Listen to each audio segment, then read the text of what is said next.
some doubleheader baseball this Thursday evening as the Washington Wild Things are here at historic Bosse Field to take on the Evansville Otters. Hello, everybody. I'm Lucas Mackin. Riley Angel will be joining me later, and you are listening to the Papa John's pregame show. Remember that Papa John's is the official sponsor of the Otters pregame and postgame shows, available every game night, 20 minutes before and 10 minutes after each Otters game on the Otters Digital Network, Home Team Network, and now on 96.9 WYIR. The Home Team Network is the exclusive home of every Frontier League game this year. Check out Home Team Network to sign up today and get a front row seat to every Otters game this year. So last night, the Otters won an exciting game, 15-12 against these Washington Wild Things. They have won both games in this series, and now they have a chance to potentially draw a sweep if they can manage to win both games tonight. Last night, in a massive slugging game, the Otters jumped out early 4-0 with a JT Benson home run and then a Keenan Taylor solo shot. More runs were scored in the second, 6-2 after 2, and then Washington with a 8-run third inning. It felt like that could have been the dagger in Evansville even that early. They were down 10-6, but right after, in the bottom of the sixth, they had 2 home runs from J.J. Cruz and Graham Brown. Graham's second home run of the night to take an 11-10 lead. Another home run from Tyreek Reed gave Washington a 12-11 lead. Then L.J. Jones a home run of his own to make it 12-12. And then all of a sudden, pitching tightened up. Yohan Gonzalez, who had already pitched an inning and 2/3, pitched a clean 5th, had 5 punch-outs on the night. Nolan Thebe pitched in a clean 6th. Casey Delgado worked a 1-2-3 7th in the 8th. Nick McAuliffe pitched and did not allow a run. And then Alex Valdez getting his second save of the season, also sending down the Wild Things 1-2-3. And then Dennis Pierce was the difference maker in last night's game with a long 424-foot 3-run home run that gave the Otters their 15-12 lead that they would keep as he went 4 for 5 on the night. He is back in the leadoff hole once again for Evansville, as they have a very similar lineup that they've had during this series. And just to note that Nolan Thebe has now extended his scoreless streak to start his pro career to 6 innings, and Nick McAuliffe has also extended his scoreless streak to 12 1/3 innings during his pro career. With the Otters winning both of the first 2 games, they come into tonight with a chance to, if they win both of these games, crawl back within a half game of these Washington Wild Things. Washington currently at 19-15 in front of the Central Division, with Lake Erie behind them at 17-16, a game and a half back. Evansville at 16-17, 2.5 games back, with Florence at 15-18, 3.5 games back. If the Otters win both tonight, they'll be above 500 for the first time this year. An exciting opportunity that Evansville has tonight, but obviously it is going to be a massive challenge against the division-leading Washington Wild Things. Obviously, this will be a huge momentum decider for this upcoming road trip, where they will take on Joliet this weekend and then have a weekday series in Gateway. Gateway currently standing at 20-14, so that will be a tough matchup, with Joliet currently at even at 17-17. Take a look around the Central Division. We'll look at the games to be played today on this Thursday evening. Obviously, Washington and Evansville playing against each other here. They'll have 2 games tonight. Florence and Joliet both playing 2 games as well. As I mentioned, Florence in 3rd place, or in the 4th place, rather, of the Central Division. They'll be playing 2 games tonight. And then Lake Erie and New Jersey both playing each other tonight as well. So a full slate for the Central Division tonight, including 2 doubleheaders between Washington and Evansville.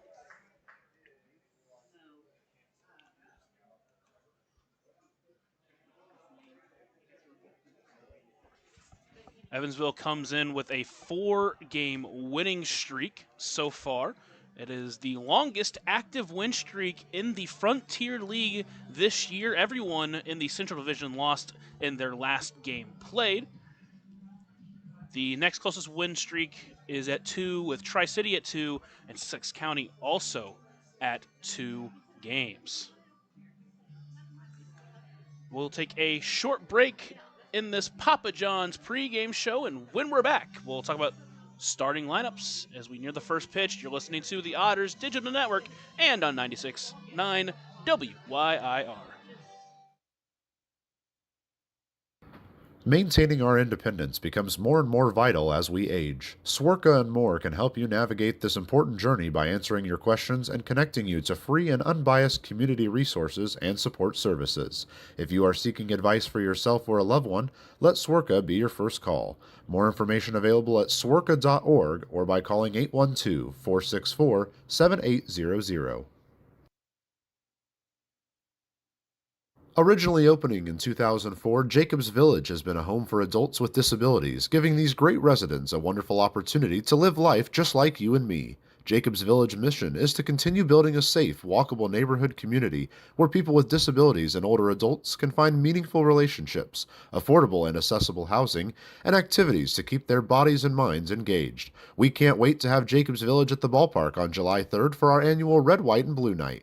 More information on this great community partner is available at jacobsvillage.org. Right now in Vanderburgh County, over 800 children are in the child welfare system waiting for someone to be their voice, and you could be that voice by becoming a court-appointed special advocate, a CASA volunteer. Donating just a few hours a month of your time can change a child's life forever. Vanderburgh County CASA invites you to join them. Stand up, speak out, be for the child, be a CASA. For more information, visit vandcasa.com. That's VANDCasa.com. Ballet Indiana is made up of local ballet professionals, dedicated parents, and community members in order to provide unique and life-enriching experiences for hundreds of young dancers, while carrying out their mission to inspire a lifelong appreciation for dance for both our dancers and the Evansville community. More information on Ballet Indiana and information about their upcoming performances is available at balletindiana.org.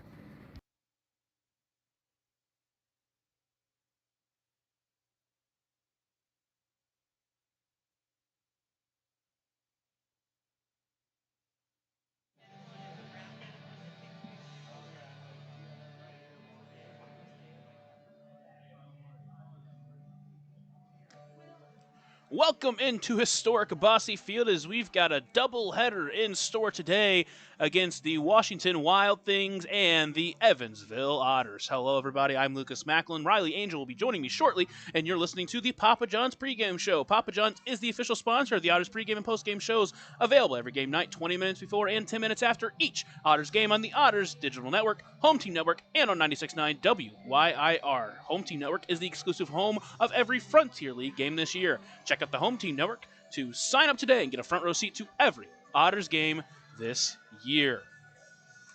So the Otters last night winning an exciting game against Washington. They've taken the first two in this 4-game set against the Wild Things. There were 24 runs scored in the first 4 innings of last night's game.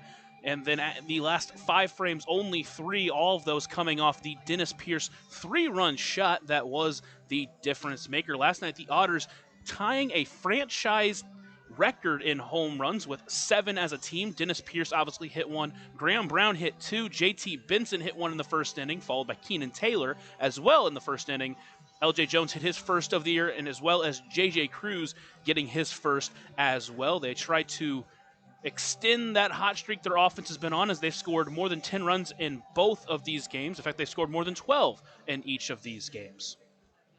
So let's go over the starting lineups for both sides of tonight's Game 1, and we'll start with Washington as they'll have Ethan Wilder leading it off. He's bounced around. We've seen him all week bounce around, but now he's leading off for this team as he tries to stay hot after he hit his first home run of the season last night. Batting second and playing third base will be Tommy Caulfield. Batting third and DHing will be Tyreek Reed. Batting fourth and playing first base will be Andrew Check. Batting fifth and playing in left field will be Wagner Lagrange. Batting sixth and playing right field will be Jeff LaCory. Batting seventh and in center field, Caden Morton. Batting eighth and playing second base will be Sammy Infante. And rounding it out, batting ninth and catching will be Jamer Hernandez. Getting the start will be Dominic Pachetti, his fourth start of this season, and he comes in with an 0-1 record and pitching it to a 2.94 ERA in 15 and a third inning. He's given up a run in each of his starts, but in the first two starts, he only gave up one. In his latest start against Joliet, however, gave up 5 hits, 3 runs, walked 1, and only struck out 2. We've seen the Otters take on some tough matchups on the mound so far this series, but they have handled the call. They've obviously, as I mentioned, they've scored double digits in both of their games this week. Moving over to the Otters starting lineup, and it's very similar to what we've seen before. In the top 3, it's exactly the same. Dennis Pierce at third base, Graham Brown at center field, and JT Benson at right field. We saw that part of the lineup start extremely hot, not just in this series, but in last night's game in particular, getting 3 runs on the board through those 3 batters. Following that, we Pavin Parks at shortstop. At first base, LJ Jones batting 5th, batting 6th, and in left field, Keenan Taylor, batting 7th and DHing David Mendham. Batting 8th and catching will be Justin Felix, and rounding it out once again at second base will be J.J. Cruz. So the Otters try to keep that offense hot as they will send Parker Brahms to the mound. This will be his 6th start on the year, and hopefully, ideally, obviously, the 5th full start. One of his starts he did leave early with that injury. In his last start against Windy City, he went 5 1/3, gave up 4 earned runs, 6 total runs. Didn't walk anybody, struck out 6, but also gave up 2 home runs. We mentioned this in the game against Windy City, and we'll talk about it again. The long ball has been the thing to bid him, and this Washington squad has hit quite a few of them this year, and they've hit quite a few this week, but obviously the Otters were the ones to hit the most last night. So we'll see if Brahms can hopefully get a lengthy outing because, as we mentioned, the pitcher's dealing with some injuries, and it hasn't been any different as Landon Williman was placed on the 7-day IL, retroactive back to on Monday. He did pitch on Sunday in a game where he looked solid, but did get pulled early, so injuries still continuing to pile up. That's the 3rd Evansville Otters starter on the injured list. He joins John Beamer and Adrian Montilva, so hopefully it is not a lengthy injury for him and he will be able to get back sooner rather than later. Mentioned Dennis Pierce earlier. He went 4 for 5 last night with that big home run in the 7th inning to be the difference maker. As he tries to do the same here, it'll be exciting to see. He has been red hot to start his Otters career, but also in this series in particular, he has started 7 for 10 with 2 home runs, 5 RBIs. He's scored 7 runs. He's only struck out once and also had a double last night as well. Keenan Taylor also been hot at 5 for 9. Graham Brown's been 4 for 8, as well as JT Benson. Graham Brown this series was 6 runs scored. JT Benson has scored 4. As I mentioned, the top 3 in this lineup has been so good at setting the table for the rest and being able to come in to score. And, well, with each of these guys having a home run, at least one, they've done a great job scoring themselves as well. You're listening to the Papa John's pregame show. Remember that Papa John's is the official sponsor of the Otters pregame and postgame shows. Available every game night, 20 minutes before and 10 minutes after each Otters game on the Otters Digital Network, Home Team Network, and on 96.9 WYIR. Speaking of the Home Team Network, they're the exclusive home of every Frontier League game this year. Check out the Home Team Network to sign up today. You get a front row seat to every Otters game this year. For Washington, it's been a lot more sparse, especially after a struggle in Game 1, but Jeff LaCorey, who's getting the start in right field tonight after last night's game, went 3 for 5 with a double, had that 3 RBI double that turned the game on its head at the time. That was in the 3rd inning. But it was after that where the Otters bullpen really shut down the Washington offense. We'll go ahead and send you over to Matt Will, who's giving the starting lineups, doing the PA so far. And when we're back, we'll head towards first pitch. Batting 3rd, the right fielder, number 9, JT Benson, and his baseball buddy Beck. Batting 4th, the shortstop, number 6, Pavin Parks, and his baseball buddy Weston. Batting 5th, the first baseman, number 20, LJ Jones, and his baseball buddies Mitchell and Easton. Batting sixth, the left fielder, number 12, Keenan Taylor, and his baseball buddy, Chase. Batting seventh, the designated hitter, number 34, David Menden. Batting eighth and catching, number 8, Justin Felix, and his baseball buddies, Will and Gray. And batting ninth, the second baseman, number 17, J.J. Cruz, and his baseball buddy, Cat. Pitching for the Evansville Otters in Game 1 of our doubleheader, number 13, Parker Brahms, and his baseball buddies, Hank and Blake.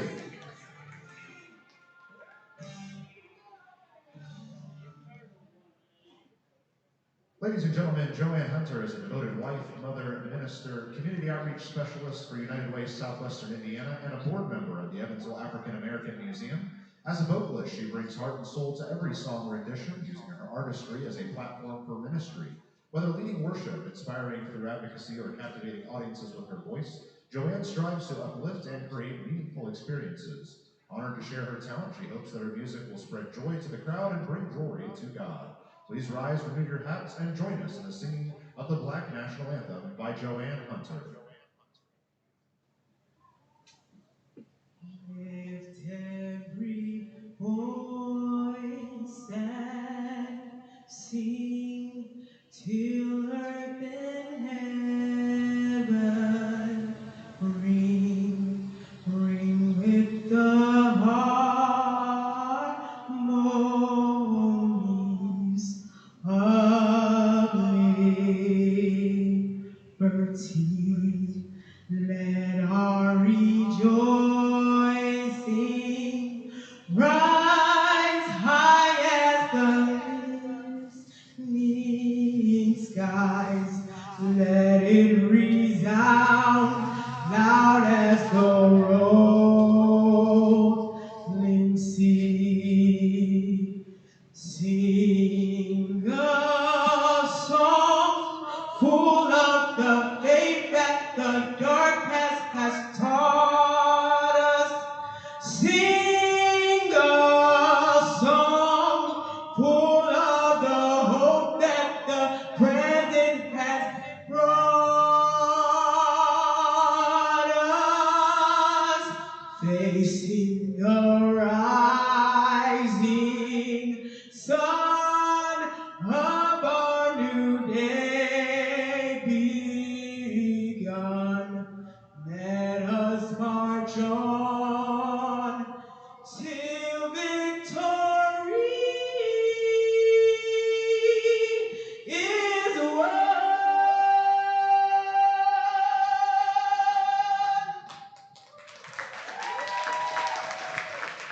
And ladies and gentlemen, at this time, we ask that you please remain standing as we honor America's freedom, those who now protect it, and honor those who have made the ultimate sacrifice. With the singing of our national anthem, performing the anthem now, is legendary local singer James Mosley.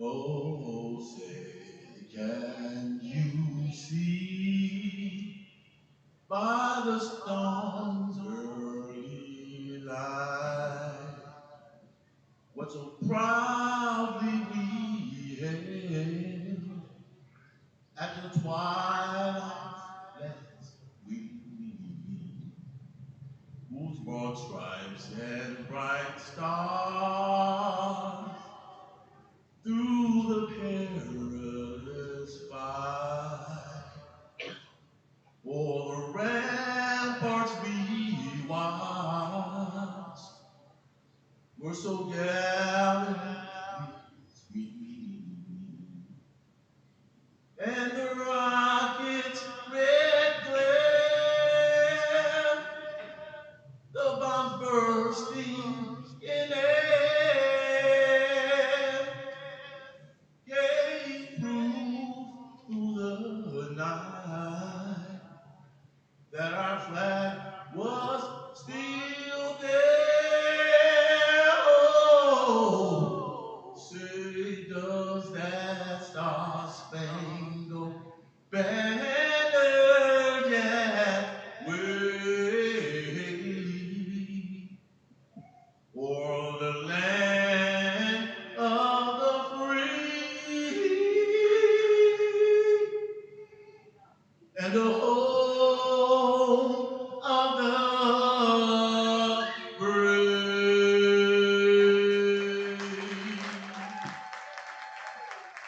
Ladies and gentlemen, one more time for Joanne Hunter and James Mosley. Tonight's game ball is delivered to you. We're nearing the first pitch here at historic Bossy Field as Parker Brahms starts to warm up on the mound. Parker Brahms on the mound. Justin Felix behind the plate. That pitcher and catcher battery is sponsored by the Answer Auto Repair East. Find your battery needs at the Answer Auto Repair East, located at 2319 North Green River Road, or call at 812-475-9000. So Brahms on the mound looks to try to a little bit better of an outcome. This is a second straight start where he'll start in a doubleheader. Again, his last outing against Windy City went 5 1/3, gave up 10 hits, 6 runs, only 4 of those being earned, but didn't walk anybody. Had 6 strikeouts, did give up 2 home runs in that game that ended up being a 7-1 loss.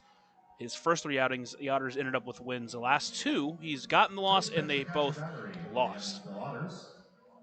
So far this year, 19 strikeouts to 5 walks. He's done a good job at limiting the walks, but like I said, the real big problem has been the long ball, and hopefully tonight that is going to be a different story. Last night, 10 total home runs hit, 3 by Washington, 7 by the Otters. This Washington team has shown to be capable of hitting the long ball, specifically with guys like Andrew Check. Caden Morton hit a long one last night as well. It'll be exciting to see what Brahms can give us tonight as he continues to warm up. Felix throws it down to second base. And now we're ready to start with Ethan Wilder leading the plate. Thank you so much for joining us on this Thursday evening for doubleheader baseball. First game here between the Evansville Otters and the Washington Wild Things. I'm Lucas Macklin, joined by my partner Riley Angel, and we're excited to give you hopefully some exciting Otters baseball tonight. Yeah, we'll see if it's anything like last night. It should definitely be fun. So Brahms now looks into Felix as he comes set and gets ready to deliver the first pitch of tonight's ball game, which is taken just inside for a ball. And he'll start behind Wilder 1-0 rather. Brahms now delivers the 1-0 pitch. That one's hit high into the air towards foul territory. It's hooking out of play, and it will get out of play, just out of play, where Benson could not reach it.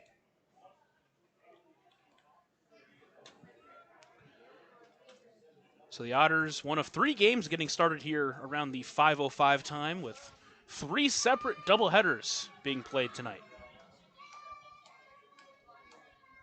Now Brahms, with a 1-1 count, delivers the next pitch into Wilder. Bent it just a little bit too far outside, and count moves to 2-1. The other 2 doubleheaders being played are Mississippi and Windy City, as well as Florence and Joliet, who both of those games got rained out last night. That pitch is fouled off towards the right side. That one is going to hook out of play and get overhead. An overhead foul ball brought to you by Heads Construction. Choose the best. Never regret it. Ethan Wilder for a pitcher, I mean, it's just so frustrating to pitch to a guy like this. Continues to battle. Not only is that average up in the 330s, but 24 walks drawn this year. Such a good leadoff batter for Washington. And now the 2-2 pitch from Brahms is laced into right field. That's going to get down for a leadoff base hit. It'll be cut off by Benson. He'll hold Wilder to a single, but Washington trying to get those bats jump-started after being held scoreless the last 5 innings of last night's game. Yeah, this would be big for Washington if they're able to score here early, especially after the past couple of games. They get down early, made a huge comeback last night, and still lost in that one to Evansville. But Brahms surely will be able to work through this leadoff hit. Brahms, a check over at first on Wilder, nothing doing. Caulfield at the plate. He steps into the left-handed batter's box after going 0 for 4 in Game 1. Last night went 2 for 3 with 2 walks and a double. Came around to score twice, as well as stole a bag. Looks like Wilder over there maybe jammed his shoulder getting back into the bag as he's trying to stretch it out. And looks like we'll reset play as Brahms steps onto the mound. And now delivers first pitch into Caulfield. Is taken just outside for a ball, and he starts behind him 1-0. Wilder over at first this year has stolen 3 bags on 5 attempts.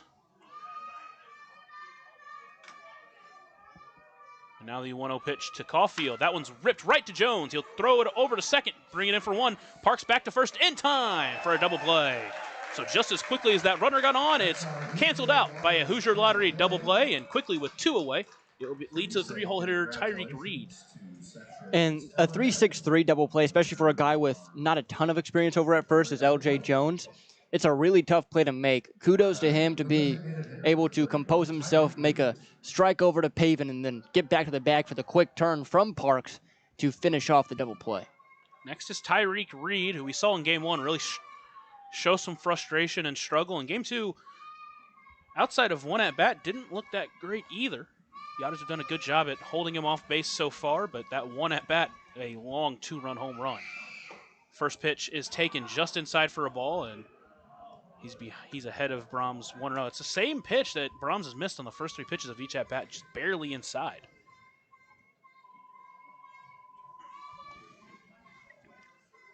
So now the count at 1-0. Next pitch to Reed is swung through, and count evens up at 1-1. Mentioned that Reed, 1 for 7 in this series, came around to score twice last night. Has struck out 3 times. And now he calls time and tries to reset himself with a 1-1 count against Brahms.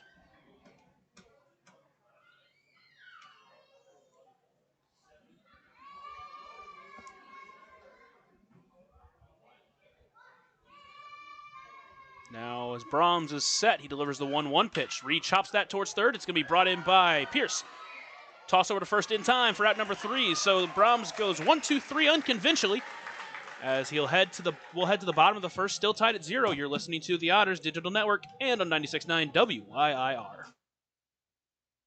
Originally opening in 2004, Jacobs Village has been a home for adults with disabilities, giving these great residents a wonderful opportunity to live life just like you and me. Jacobs Village mission is to continue building a safe, walkable neighborhood community where people with disabilities and older adults can find meaningful relationships, affordable and accessible housing, and activities to keep their bodies and minds engaged. We can't wait to have Jacobs Village at the ballpark on July 3rd for our annual Red, White, and Blue Night. More information on this great community partner is available at jacobsvillage.org. Right now in Vanderburgh County, over 800 children are in the child welfare system waiting for someone to be their voice, and you could be that voice by becoming a court-appointed special advocate, a CASA volunteer. Donating just a few hours a month of your time can change a child's life forever. Vanderburgh County CASA invites you to join them. Stand up, speak out, be for the child, be a CASA. For more information, visit vandcasa.com. That's VAND-CASA.com.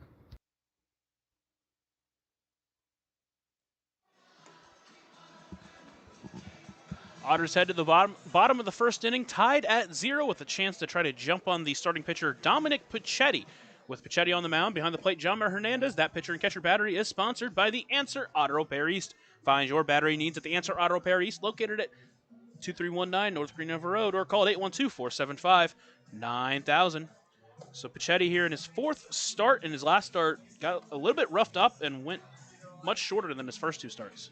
Yeah, and I think that's more just Joliet seeing him for the second time in 10 days more than anything. But his first 2 starts were really good against Joliet and Lake Erie. Hopefully, we're able to get to him like the Slammers were able to in 4 1/3, giving up 3 runs on 5 hits. We'll see. The first to meet him, the Edward Jones leadoff hitter of the game, Dennis Pierce. A fantastic game last night where he went 4 for 5, including that game-winning 3-run home run that came in the 7th inning. Pichetti enters with a 2.94 ERA. The lefty delivers the first pitch to Pierce, is taken high, and Pierce starts ahead of him 1-0. So we've seen the Otters try to deal with some of these starters that have looked really good, but they've done a really good job against both of them. And now Pierce lifts that one high into the air towards left field. Lagrange over to get it, and he will get under it and bring it in for out number 1. You saw there in center with Morton, he kind of struggled with the sun a little bit. I think that might be a factor through the first couple of innings of this game, just because of the way the ballpark is oriented and the sun setting behind the grandstand. Hopefully it doesn't affect the Otters too much, but again, wouldn't be surprised if there's a couple of misreads early on in the evening. Next up will be the center fielder, Graham Brown. He'll take the first pitch, bottom corner for a strike. He starts behind 0-1. Brown with the first two home run RBI game for the Otters this year. Now he takes that pitch high. Count moves to 1-1. Mentioned that Dennis Pierce was 7 for 10 entering this game in this series. Graham Brown 4 for 8, followed by the next batter, JT Benson, also 4 for 8.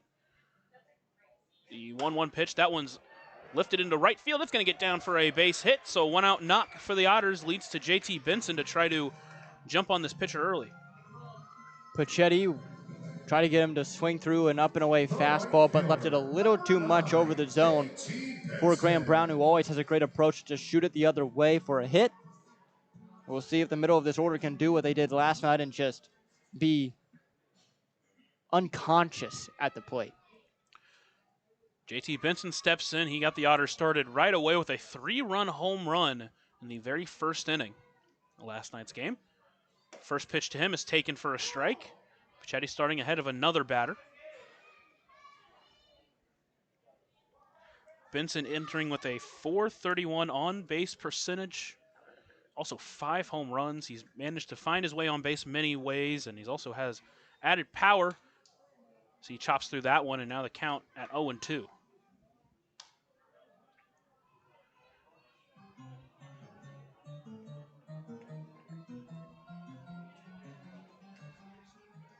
Benson played 3 seasons at Louisville. Now he awaits the 0-2 pitch for Pachetti. That one's taken outside. Count moves to 1-2. Hit 16 home runs and 26 doubles in his 3 seasons as a Cardinal. He's battling in a 1-2 count. Next pitch, chopper towards short. It's going to be brought in by Wilder. They go to second for 1. Throw to first is gonna be in time. A bang play over at first goes the way of the Wild Things. So we've seen 2 double plays here in the first frame. We're knotted at 0 as we head to the second. You're listening to the Otters Digital Network and on 96.9 WYIR. Ballet Indiana is made up of local ballet professionals, dedicated parents, and community members in order to provide unique and life-enriching experiences for hundreds of young dancers, while carrying out their mission to inspire a lifelong appreciation for dance for both our dancers and the Evansville community. More information on Ballet Indiana and information about their upcoming performances is available at balletindiana.org. Maintaining our independence becomes more and more vital as we age. Swerka and more can help you navigate this important journey by answering your questions and connecting you to free and unbiased community resources and support services. If you are seeking advice for yourself or a loved one, let Swerka be your first call. More information available at swerka.org or by calling 812-464-7800.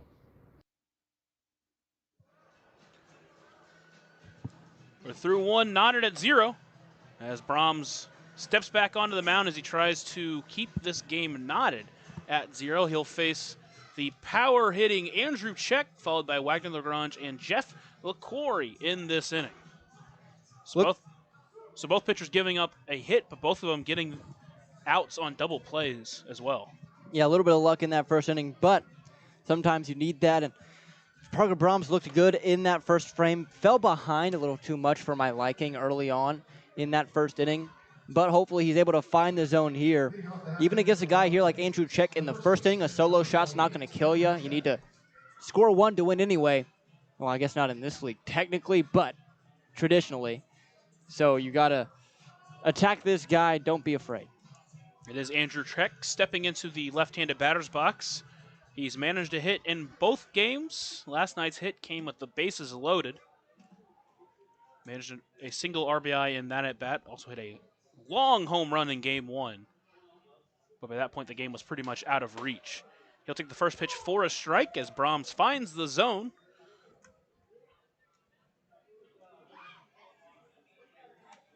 Check entering with a .219 batting average, but tied in the Frontier League with 10 home runs for the lead in that. As he'll take that pitch for a ball, count moves to 1-1. Early in this first game of a doubleheader between Washington and Evansville, knotted at 0. Both teams with a hit, both teams grounding into a double play. Check fouls that one off, and now he's behind 1-2 to Brahms.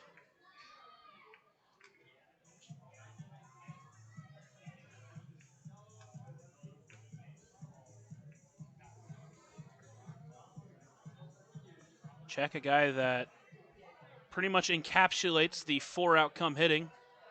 10 home runs, 15 walks, 40 strikeouts for the towering first baseman. Now the 1-2 pitch is taken high, and the count evens up at 2.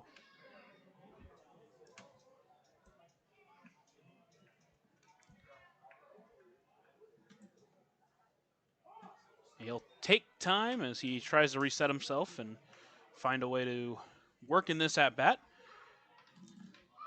Check in his 5th season as a Washington Wild Thing after playing 4 seasons in college for the Walsh Cavaliers. Now the 2-2 pitch is taken in there for strike 3 looking. Our first German-American bank strikeout of the game goes to Andrew Check. And with 1 away, it'll be Wagner Lagrange. That's a picture-perfect spot down and into Andrew Check right on the black. A spinner that just had him staring at it. Good start to the inning. Next up, Lagrange, followed by LaCorey. Both of these guys with big nights last night. Lagrange 4 for 9 in the series so far as he takes the first pitch for a strike. And he'll start behind 0-1.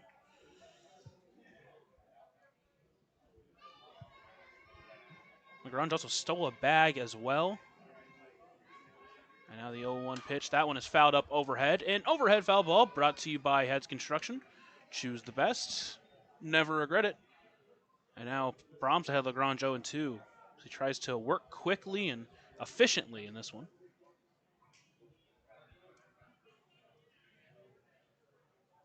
Now the 0-2 pitch from Brahms is taken outside for a ball, and count moves to 1-2. Otters hoping for a lengthy outing out of Brahms, with Ryan Wiltsey getting his first start of the year in Game 2. His longest outing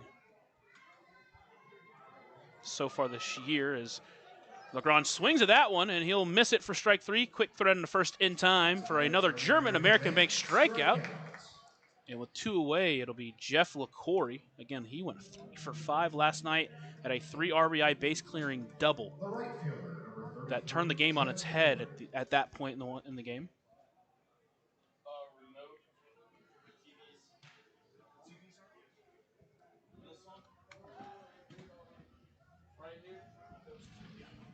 So LaCorey awaits the first pitch in the left-handed batter's box, takes that for an outside ball, and he starts ahead of Brahms 1-0.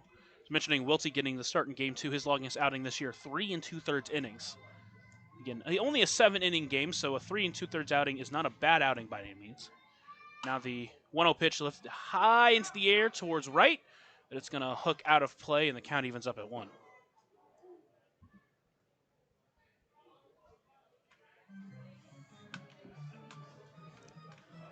Jeff LaCorey making his 31st appearance of the year. And he is taking advantage of every opportunity. He steps in with a 411 on-base percentage, a 449 slugging percentage. He whiffs on that one, and now the count moves to 1-2.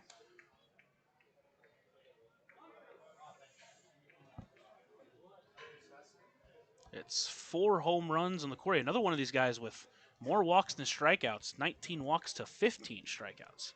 1-2 pitch hit high in the air towards left. That one is hooking foul, and it's going to hook out of play. It's not going to hook out of play. A sliding attempt from Keenan Taylor, but he doesn't come up with it. So that one was all the way in the bullpen. Can't come up with it. We'll do the 1-2 pitch again.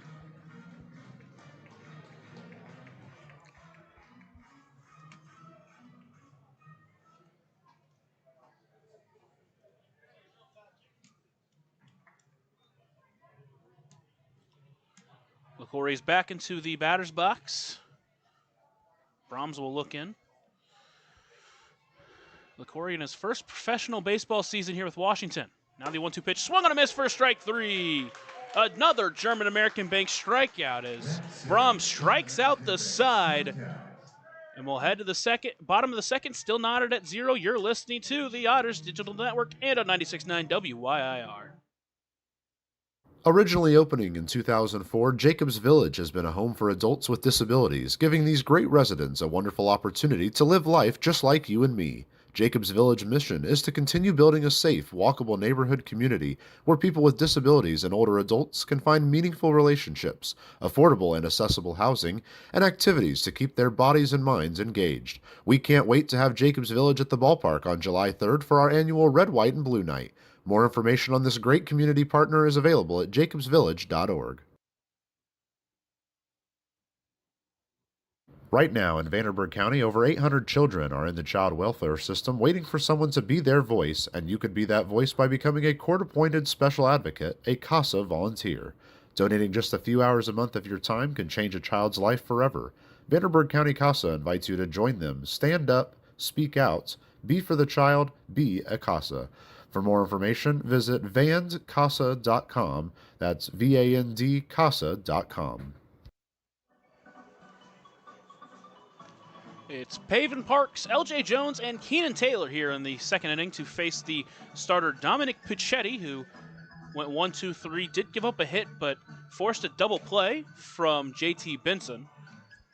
And with that, he'll face 4, 5, 6 in the lineup, and it'll be Pavin Parks first as he tries to bounce back from last night where he was one of the only Otters that couldn't really get much going, went 0 for 5 with 3 strikeouts. He struggled a little bit last night, but should be fine. He usually is able to bounce back in a good way. And to be fair, he should have had a hit last night, despite a really nice leaping grab by Wilder at short. We'll see. I mean, lefty is always tough, but I think that he will bounce back today and have a good one. So he awaits the first pitch in this one from Puccetti. Takes that one outside, and he starts ahead 1-0.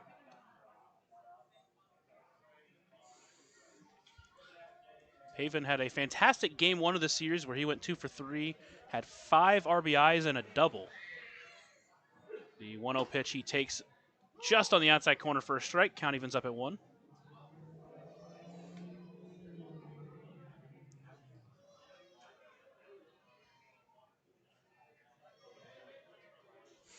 And now Puccetti works. The 1-1 pitch, that one's up to high in the air towards center. Morton is going to go out on it. Couple of steps in front of the warning track, but brings it in for out number 1. You know, last night I think that one might leave the yard the way the ball was flying out of here yesterday, but just got a tad under it. Good swing from him. Hit it on the fat part of the bat. Just barely under it. Good swing. Just got to take that for what it is. So now it's LJ Jones, who got his first home run of the year last night. One of the 7 home runs hit by the Otters last night. And now the first pitch is taken low and in for a ball, and he starts ahead 1-0. LJ 3 for 10 in the series with 3 RBIs. And he takes that pitch low, and now he's ahead 2-0.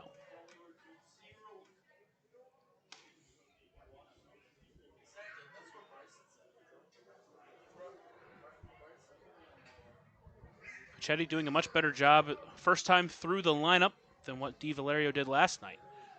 A 2-0 pitch taken low, but he's behind LJ Jones 3-0. Puccetti had done a great job locating his pitches early, but against LJ, he's just struggled to find the right point for it. Jones back in the box. Puccetti delivers the 3-0 pitch. That one runs inside for ball 4, so a 4-pitch Deerhead sidewalk. Cafe and Bar will lead to Keenan Taylor. Taylor with his 7th home run of the year last night. Is 5 for 9 in the series, had a couple of doubles back in game 1. Batting 6, the left fielder number 12, Keenan Taylor. Enters with a .667 slugging percentage, good enough for 2nd in the Frontier League. As he takes the first pitch for a strike, he starts behind 0-1.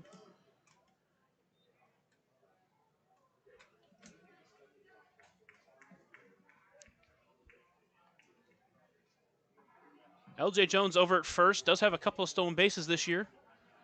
The 1-0 pitch is fouled up overhead. An overhead foul ball brought to you by Heads Construction.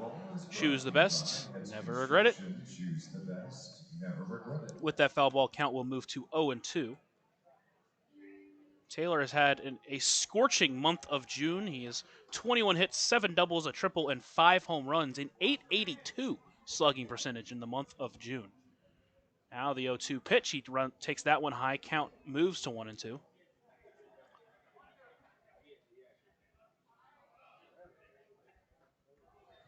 LJ's going to get a sliding glove from the first base coach, Billy Easley. Now the next 1-2 pitch, Taylor swings through that one. He's going to go down swinging. And now with 2 away and a runner at first, it will lead to David Mindham. With 2 outs and a runner on, I think David Mindham, even though he's only been back for 1 day, he's one of the guys that I want up there 100% of the time. If I can, just take such good at-bats, extends innings with 2 outs. Hopefully he's able to do that. Mindham picked up where he left off with 3 walks in Game 2 of the series, his first game back after getting hurt all the way back in Mississippi. He takes the first pitch for a strike. So Mindham behind 0-1 in this count.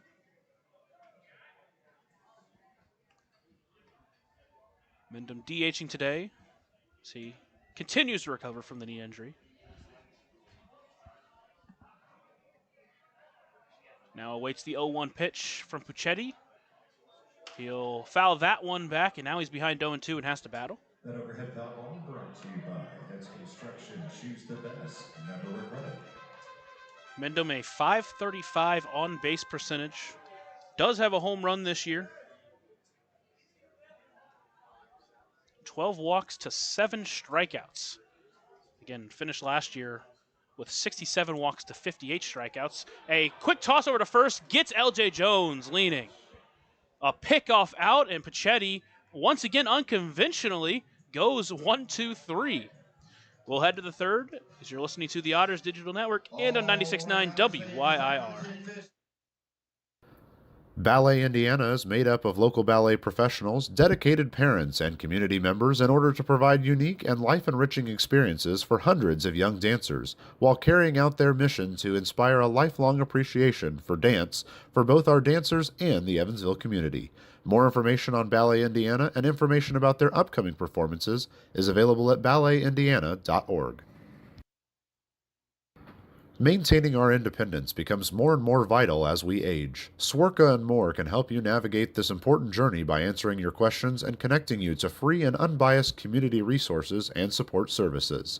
If you are seeking advice for yourself or a loved one, let Swerka be your first call. More information available at swerka.org or by calling 812-464-7800.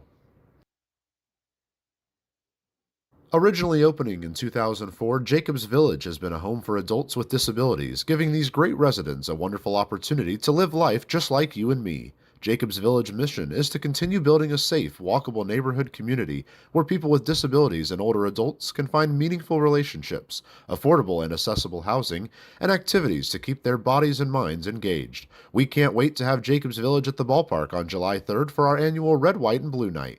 More information on this great community partner is available at jacobsvillage.org. Parker Brahms back on the mound as he looks to try to continue his stellar outing. Both pitchers have done fantastic work as both of them have faced the minimum. Of course, 3 of those 4 innings, half innings, had someone reach base, but a couple of double plays and a pickoff has led to 6 batters on both sides being up at the plate. And hopefully Brahms is able to continue that trend here against the bottom third of this lineup, especially after the way the bottom of the second ended. You would like to get quickly 1, 2, and 3 and get back to bat. So it's Caden Morton, the first one to meet Brahms here in this inning. So he'll take the first pitch just low for a ball, and he starts ahead of him 1-0. Morton last night with a long home run that scored LaCorey after his 3 RBI double. Now the 1-0 pitch runs inside and almost got him, but didn't quite get him. And it'll be a 2-0 count. That home run at that point made it a 10-6 Wild Things game, and felt like that could have been the turning point that the Otters maybe fell off of, but it was the bottom of the third inning where the Otters bounced back. Already had an 11-10 lead after the third. Now the 2-0 pitch finds the zone, and Brahms back in the count at 2-1.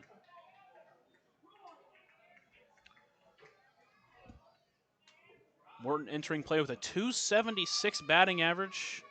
Plays a very good center field. That 2-1 is lifted into center. Brown on his move. Will not be able to get to it as that one's going to go all the way to the wall, and Morton's going to have a leadoff double for Washington here in the third inning.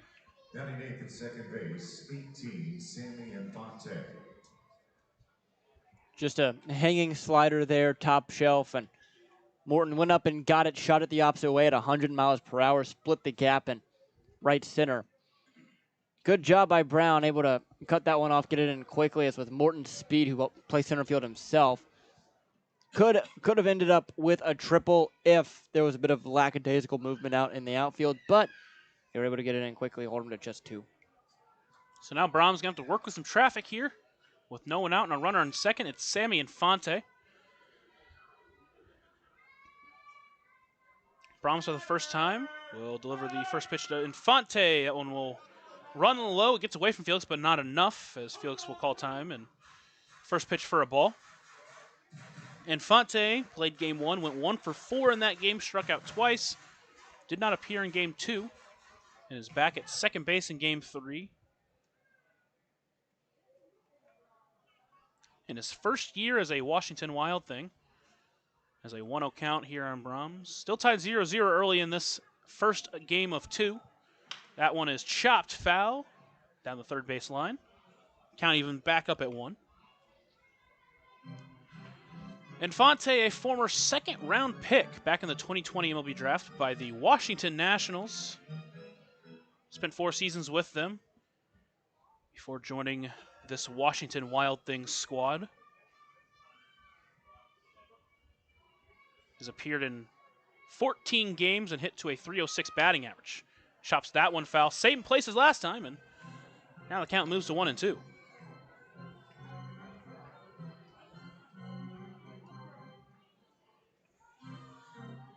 Only 53 plate appearances so far for Infante on this season.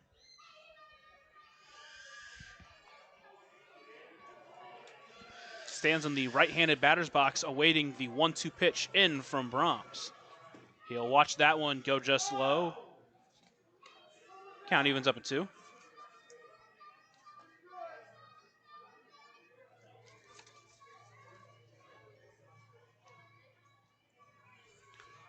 Brahms looks into Felix, now comes set, and delivers the 2-2 pitch into the Wild Things second baseman. That one swung on a miss for a strike 3. Another German-American bank strikeout. Already his 4th on the night. And with 1 away, it will lead to the 9-hole hitter, Jomar Hernandez. Brahms has looked good so far through 2 1/3, despite giving up a couple of hard-hit balls. I mean, 4 strikeouts already for him. Certainly nice. So Hernandez steps in. 0 for 4 on the series so far. Has drawn a walk. He's also struck out twice. The first pitch, he squares on a bunt. Morton running. There's going to be a throw down to third. It's in time. He's out at third base.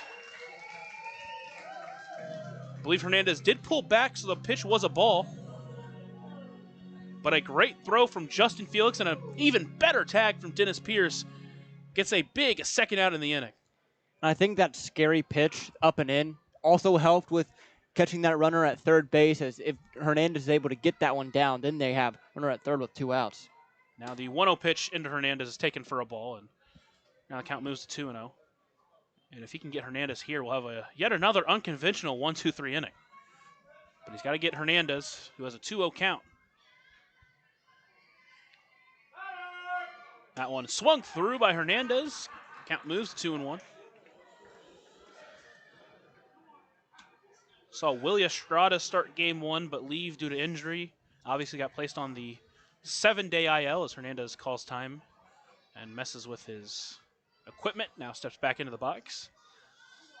So Hernandez catching the final 2 games of this series. Now the 2-1 pitch. That one's hit high in the air towards right. That one's going to get out of play and overhead. An overhead foul ball brought to you by Heads Construction. Choose the best, never regret it. Choose the best, never regret it. Washington did sign a new catcher, 3 Hillier.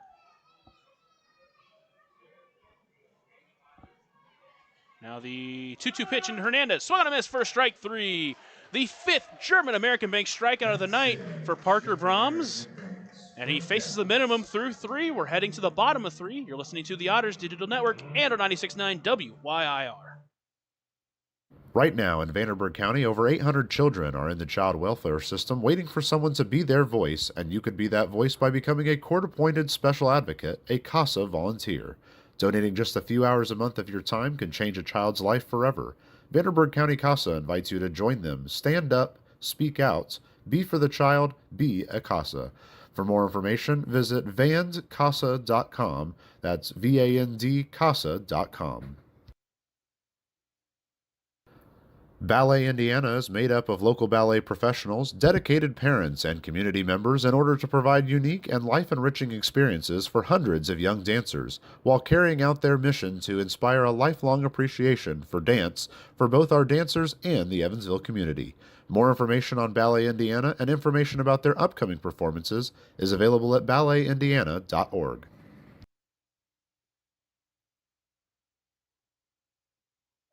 Stop playing video games. We head to the bottom of the 3rd inning. Otters currently tied with Washington at 0-0. Both these pitchers have started off very well and have worked some very unconventional 1-2-3 innings. Yeah, it's been a weird first 2.5 innings to say the least, but both pitchers have been able to get through it despite the circumstances. I mean, a pickoff to end the 2nd inning of L.J. Jones, so we start this inning with David Mindom, which isn't a bad thing at all. We'll see how Mindom does in this bottom 3rd for Evansville, does if they can do any better than the Washington bottom 3rd could. Yeah, 7-8-9 means Mindom, Felix, and J.J. Cruz. J.J. Cruz, a big 3-run home run last night.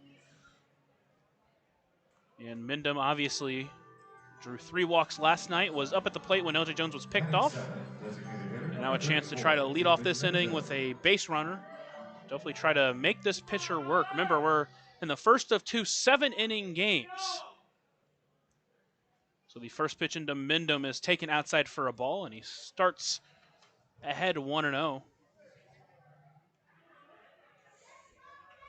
That was Pichetti's 23rd pitch of this game. So he's worked quickly and efficiently alongside Brahms. Now the 1-0 pitch is taken on the corner for a strike. It evens up at 1.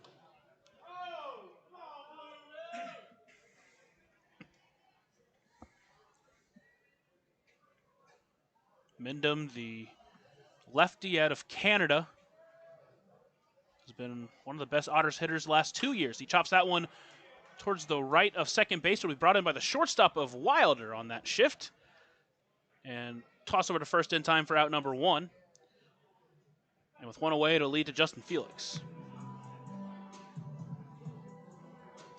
Batting 8th and catching, number 8, Justin Felix. Last couple of innings, it's been the second hitter of the inning to reach base. At first it was Graham Brown, then it was L.J. Jones. See if Justin Felix can do the same here. The first pitch to Felix, he takes that one for a strike. Beautiful bender there from Pichetti, and he's ahead of Felix 0-1. The Otters wearing their Thirsty Thursday beersies, a new addition from the ones last year. The 0-1 pitch to Felix, he watches that one for a strike, and he's behind 0-2. They have Busch Light cans on them. It does form a fairly mixture of light and dark blues. Wearing their white pants. The Wild Things in their red tops with gray pants. And Felix with an 0-2 count. Waits as he foul tips that one back into the glove. The 3rd strikeout of the game for Pichetti. And quickly with 2 away, it'll be up to J.J. Cruz to try to extend this inning. The second baseman, number 17, J.J. Cruz. Cruz last night mentioned that big 3-run home run in the bottom of the third inning. Went 1 for 4 overall last night. Now the first pitch into the Otter second baseman. He squares around a bump, pulls it back. Pitch outside, and he starts ahead 1-0.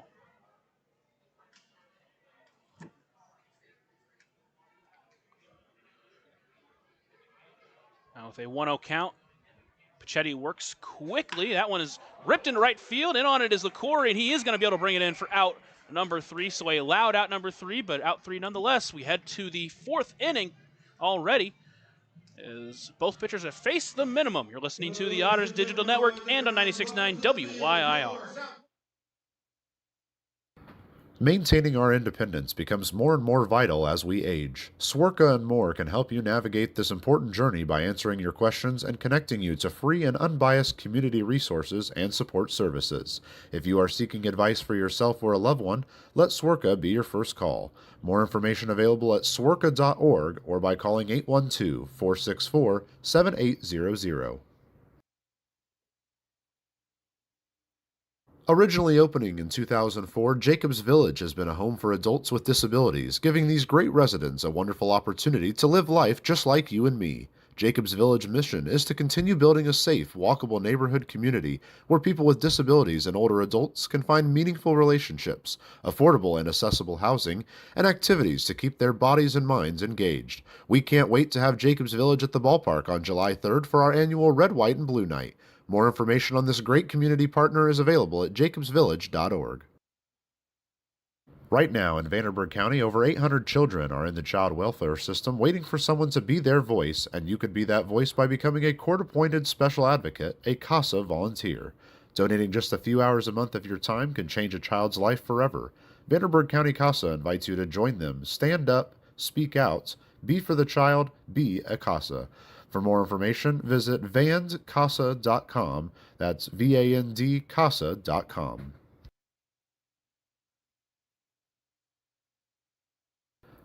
Ballet Indiana is made up of local ballet professionals, dedicated parents, and community members in order to provide unique and life-enriching experiences for hundreds of young dancers, while carrying out their mission to inspire a lifelong appreciation for dance for both our dancers and the Evansville community. More information on Ballet Indiana and information about their upcoming performances is available at balletindiana.org.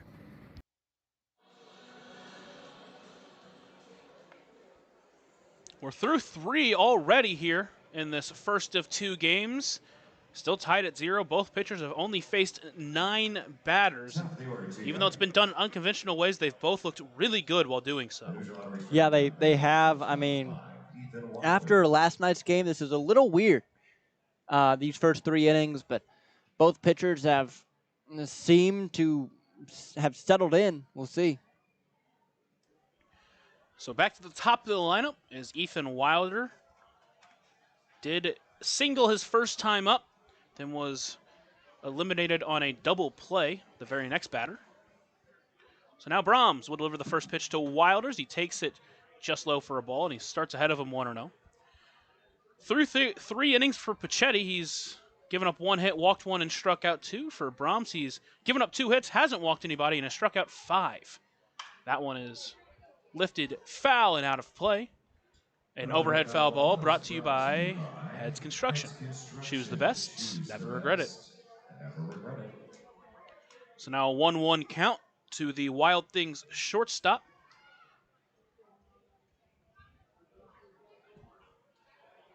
That pitch is lifted into foul territory as well, and now he's behind 1-2. I mentioned this before, but what a name for a Wild Thing. Ethan Wilder. He's got the name and he's got the game to go along with it. Oh, yeah, I mean, it's perfect. It's a match made in baseball heaven. But he's got a 1-2 count here as Brahms sets and delivers. That one runs just inside, and now the count moves to 2-2. I mean, 3 Hillier as well, their newly signed catcher. What a baseball That is game, a fantastic baseball game. My goodness. Count at 2-2 as Brahms sets and delivers. Chopper towards short, be brought in by Pavin. Long throw over to first in the dirt, scooped by L.J. Jones, and a quick out number 1 here for Parker Brahms. This is what he needs to continue to do. That first inning, he struggled to get ahead of hitters a little bit, but since he has found the zone, he's just attacking guys, and he's getting out. So just keep doing what you're doing. If you can get out of another clean inning, top of the Otters lineup that's been so hot in this series, obviously weren't able to get anything done the first time through, but the second time through, hopefully they can do some damage. With one away, it's Tommy Caulfield. Swings through that one, and he's behind 0-1. Big night for Caulfield last night. Went 2 for 3 with a double and drew 2 walks. They just couldn't find a way to get this guy out. He did ground into a double play to start this game, however. And now he's got an 0-1 count as Brahms is set and delivers. That one runs high. Count evens up at 1. Right side of the infield playing pretty far over. LJ Jones basically on the first base line. Cruz with his feet on the edge of the infield. But Pavin playing pretty far off shortstop, or the second base as well. That pitch runs inside and the count moves to 2-1.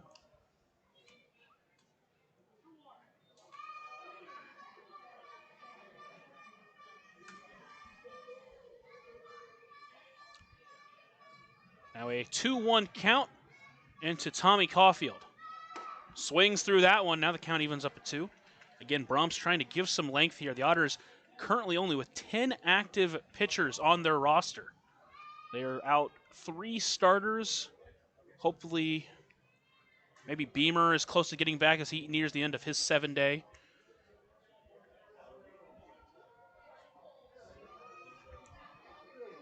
Now the 2-2 pitch in from Brahms.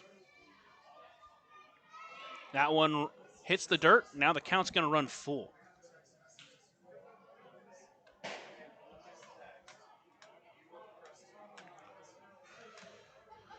Brahms, a long-standing veteran in his 4th year as an Evansville Otter, after spending 2 seasons between the Pittsburgh and Cincinnati organizations.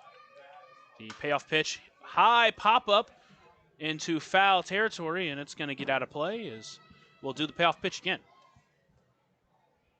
That overhead foul ball is brought to you by Heads Construction Shoes. Last year for the Otters, pitched in the most games he had in his career, made 17 starts, had a 4.47 ERA and 94 2/3 innings.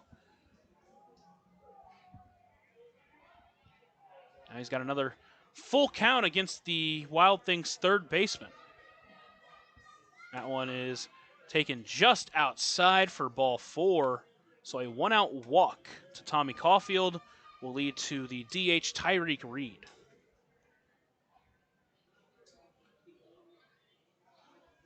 Designated hitter, 31, Tyreek Reed. Reed will make a slow walk up to the batter's box.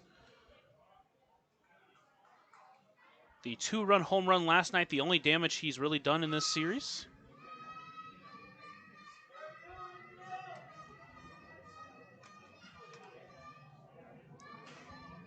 Now he awaits the first pitch in from Brahms. Bender finds his own, and he starts ahead 0-1. No, we're going to get a balk. So, I guess Brahms didn't come fully set before his pitch, and Caulfield's going to get a free bag as now there's a runner in second with 1 out. The second straight inning where a Wild Thing has reached scoring position. Count still at 0-0. Brahms looks into Felix, comes set, and now we'll deliver the first pitch to Reed. That one just misses outside as Reed jumps ahead 1-0.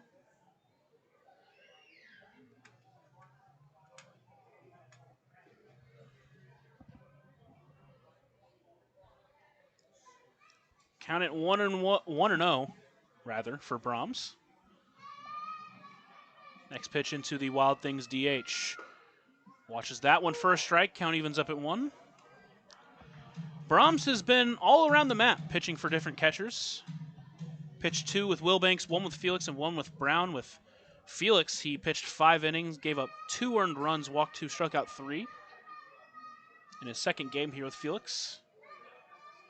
Now the 1-1 pitch to Reed. Swung through that one half-heartedly, and now he's behind 1-2. Yeah, that kind of seemed like an in-between swing. Spin rate says it was probably a changeup, so maybe he thought fastball right out of the hand, and then halfway through tried to hold up, but realized, well, I'm too far into it at this point. Now Reed calls time as he tries to reset himself and keep up this battle. Waiting on deck is Andrew Check, one of the 5 strikeout victims in this game.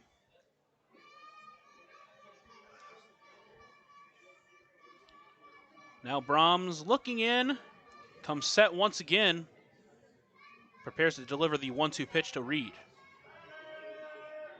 That one lifted in the air towards center. Brown pretty much is going to be exactly where he was to start that one and brings it in. Runner is going to try to tack for third, then comes back to second, throw into second, not in time. So Caulfield over at second, regretted his choice halfway through, got back to second, but just barely in time. And with that second out, leads to Andrew Check, tries to get that runner in from second. And if you're a Wild Things fan, that is a lot closer than you would like. There, Caulfield, he just has to make a decision. At that point, it looked like he was going, but he decided while the ball was already 75% of the way to the cutoff man that he wanted to go back. At that point, you have to commit, hope for an error, or else 99% of the time you are going to get picked off trying to go back to the second base bag like he almost was there. So now it's Check in the left-handed batter's box. First pitch swinging, fouls that one off, and he'll start behind 0-1. So Brahms, 3 2/3 innings, 55 pitches. His longest outing pitch-wise in his last one went 96. Before that had been around 86 in all 3 of his other outings. Now the 0-1 pitch to Check in the dirt, stopped by Felix. Runner stays where he's at, and count evens up at 1-1.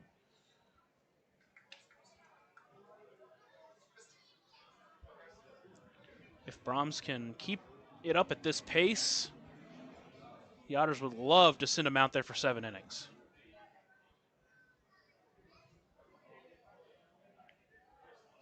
Count at 1-1. Quick check over at second, throw in time, and he got him! Another pickoff! And yet another unconventional 1-2-3 inning. We're through the 4 innings for Brahms. The Otters come to the plate in the bottom of the 4th. They'll try to break this deadlock. You're listening to the Otters Digital Network and on 96.9 WYIR. Maintaining our independence becomes more and more vital as we age. Swerka and more can help you navigate this important journey by answering your questions and connecting you to free and unbiased community resources and support services. If you are seeking advice for yourself or a loved one, let Swerka be your first call. More information available at swerka.org or by calling 812-464-7800. Originally opening in 2004, Jacobs Village has been a home for adults with disabilities, giving these great residents a wonderful opportunity to live life just like you and me. Jacobs Village mission is to continue building a safe, walkable neighborhood community where people with disabilities and older adults can find meaningful relationships, affordable and accessible housing, and activities to keep their bodies and minds engaged. We can't wait to have Jacobs Village at the ballpark on July 3rd for our annual Red, White, and Blue Night. More information on this great community partner is available at jacobsvillage.org. Top of the order for the Otters as they try to figure out this starter who has sent them 9 up, 9 down. But that being said, it's not like they haven't been able to get on base. They have a hit, they have a walk, but they've all been cut down through one a double play, the other one a pickoff. Yeah, it's they've had opportunities, and hopefully now with the second time through the order against Pachetti, some conversations in the dugout, figuring out what his arsenal looks like here tonight. Hopefully the second time through they're able to do some damage. And with the way Parker Brahms looks, you put 3 on the board and you might be safe. Obviously you want more than that. But the way this offense has been swinging it, I think you were kind of due for a first 3 innings like this. Hopefully, though, they're able to break through. First to meet him will be the Edward Jones leadoff hitter of the game, Dennis Pierce. Flew out his first at-bat, takes the first pitch for a ball. He starts ahead 1-0. What a start to his professional career Pierce has had. He has a 1,000 slugging percentage. Obviously the big home run last night, but going 4 for 5 with a double in that home run adds to that massively. Now the 1-0 pitch taken low and in, and now the count moves to 2-0.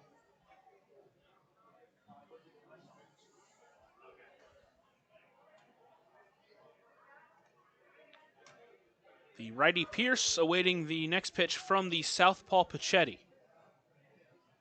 He'll take that one low, and now he's at 3-0. Pierce only making his 7th appearance as an Evansville Otter.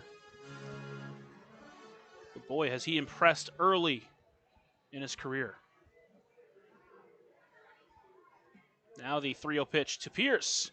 He rips that one down the third baseline, but foul as count moves to 3-1.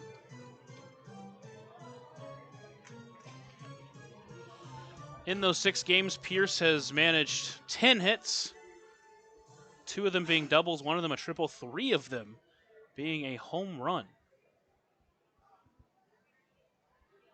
And now the 3-1 pitch to Pierce. He'll take that one for ball 4, so he'll draw his 2nd walk of the year. A Deerhead Sidewalk Cafe and Bar. And now Graham Brown will come to the plate, who has the lone hit for the Otters in this game so far.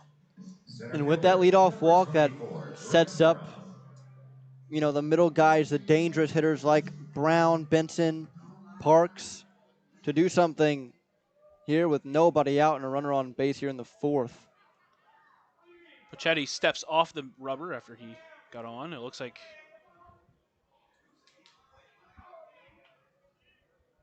now he steps back on. Looks into his catcher Hernandez. Now comes set. Delivers the first pitch to Brown. He takes that one in the outside corner for a strike. And now Brown will have to battle from behind 0-1.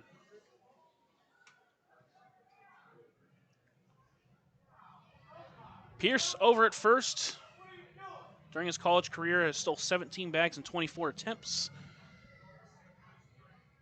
The 0-1 pitch to Brown. A bender stays too high as the count moves to 1-1.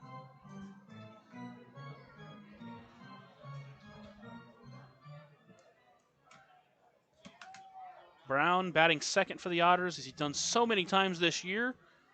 He's got a runner on as he tries to, as the Otters as a whole try to break into this pitcher. The 1-1 pitch, slow chopper towards short. It'll be brought in by Wilder, throw to second for 1, no throw to first. So Pierce does get eliminated on the fielder's choice, but Brown beats it out. And with 1 away, JT Benson will be up. And out of the box there, Graham Brown knew that he had a chance to beat that out. He was hustling down the first base line, definitely wanted to get there and make sure that there weren't 2 away all of a sudden. And with Benson, he's stolen 12 bags this year. Hopefully he can continue and do good things. Benson steps into the right-handed batter's box. Now the first pitch into the right fielder is taken inside for a ball, and he starts ahead 1-0.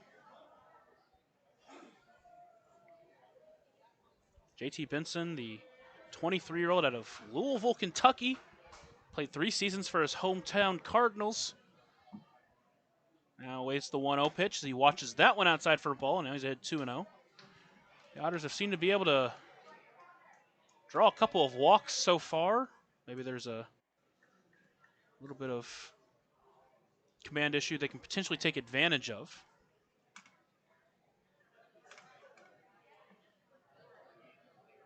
Now the 2-0 pitch swinging, but comes up with nothing, and count moves to 2-1.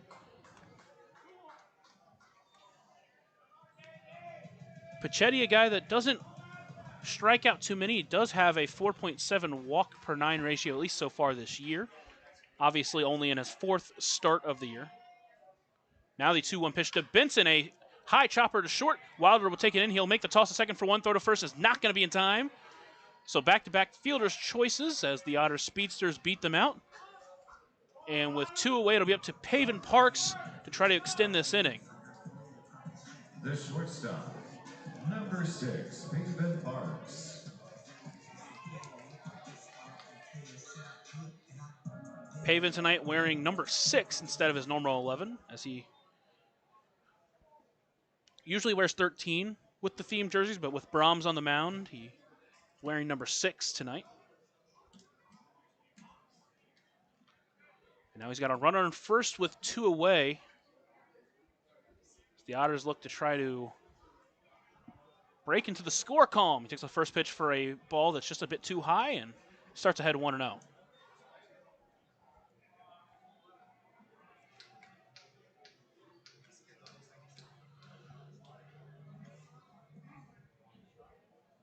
Pichetti, after displaying a lot of preciseness early, Paven lifts that one into left field. Lagrange on his way to the track, but brings it on the run for out number 3. So the Otters do get a runner on, but can't score him. We'll head to the 5th inning, still tied at 0. You're listening to the Otters Digital Network and on 96.9 WYIR. Right now in Vanderburgh County, over 800 children are in the child welfare system waiting for someone to be their voice, and you could be that voice by becoming a court-appointed special advocate, a CASA volunteer. Donating just a few hours a month of your time can change a child's life forever. Vanderburgh County CASA invites you to join them. Stand up, speak out, be for the child, be a CASA. For more information, visit vandcasa.com. That's VAND-CASA.com. Ballet Indiana is made up of local ballet professionals, dedicated parents, and community members in order to provide unique and life-enriching experiences for hundreds of young dancers, while carrying out their mission to inspire a lifelong appreciation for dance for both our dancers and the Evansville community. More information on Ballet Indiana and information about their upcoming performances is available at balletindiana.org. Brahms is back out on the mound, and so are all-you-can-eat wings and fries at Buffalo Wild Wings, Monday through Thursday, now including traditional wings. That's right, all the wings and fries you can eat with your favorite sauce, just $19.99 for boneless and $24.99 for traditional wings, Mondays through Thursdays for a limited time. Dine-in only. Visit either Evansville locations at 5405 Pearl Drive and 715 North Green River Road for details. So although it's been unconventional, it's been 12 up, 12 down for Parker Brahms so far through his first 4 innings of work. Yeah, and hopefully he's able to continue that. Obviously, the Otters offense has struggled too, given that we're still scoreless. Both these pitchers having a good first 4, and now we get to the part of the game, especially with it being 7 innings, where someone takes the lead, and it's a big-time moment in the game, given it being tied through 4. It's Andrew Check to the plate. He was at the plate whenever Tommy Caulfield got picked off at second. First pitch, a strike to Check, and he starts behind 0-1. Check 0 for 1 with a strikeout in this game, making him 2 for 9 so far in the series. He swings through that one. Now he's behind 0-2 and has to battle. Already 5 strikeouts in these first 2 in this early 3rd game. And now the 0-2 pitch from Brahms. He checked his swing, but it's in there for strike 3 looking. Second time. Check goes down looking for a German-American Bank strikeout. And with 1 away, it will lead to the left fielder Wagner Lagrange. And that's the second time that Check has had words for the home plate umpire, David Ortiz.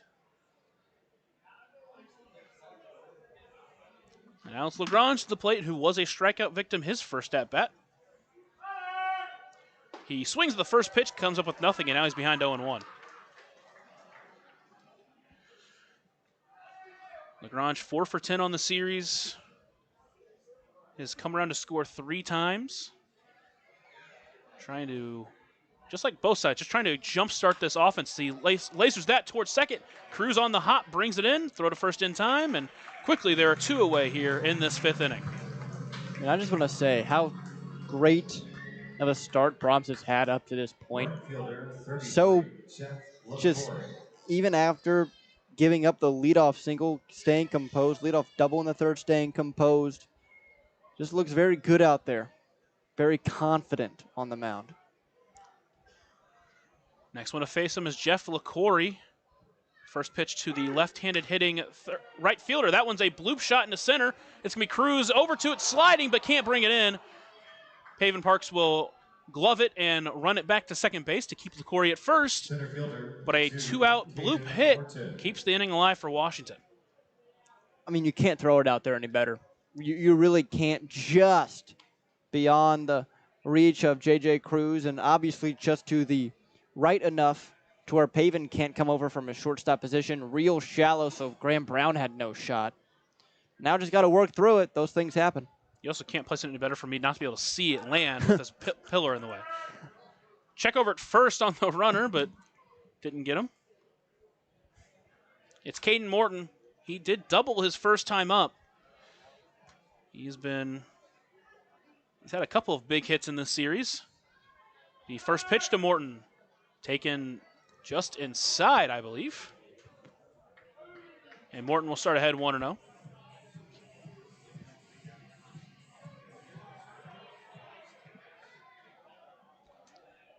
LaCory with a pretty decently sized lead over at first. The 1-0 pitch to Morton. That one runs outside, and the count moves to 2-0.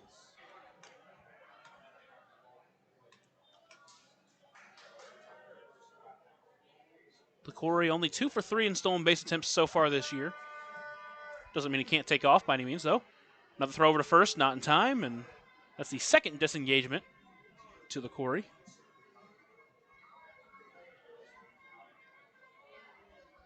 During his 5 seasons at Florida International, I should say 3 seasons at Florida Southern, 1 at Florida International, only stole 12 bags during those 4 seasons. Brahms pitches that one just low, maybe a bit inside. So now he's behind Morton 3-0.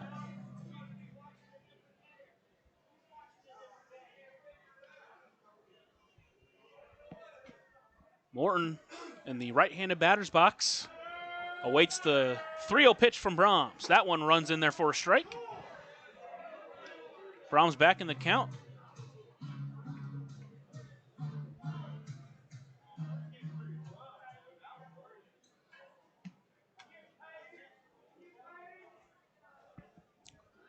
The 3-1 pitch runs inside too far, and count will lead to a walk.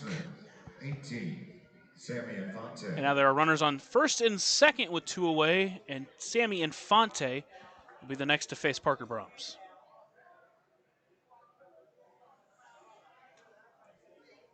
Infante struck out his first at-bat. Currently 1 for 5 in the series with 3 strikeouts. Did not play in Game 2.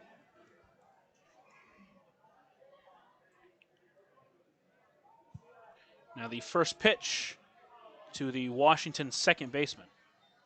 He chops that one off himself, and he'll start behind 0-1.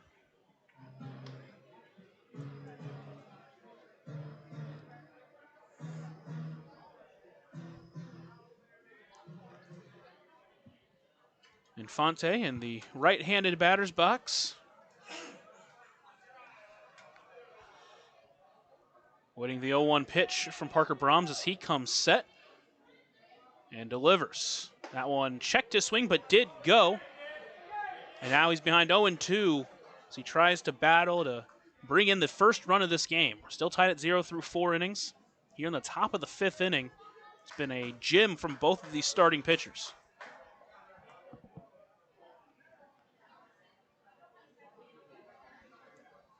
Counter 0-2, Brahms looking into Felix. He'll step off and reset himself.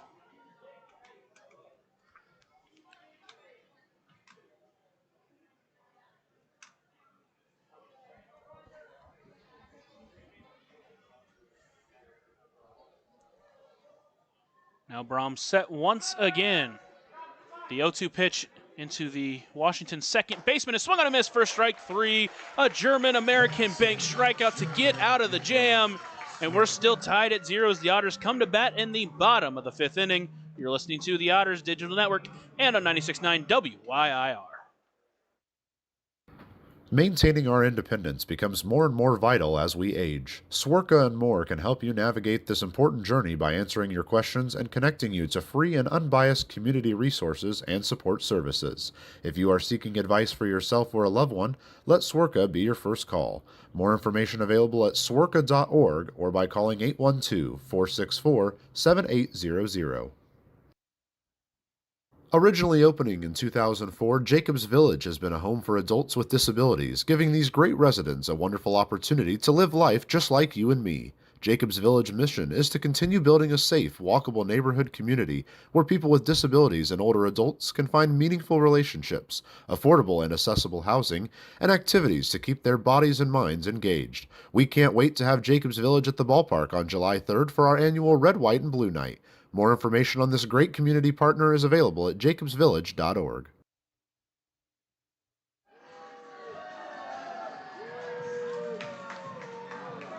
We're through 4.5 innings, still knotted at 0, and both of these pitchers so far have tossed gems, and Dominic Puccetti out there for his 5th inning of work has just been immaculate. Remember, this is the Buffalo Wild Wings 5th inning, and it's back at Buffalo Wild Wings. All you can eat wings and fries Monday through Thursday, now including traditional wings. That's right, all the wings and fries you can eat with your favorite sauce.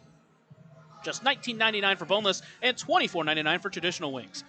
Mondays through Thursdays for a limited time, dine-in only. Visit either Evansville locations, either 5405 Pearl Drive and 715 North Greenwood Road for details. Gotta say, I haven't eaten yet today, and that is not a good read to have when you haven't eaten. Well, I mean, after this one, you can go get yourself some ballpark food in between.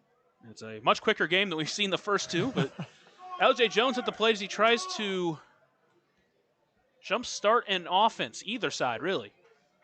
First pitch to Jones, hit high into left field, but it's not going to make LaGrange move all that much as he brings it in for out number 1. The left fielder, number 12, Keenan Taylor. So Keenan Taylor will try to follow that up after that first pitch attack from LJ Jones.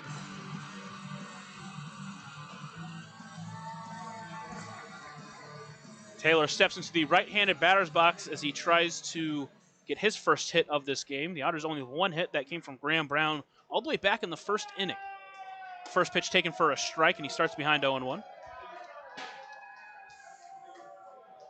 The Otters have drawn a couple of walks, but that lone hit from Graham Brown, the only hit on the scoreboard. The 0-1 pitch to Taylor, swings through that one. Now he's behind 0-2 and has to battle.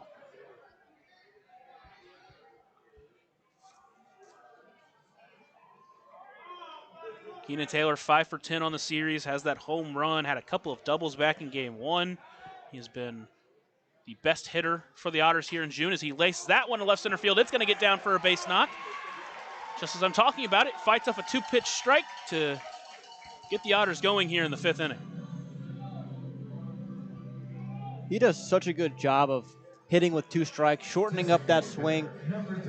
When the count is evened up, when he's in a hitter's count, boy, he lets it rip.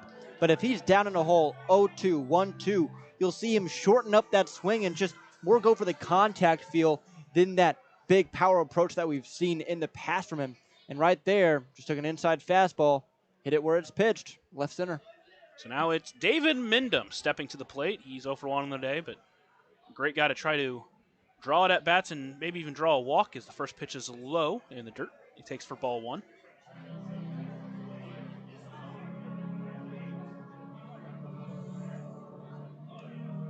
Hernandez will get a different ball and throw it back to the pitcher, Dominic Puccetti, who has been masterful in matching the excellent outing from Parker Brahms on the other side.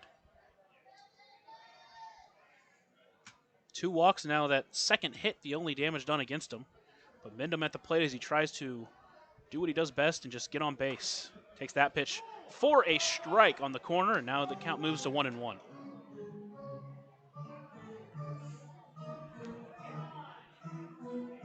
Mindom in his second game back from injury, still looking for his first hit since then, but as I mentioned, drew 3 walks last night, matching his team lead for a single amount of walks in a game.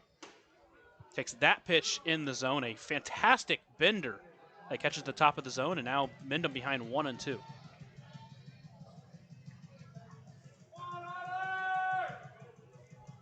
Mendham steps back into the left-handed batter's box. The 25-year-old typical first baseman, currently DHing right now. The 1-2 pitch, Taylor takes off, that one outside. Throw it in a second, it is gonna be in time, and the tag is down for out number 2 as Taylor's cut down, running for second base. And I understand the thought process there. Runs are really hard to come by right now, and if you're able to get that runner in scoring position, it might spark something. But at the same time, with runs being so hard to come by, and that's kind of a 50-50 chance. Keenan, not the fastest player. We'll see. So Mendham with a 2-2 count. Pichetti back in the windup, delivers. Swing and a miss for strike 3, so another 1-2-3 inning for Pichetti. We're through 5, scoreless on both ends. We head to the 6th inning. You're listening to the Otters Digital Network and our 96.9 WYIR. Right now in Vanderburgh County, over 800 children are in the child welfare system waiting for someone to be their voice, and you could be that voice by becoming a court-appointed special advocate, a CASA volunteer. Donating just a few hours a month of your time can change a child's life forever. Vanderburgh County CASA invites you to join them. Stand up, speak out, be for the child, be a CASA. For more information, visit vandcasa.com. That's VAND-CASA.com. Ballet Indiana is made up of local ballet professionals, dedicated parents, and community members in order to provide unique and life-enriching experiences for hundreds of young dancers, while carrying out their mission to inspire a lifelong appreciation for dance for both our dancers and the Evansville community. More information on Ballet Indiana and information about their upcoming performances is available at balletindiana.org.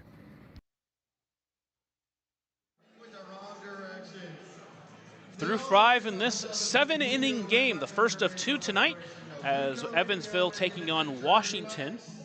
You're listening to the Otters Digital Network. Thank you so much for joining us tonight on this beautiful Thursday for baseball. I'm Lucas Macklin alongside my partner Riley Angel. And after a couple of high-scoring games for the Otters and a massive scoring game last night for both teams have been shut down by both of these starters.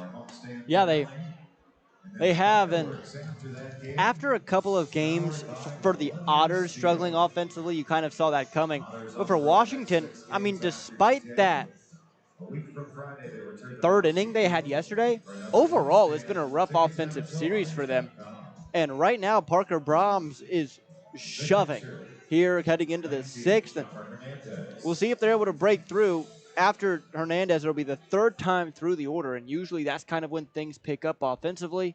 But again, right now, all zeros.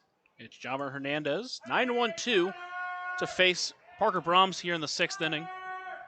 First pitch from Brahms, squares around a bunt. Hernandez does, pulls it back, but it's in there for a strike anyways. Now he's behind 0-1.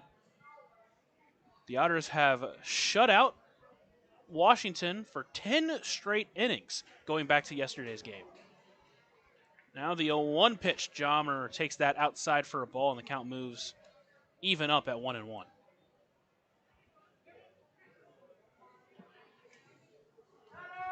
Hernandez struck out in his first at-bat. The 1-1 pitch inside. I don't think it hit him. Hernandez did a little dance to get out of the way, and now the count moves to 2-1. It's the second time that Brahms has gone up and in on Hernandez. The first time when Hernandez squared around a bunt. Same play that Caden Morton got thrown at third. The 2-1 pitch swung through that one, and the count's even up at 2-2. Brahms in this game, he's kept the walks down like he usually does, only at 2, and he struck out 7 Wild Things batters.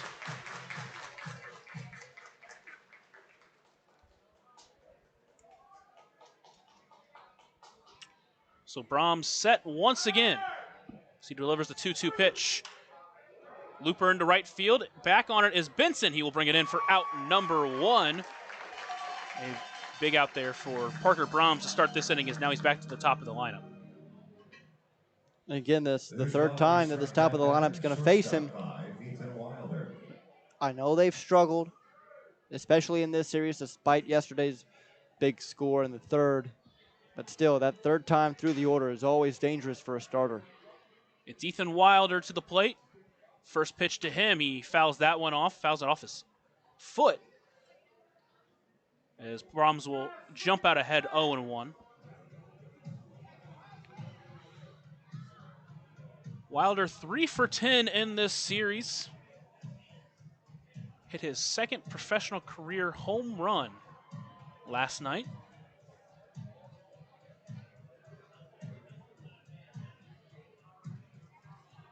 Now he's back into the batter's box. One away here in the 6th inning, still knotted up at 0 as both of these starters have been fantastic. And Wilder with an 0-1 count. That one taken high as it evens up at 1-1.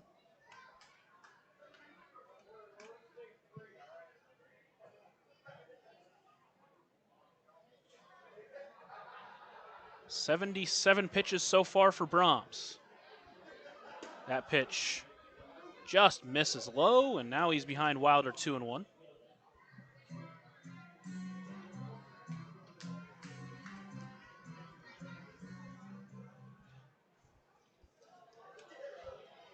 Brahms set once again.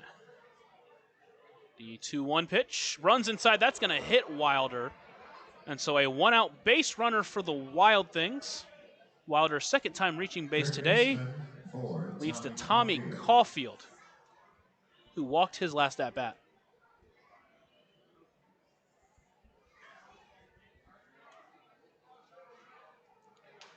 With Brahms at 79 pitches. Again, he first 3 starts where he didn't come out due to injury was 83, 86, 86, then went 96 against Windy City.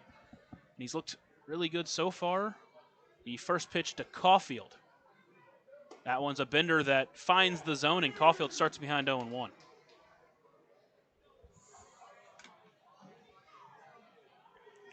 Caulfield did ground into a double play all the way back in the first inning. He's got a runner on first, one away. A quick toss over to first, but Wilder not at all off the bag.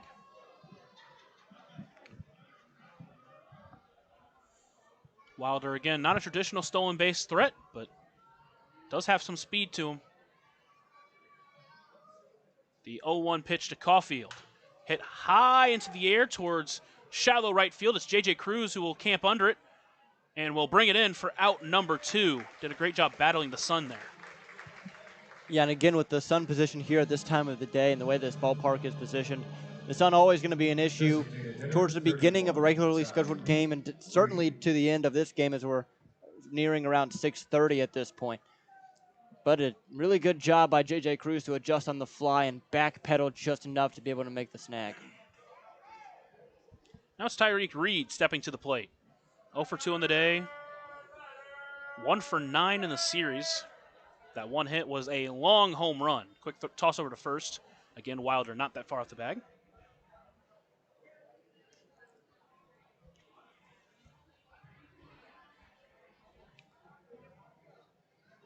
Now Brahms set and delivers the first pitch into Reed.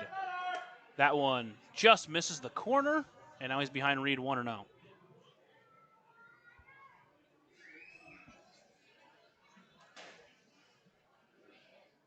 A stalemate so far in this one. No runs on 3 hits for Washington, no runs on 2 hits for the Otters. The next pitch to Reed, he checked his swing. It's a strike anyway, and count evens up at 1-1.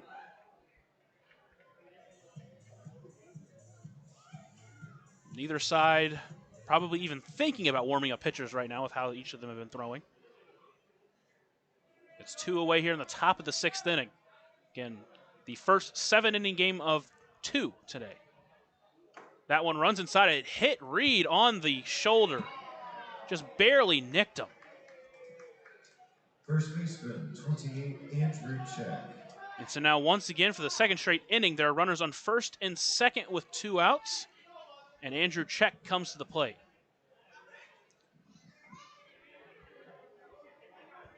So Brahms has hit 2 batters here in this 6th inning. Those are the 2 runners that are on.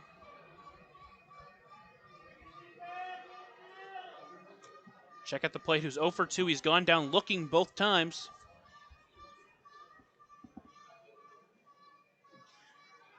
Brahms now comes set. Reed is almost halfway to second base with his leadoff. First pitch just misses inside. And Check is ahead 1-0. Mentioned that Reed not being held on at first. Jones is almost touching the first base line, but with Reed not being held on, he is way off the bag at first. Next pitch just misses low, and now Brahms behind Check 2-0.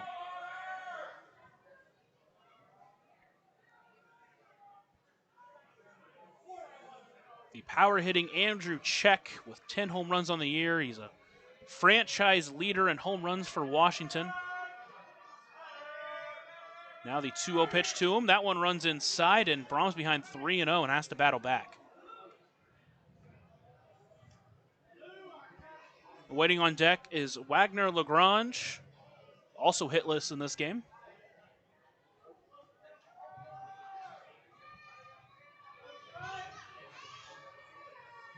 Check ahead 3-0. The next pitch to him. That one just misses low, and a 4-pitch walk to Andrew Check loads the bases up with 2 away. Max is going to come out of the dugout and talk with his pitcher. This is a huge moment in this ball game. It really is, because it feels like either team gets one, and it feels insurmountable, let alone a couple. The good thing is he got 2 fairly quick outs sandwiched in between that hit, the first hit by pitch of the inning. So there are 2 away. You don't have to worry about getting out of a crazy jam. But you would really like to get Wagner out. Just go back to attacking the zone, which is what he was doing for the entire game up to this point. Don't let those runners take you out of your mechanics. Just do what you need to do. Get this guy out. Because, again, 1 run feels like 5 in a game like this. Lagrange into the right-handed batter's box, 4 for 11 through the first 2 and so games. The first pitch into Lagrange, swinging at that one, he fouls it up overhead. An overhead foul ball brought to you by Heads Construction. Choose the best, never regret it. Good thing for Brahms there to get ahead of this batter after a 4-pitch walk to Andrew Check.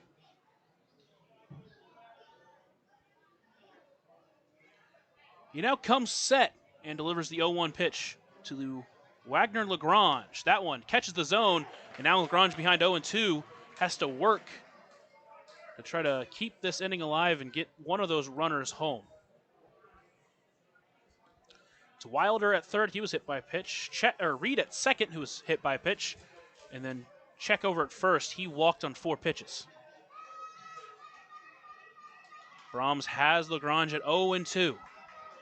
Comes set, delivers. Hit in the air towards right center. Brown on his run. Moving to the track, to the wall. He brings it in for out number 3. And looks like we're going to get some kind of call. Hold on. The umpires called something, and I'm not sure what. I think they called a balk. And he's going to go out there and talk, as it's the second balk that's been called on Parker Brahms. A balk has been called. Fans here at Bosse Field growing as the game goes on, voicing their displeasure. And Andy obviously also voicing his displeasure to the third base umpire, Noah Hobart. Well, and one of the things is, traditionally you see the call before the pitch is made. An entire play was made, everyone was heading off of the field, and then they make the ball call. That's where the frustration lies. If you make that call before the pitch is thrown, there's not really an issue. But because there was an out made, that's why there is such a big deal about it. And frankly, it is something that they should be upset about. Count still at 0-2 for Lagrange. At this point, you just have to get out of the inning without giving up any more runs. Brahms set now steps off, so he resets.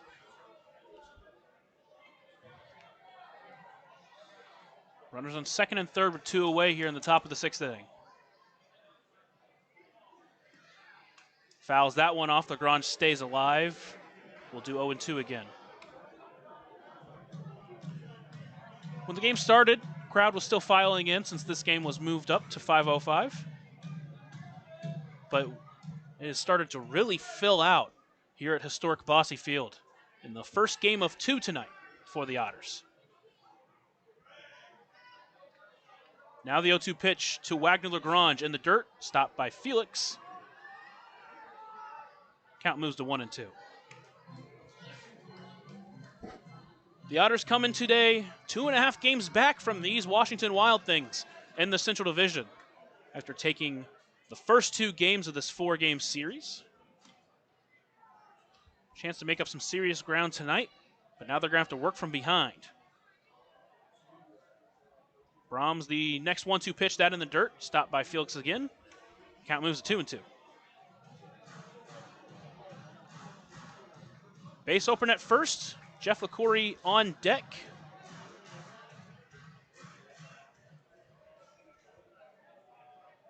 LaCourie a bloop single his last time up. Count at 2-2 for Brahms. He comes set and delivers. That one hit into the air towards right center. Brown on the move. He will call it off and bring it in for out number 3, but Washington gets a run off a balk. They lead 1-0 as we head to the bottom of the 6th. You're listening to the Otters Digital Network and on 96.9 WYIR. Maintaining our independence becomes more and more vital as we age. Swerka and more can help you navigate this important journey by answering your questions and connecting you to free and unbiased community resources and support services. If you are seeking advice for yourself or a loved one, let Swerka be your first call. More information available at swerka.org or by calling 812-464-7800. Originally opening in 2004, Jacobs Village has been a home for adults with disabilities, giving these great residents a wonderful opportunity to live life just like you and me. Jacobs Village mission is to continue building a safe, walkable neighborhood community where people with disabilities and older adults can find meaningful relationships, affordable and accessible housing, and activities to keep their bodies and minds engaged. We can't wait to have Jacobs Village at the ballpark on July 3rd for our annual Red, White, and Blue Night. More information on this great community partner is available at jacobsvillage.org. The Otters, for the first time in this game, have to battle from behind as they trail 1-0 here in the bottom of the 6th inning, but we've seen this team be able to put runs up in a hurry. Last night they were down by 4 after an 8-run 3rd inning for Washington, but they bounced back with 5 runs in that inning to bounce back, so a 1-run deficit, especially at Bosse Field, hasn't really been anything for this Otters squad. Yeah, they can definitely fight back. It's just such a challenge with a guy like Pachetti on the mound who has been so good so far in this game. But I really do think that right now, this Evansville team, they are as hot as it gets. So they're certainly able to do it. Now McCauley is yelling in the face of third base umpire Noah Hobart. And I don't know if he was chipping with him and he got thrown out, and that's why he's so upset. It would explain it.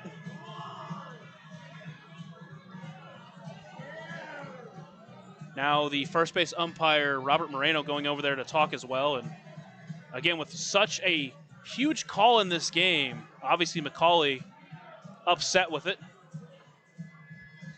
Again, not really sure if the call was right, but the manner of the way it was called is really what, as you mentioned, caused the most part of the frustration.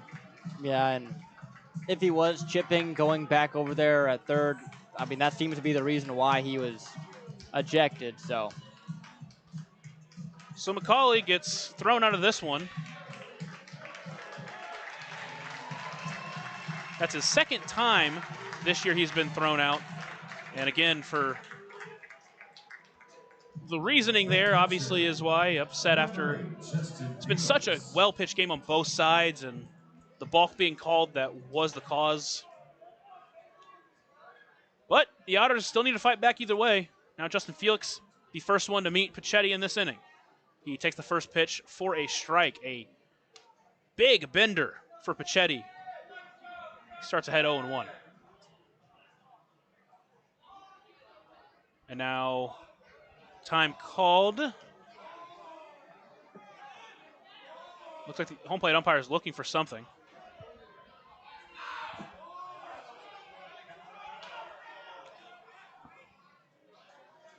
I think he's trying to tell the dugouts to stop talking. Potentially there's been some chipping from both dugouts. So the count at 0-1 for Felix. Takes that pitch in the dirt. Count evens up at 1-1.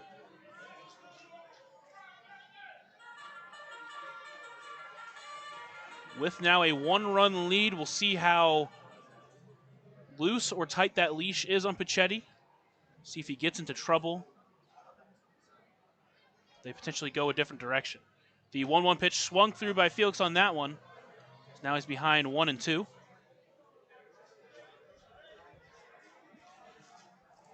Felix in the first game of this series went 0 for 3, was hit by a pitch. He reached on an error and scored twice. He also stole his first base of the season. Now he tries to get this inning started. He fouls that one off the mask of the catcher, Hernandez. As Felix does a good job there just to stay alive on the changeup that stayed a bit too high. Count still at 1-2 for the Otters catcher.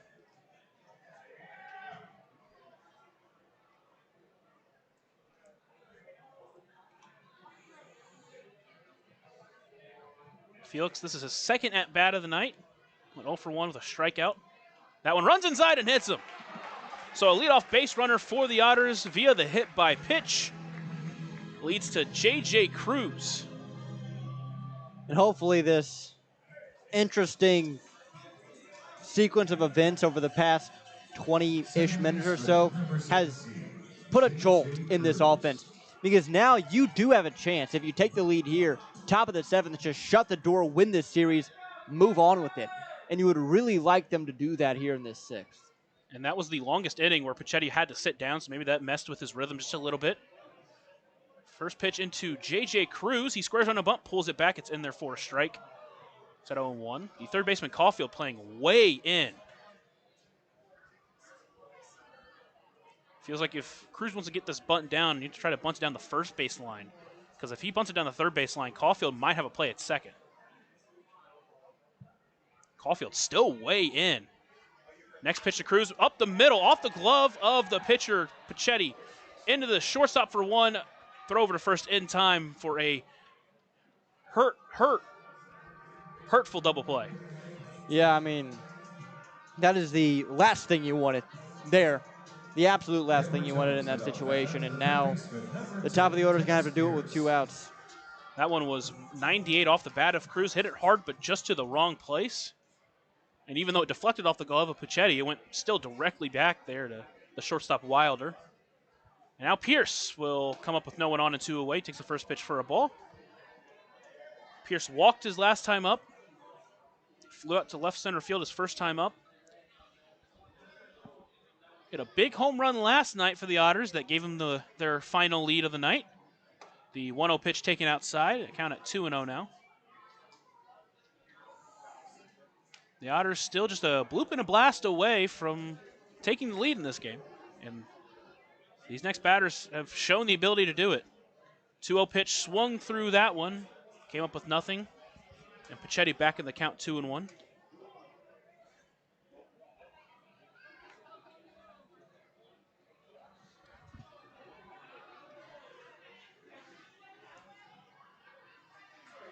Now the 2-1 pitch into the Otters' leadoff hitter. Hard hit towards third. It's off the glove of Caulfield into the outfield for a base hit. Pierce will round first. He will take a big turn, but head back to first. And a huge base hit there from Dennis Pierce to reach first base and extend this inning to Graham Brown. Well, there's the bloop. Now all we need is the blast. Graham Brown, definitely a guy that can do it. There is action in the pen. Looks like this might be it for Pichetti. Washington obviously desperate for a win here, and even though Pichetti's looked great, we'll see if they want to go from it. Is the pitching coach out, not Vaith, so they will just have a talk with him on the mound. We saw a situation like this last night where Dennis Pierce with 2 outs, a bloop base hit. Graham Brown, the next batter, launched a home run. The Otters would love to see that again. Both of Graham Brown's home runs last night were 2-run shots with Dennis Pierce on base. I'm not saying that means anything. I'm just saying it's an interesting fact.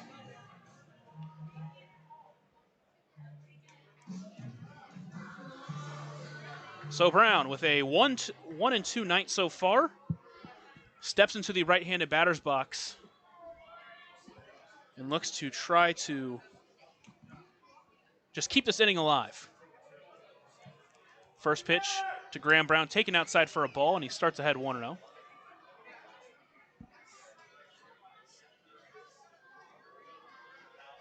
That one was 80-mile-per-hour changeup that stayed outside.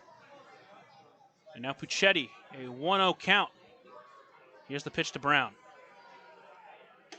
Watches that one just catch the corner for a strike. Evens up at 1-1.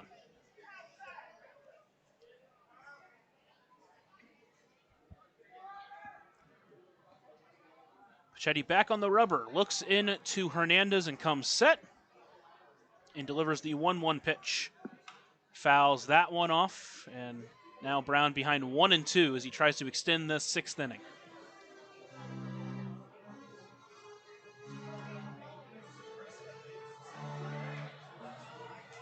Brown takes time. Obviously a huge at-bat here for the Otters.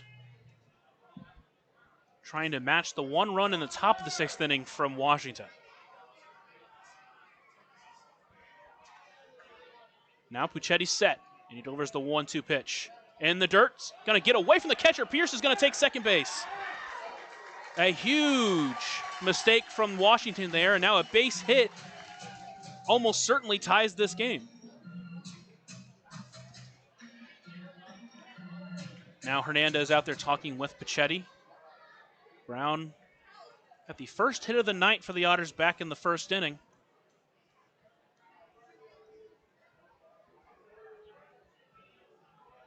And now the catcher Hernandez and the home plate umpire David Ortiz step back behind home plate.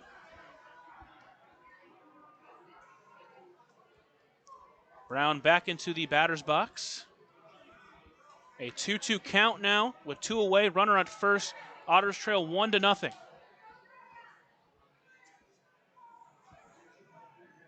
Puccetti looks in. Now he comes set. And Brown stepped out. Puccetti stepped off.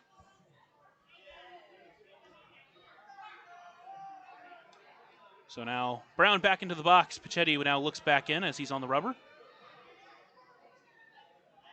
Looks like the pitch clock isn't working, at least out in center field. Count at 2-2 for Puccetti. Comes set and delivers. In the dirt, gets past the catcher again. Pierce is going to take third base. And now he's only 90 feet away from scoring as Graham Brown has worked a full count. This is what Graham Brown does. He is such a good hitter, great approach, and obviously now, runner just 90 feet away, Puccetti can't throw one to the backstop. Count's full for the Otters center fielder. He's had a ton of big hits for the Otters this year. Tries to get another one. Payoff pitch. Fouls that one off as he stays alive. We've talked about Keenan Taylor's ability to hit with 2 outs and score runners, but Graham Brown on his heels in that capacity. Keenan Taylor 12 2-out RBIs. Graham Brown with 11. Count still full as Puccetti comes set and delivers once again the payoff pitch. Brown over to right field, check, snags it, run to first. He's going to toss it to the pitcher, and he is in time for out number 3. A bang play. And now we're going to have another argument. Both Billy Easley and Max Peterson are over there arguing with the first base umpire, Robert Moreno. Man, I mean, that was about as close as it gets. I thought he got there safely. Graham Brown was furious on that play. Man, I mean, it's just so close. And a play like that, gosh, you really want it. You really want it. That would have been the tying run for the Otters there. We'll check out a replay real quick just to be safe. Check once again. Feels like he would have beaten Brown to the bag, but he tossed it to the pitcher. Brown diving, and ooh, that replay looks like he got there safely. Yeah. That is a tough call to make. So back-to-back half innings where the umpires make a call that the Evansville doesn't like. Either way, we'll head to the 7th inning with the Otters trailing by 1. You're listening to the Otters Digital Network and on 96.9 WYIR. Right now in Vanderburgh County, over 800 children are in the child welfare system waiting for someone to be their voice, and you could be that voice by becoming a court-appointed special advocate, a CASA volunteer. Donating just a few hours a month of your time can change a child's life forever. Vanderburgh County CASA invites you to join them. Stand up, speak out, be for the child, be a CASA. For more information, visit vandcasa.com. That's VAND-CASA.com.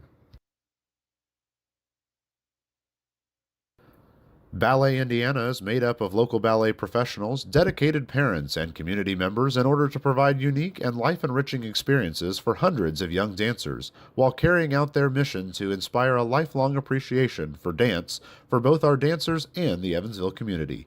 More information on Ballet Indiana and information about their upcoming performances is available at balletindiana.org.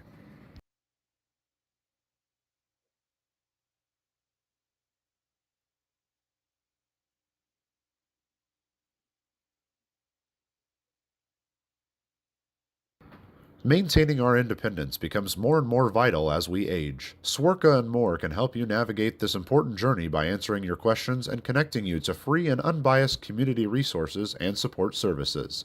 If you are seeking advice for yourself or a loved one, let Swerka be your first call. More information available at swerka.org or by calling 812-464-7800.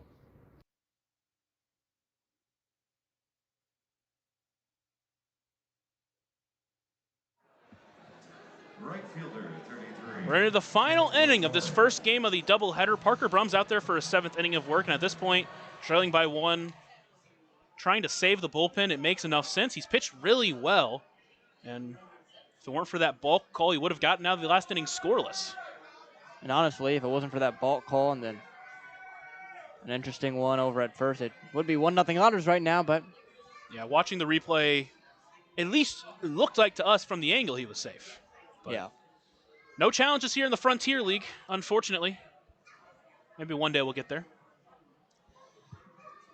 But first to meet Brahms in this inning will be Jeff LaCory as he steps into the left-handed batter's box. The first pitch in from Brahms is taken for a strike, and he starts ahead of LaCory 0-1.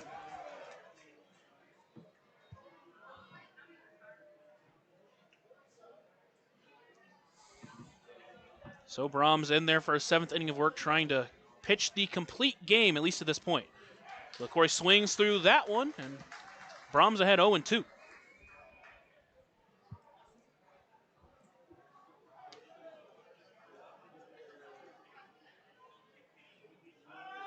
Now Brahms set once again. The 0-2 count here to LaCory.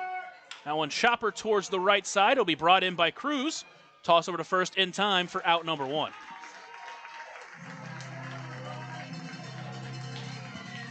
So with 1 away, it'll be Caden Morton to the plate. Morton has a double in this game, and he's also drew a walk. He has reached both times he's been to the plate. Now Brahms set and delivers the first pitch into the Wild Things center fielder. Bender stays high and starts behind 1-0. It's been a very fast game 1 here of the doubleheader between Evansville and Washington. Already into the final inning. Next pitch, lift high in the air towards left. Taylor on his way back to the track, to the wall. In front of the wall, he's going to make the grab. Loud off the bat. Last night, it's for sure gone. But tonight, not enough wind to carry it. In fact, currently no wind. And just a loud out number 2. Yeah, I mean, off the bat, given the game we had last night, I was like, oh, boy, that one's way out of here. Nope. Keenan able to track it down on the track and make the catch. Now, Brahms just 1 out away from really giving this ball club a chance in the bottom of the 7th. It's Jamer Hernandez. No, rather, Sammy Infante. Got ahead of myself. Stepping into the right-handed batter's box. Watches the first pitch high for a ball. Starts ahead 1-0. Infante looking for his first hit of the day. Washington scored last inning without recording a single hit. That one runs high, and count moves to 2-0. It was a couple of hit by pitches, then a walk, and then the ill-timed balk that allowed the runner to score. Now a 2-0 count to Infante, takes that one for a strike. Brahms back in the count, 2-1.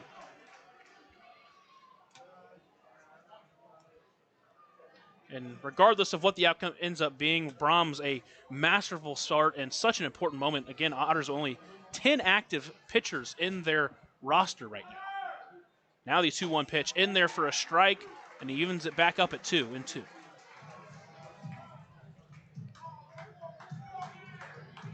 Brahms a strike away from finishing 7 innings.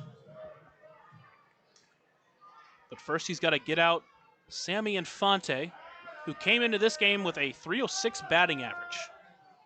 The 2-2 pitch laced up the middle. Brown going to come in on it, sliding, and bops out of his glove in center. Almost a fantastic play from Graham Brown there, but just couldn't squeeze it. And that will extend to Jomar Hernandez. That's a tough one, but you know what? It is what it is. Got to focus up on this next guy, the 9-hole hitter, and Hernandez. Just get out of this frame. Don't worry too much about the runner on first. With Hernandez at the plate, it'll be interesting to see if he catches game 2. There is a bullpen catcher over there, and we're not sure who it is, if it is Three Hillier or if it is someone else. First pitch to Hernandez is swung on for a strike. And now Hernandez is going to call time as he tries to reset himself.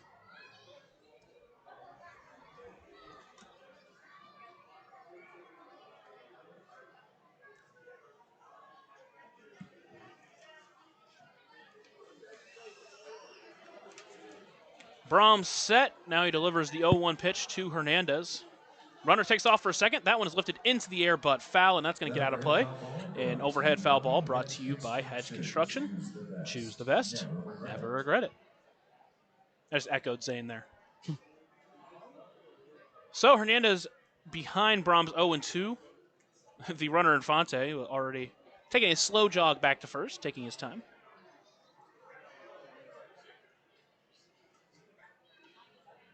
Infante is 5 for 6 on the year in stolen base attempts. 2 strikes. See if they want to send him again.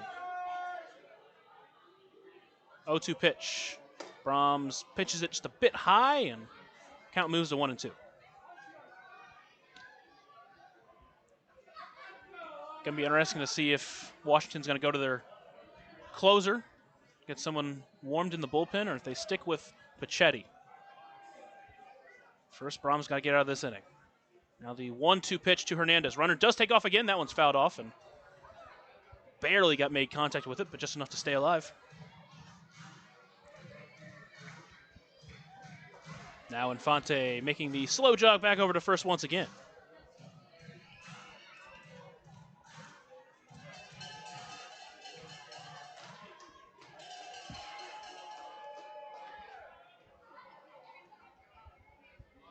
Hernandez in the right-handed batter's box, the catcher for Washington, awaiting the 1-2 pitch once again. Check over at first on Infante, but didn't get him.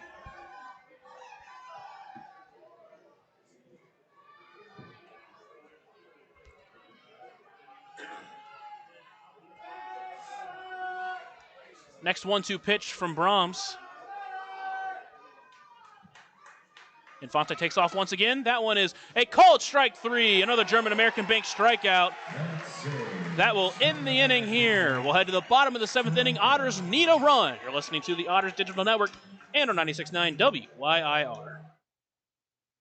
Originally opening in 2004, Jacobs Village has been a home for adults with disabilities, giving these great residents a wonderful opportunity to live life just like you and me. Jacobs Village mission is to continue building a safe, walkable neighborhood community where people with disabilities and older adults can find meaningful relationships, affordable and accessible housing, and activities to keep their bodies and minds engaged. We can't wait to have Jacobs Village at the ballpark on July 3rd for our annual Red, White, and Blue Night.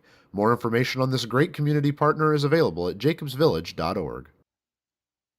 Right now, in Vanderburgh County, over 800 children are in the child welfare system waiting for someone to be their voice, and you could be that voice by becoming a court-appointed special advocate, a CASA volunteer. Donating just a few hours a month of your time can change a child's life forever. Vanderburgh County CASA invites you to join them. Stand up, speak out, be for the child, be a CASA. For more information, visit vandcasa.com. That's VANDCASA.com. The first pitching change of this ball game belongs to the Washington Wild Things as they send Andrew Herbert to get the final 3 outs of this game. Herbert on the mound. Behind the plate is Jommer Hernandez. That pitcher and catcher battery is sponsored by the Answer Auto Repair East. Find your battery needs at the Answer Auto Repair East, located at 2319 North Green River Road, or call 812-475-9000. Herbert, 2 saves on the season. Also started the year as a starter, has two starts this year. Yeah, he's coming off of a really good season with his NAIA squad, Reinhardt University, where he had a sub-2 ERA, 1.88 in 103rd innings. So coming straight off of that to this Washington team. A lot of confidence, but Evansville, they have the big boys up. He's going to have to work for it here in the bottom of the 7th, only a 1-run lead. In his last outing against Joliet on June 15th, went 2/3 of an inning against Joliet, gave 3 hits, gave up a run. So we'll see if the Otters can try to do the same thing here. It's the first meet 'em will be JT Benson. Had a huge home run to get the game started last night. Trying to get his first hit of the game. The Otters only have 3 hits so far in this one. Now the first pitch from Herbert. Taken for a strike, and Benson behind 0-1 to start this at-bat.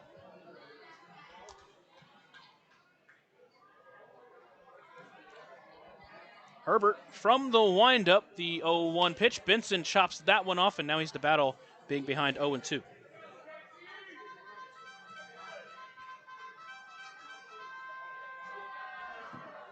Benson back into the right-handed batter's box. He's been so good at finding ways to get on base for the Otters this year. He needs to do the same here. Now the 0-2 pitch.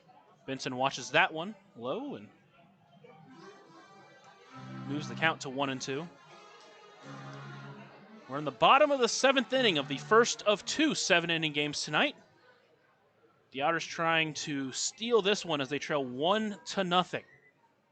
Next pitch, that one is fouled back overhead. An overhead foul ball brought to you by Heads Construction. Choose the best, never regret it.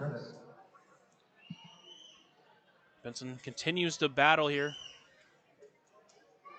Entered with a .431 on base percentage. Now the 1-2 pitch to Benson. He swings through that one for strike 3. So out number 1 for Washington will lead to Paven Parks.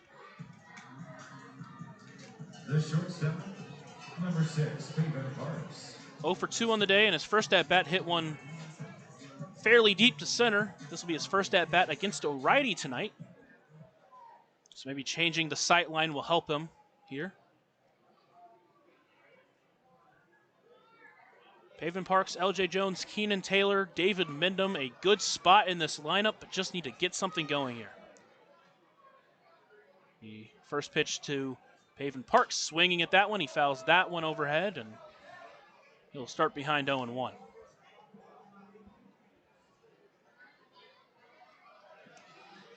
Paven with 2 home runs this year. Both come more recently than they did early.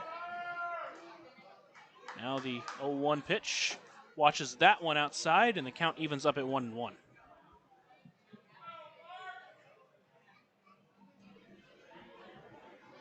He's done a great job working in counts and drawing walks, 20 walks on the year.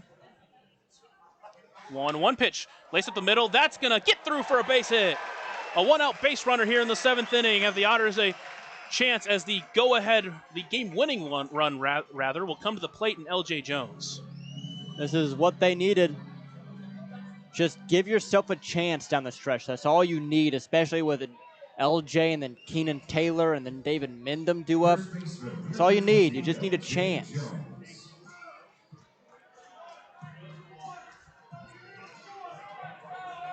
LJ 0 for 1. Drew a walk in his first at-bat. Haven 6 for 7 in stolen base attempts this year. Jones takes the first pitch high for a ball. He starts ahead 1-0. Paven has shown at times the willingness to be aggressive. This would be a huge moment to get aggressive if he wanted to steal second base. A decent lead over at first. 1-0 pitch, swings through that one, and now the count evens up at 1-1. That one up at 89 miles per hour, the top part of the zone. Jones outside the box, fixing his equipment, now steps in. Tall stance for LJ Jones, awaiting the 1-1 pitch from Herbert. Bender swings through that one, pulled the string on him, got him out in front. And now Jones has to work from behind 1-2.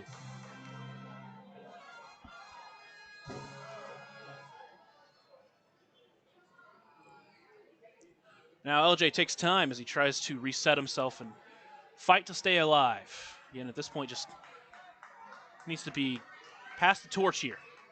Needs to be the mentality. Try to find a way to get on base, to get that runner to scoring position. Now the 1-2 pitch. Jones fights that one off as he stays alive. Looks like Paven over at first was thinking about stealing, made a first move, but thought better of it.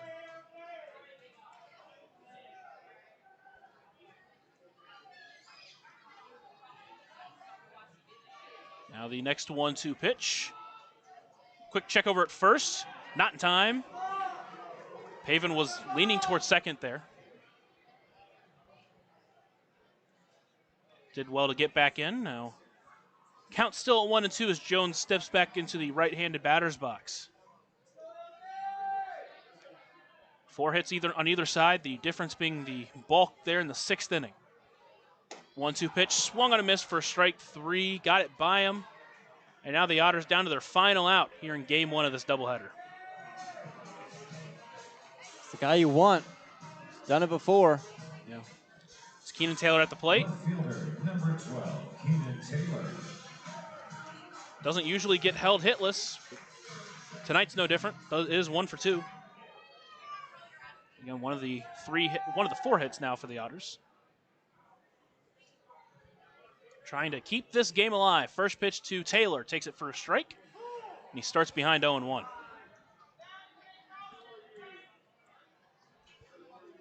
Herbert up at 90 miles per hour. It's about as fast as it seems like he'll get.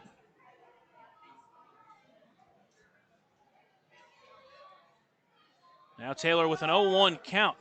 Next pitch from Herbert. That one outside in the dirt. Great stop by Hernandez to keep it in front of him, and count evens up at 1-1.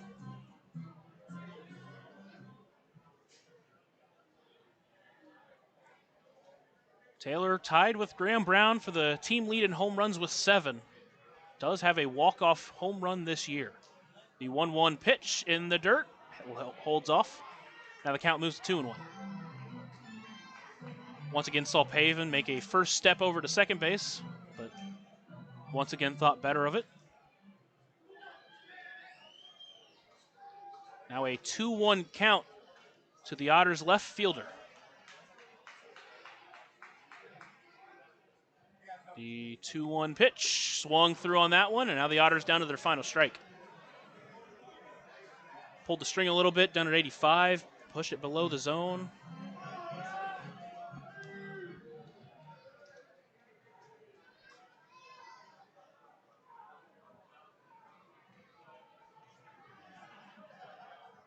Now the 2-2 pitch to Taylor. Swung through that one. Foul tipped it back into the glove for out number 3, and the Otters drop game 1 of this doubleheader 1-0. For the Otters. Stick around, we'll have game 2 of the homestand finale. A tough way to lose as that 6th inning was the difference. The 1 run on the balk from Parker Brahms, and then in the bottom of the 6th inning, a questionable call at first kept that tying run from scoring from third. It's frustrating. This is a very frustrating game, especially one where you have to immediately turn around 30 minutes later and play a second one. So we'll see how this goes, and again, hopefully Evansville able to get through here and in the second game get a win.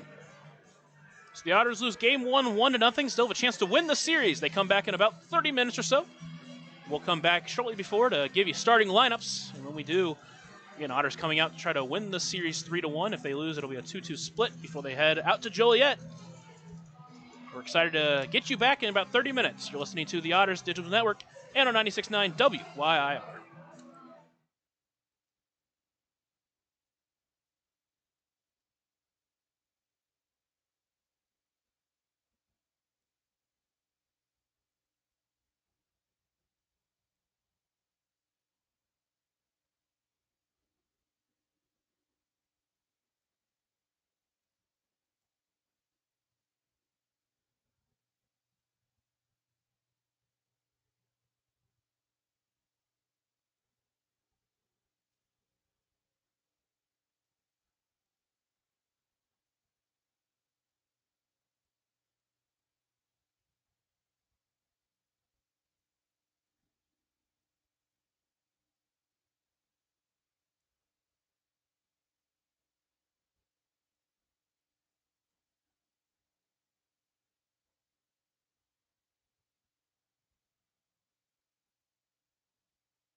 Hello, everyone, and welcome back to historic Bosse Field for Game 2 of this doubleheader. Evansville falling to the Washington Wild Things in the first of this doubleheader. 1-0 in 7 innings. It was a rough one for Evansville, but they get to bounce back just a couple of minutes later and try and beat this Washington Wild Things squad. I'm Riley Andrew alongside my partner, Lucas Macklin. Should be a fun one. This one really is just more of a bounce-back game for Evansville because of the way the first one ended. Yeah, and it was just one of those games where you had such a great outing for Parker Brahms, which is massive because of the injuries to all their pitchers, but you just couldn't strike through, you couldn't score anything, and it was really upsetting. But you've got another chance here. If you win this, you go 3-1 against this Washington team. You go 4-2 against them at home this year, which is a huge step forward in a division where you're currently chasing them. Let's take a look at the starting lineups for each squad. First, for the visiting Washington Wild Things, batting first in left field, Robert Shakeup. Second, third baseman, Tommy Caulfield. He has been at the top of this order now 4 games of this series. DH Tyreek Reed batting third, cleaning it up, the big left-handed power hitter, first baseman Andrew Check. At shortstop, Ethan Wilder batting fifth. Then it's Jeff LaCory in the 6th hole in right field. Center fielder Caden Morton is batting 7th. In the 8th spot, second baseman Sammy Infante. And then 3 Hillier getting his first start for this Washington Wild Things team. He is rounding it out, batting 9th and doing the catching.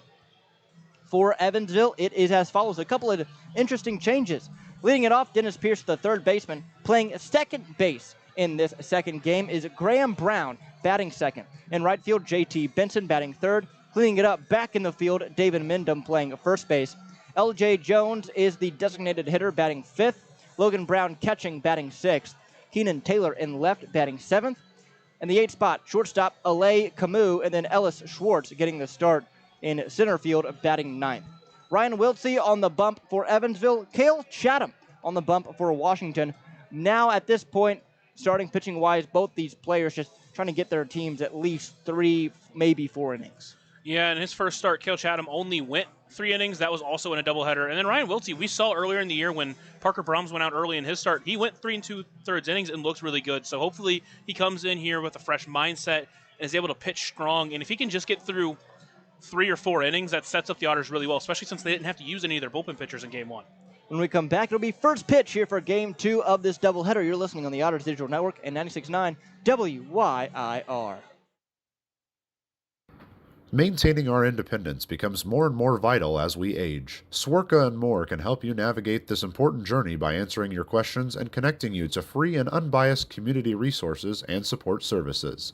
If you are seeking advice for yourself or a loved one, let Swerka be your first call. More information available at swerka.org or by calling 812-464-7800.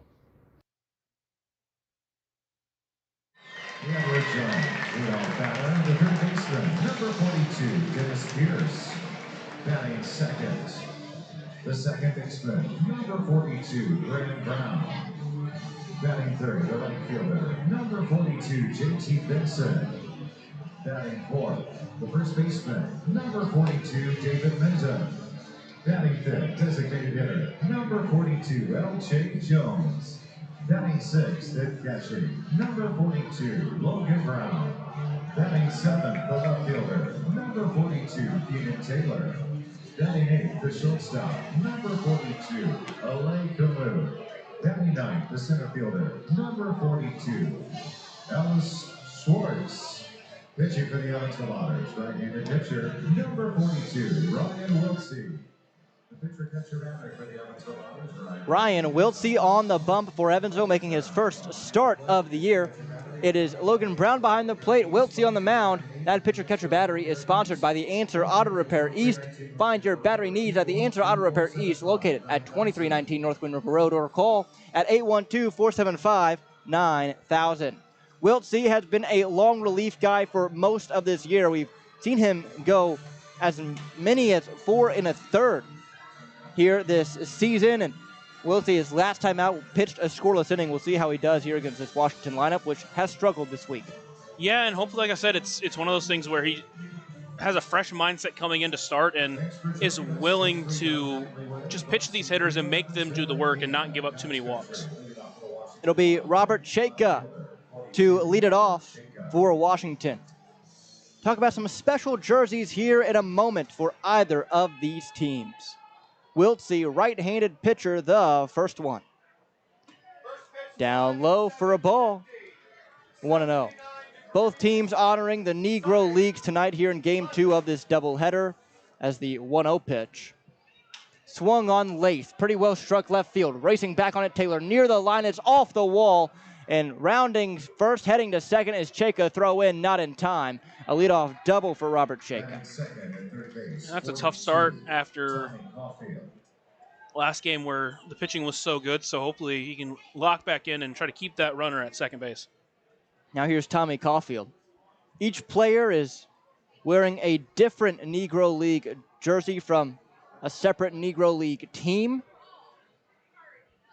Some wearing the Indianapolis Clowns, the Salt Lake Occidentals, the Grays, the Monarchs. The first pitch to Caulfield is swung on in a high pop-up shallow center field. Back on it, the shortstop Camus. But it's going to be the center fielder Schwartz to bring it in for out number 1. Also part of this, everyone wearing number 42. Obviously to honor the first man to break the color barrier in baseball, Jackie Robinson. Not only a phenomenal baseball player, but great human being as well, being able to deal with all the expletives and death threats and whatnot that come with being the first man to break that barrier in a major sport and in a major market, with it being in Brooklyn with the Dodgers. Here's Tyreek Reed, designated hitter. The first pitch is outside for a ball, 1-0. And Ryan Wiltsey is wearing the San Francisco Sea Lions home from 1946, which featured the first 3 women to ever play professional baseball, one of which was Toni Stone. The 1-0, inside 2-0. For Evansville, it is the white pants and a cream-colored jersey throughout with different names on the front. For Washington, gray pants and either a gray jersey or a black jersey. The 2-0 pitch to Reed finds the outside corner for a strike, 2-1. A little fun fact is that there's a little cub on the left side of Wiltsey's jersey, and even though they were the Sea Lions, they purchased the uniforms from a semi-pro club called the San Francisco Cubs. Huh. The 2-1 pitch. Outside, 3-1. One game down, 1 to go here at Bosse Field. Runner on second base, 1 away, top 1, game 2 of this doubleheader. Reed ahead in the count, 3-1 against the right-hander in Wiltsey, who sets far first base side of the rubber, hands just above the belt. The pitch. Swung on and missed out in front of the curve. It's 3-2 now. So on the infield, Pierce at third, Camus at short, Graham Brown at second base, David Mindham at first for the first time since returning from injury. In the outfield, Taylor in left, Schwartz in center, J.T. Benson in right. Payoff pitch into Tyreek Reed, the right-handed hitter. Swung on, popped it up, twisting foul down the first baseline. Racing towards it is Benson. The underhand basket catch can't be made in the bullpen. So time is called with that, and Cheka was off and running to make sure, just in case he did catch it, that he would be able to advance to third base. And the versatility of guys like Dennis Pierce and Graham Brown is going to be huge because it allows you to keep your best bats in lineup, because we've seen that a lot of the best bats for these Otters are the outfielders. And so having that kind of versatility is huge for this team to put the best lineup out there each and every day. Another payoff pitch to Reed. Here it is. Swung on and missed, strike 3. Got him on the changeup. First German-American Bank strikeout for Tyreek Reed. Brings up Andrew Check. Great response here from Wiltsey after giving up that leadoff double. The first pitch pop-up to Caulfield, then the strikeout of Reed. He's done a great job responding, and again, Otters hoping for a little bit lengthier of an outing than what he might be used to. We'll see. The first pitch into Andrew Check is taken for a strike on the down and away corner.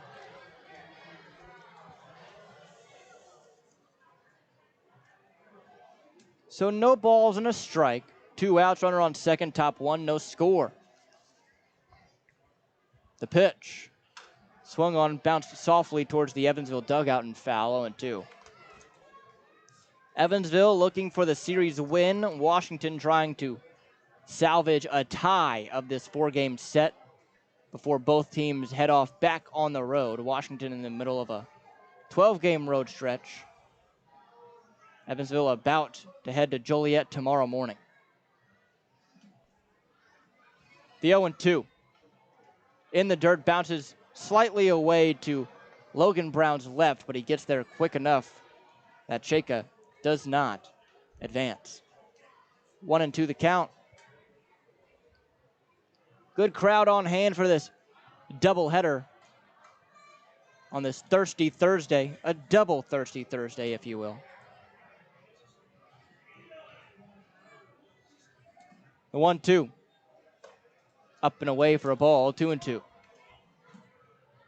Towards the beginning of this baseball-filled day, the wind was howling out to center, has since calmed down as the sun begins to set.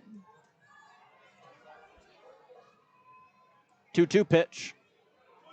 Swung on, popped up and foul overhead. That overhead foul ball brought to you by Heads Construction. Choose the best and never regret it.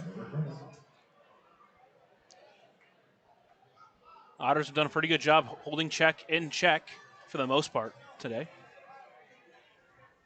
Deuce is wild. 2 balls, 2 strikes, 2 outs. Runner on second. The pitch. Just taking on the outside corner for a ball. Will have a full count now. Camus playing pretty much as up the middle as you can get without crossing over into the threshold of the right side of the infield. Brown, a hard shift at second as well. The payoff. Swung on, fouled back overhead again. So a good battle here from Andrew Check here to extend this first inning. Especially in a game like this, which is a bullpen game for both squads. This is a positive for Washington. In the way that first game went, you really start to wonder how many runs it'll take. The 3-2. Bender on the back foot missed low, so it's going to be a hard-fought walk for Andrew Check. Brings up Ethan Wilder.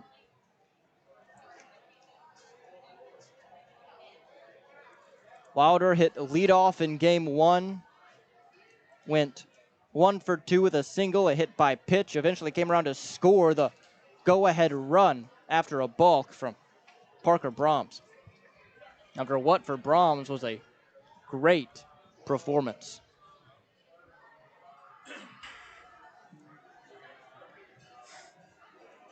Wilder, the shortstop for Washington, stands in on the right side. 2 runners on for him. And the first pitch he sees is right down the middle, 0-1. Infield straight up now. Same with the outfield. Wilder can spray it all around the park. Just a great hitter. Confident hitter. 0-1 pitch. That one just misses down and away. 1-1.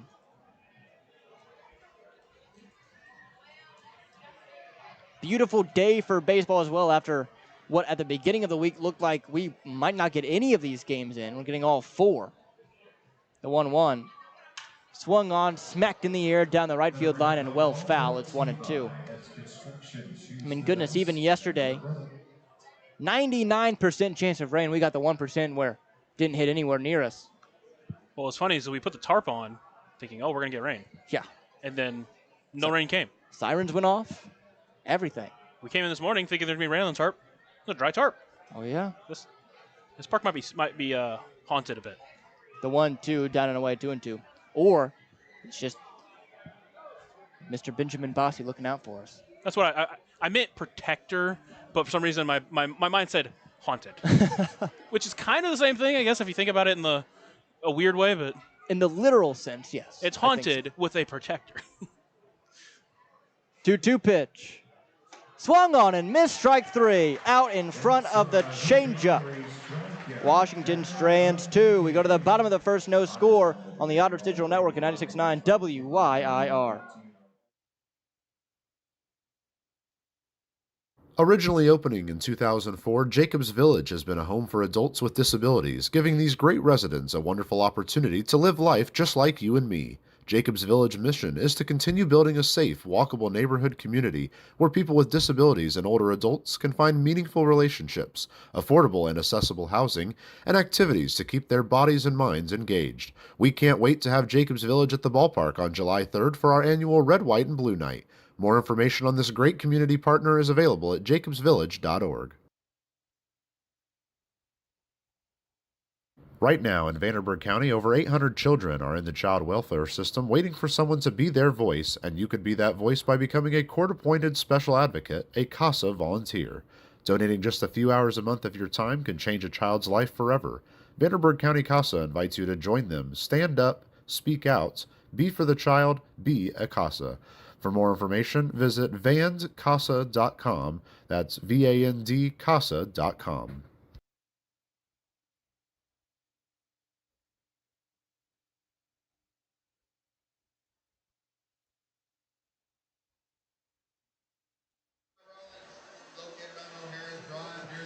To historic Bossy Field. No score after the top half of the first. Something interesting to note is Billy Easley, the usual first base coach, not over there.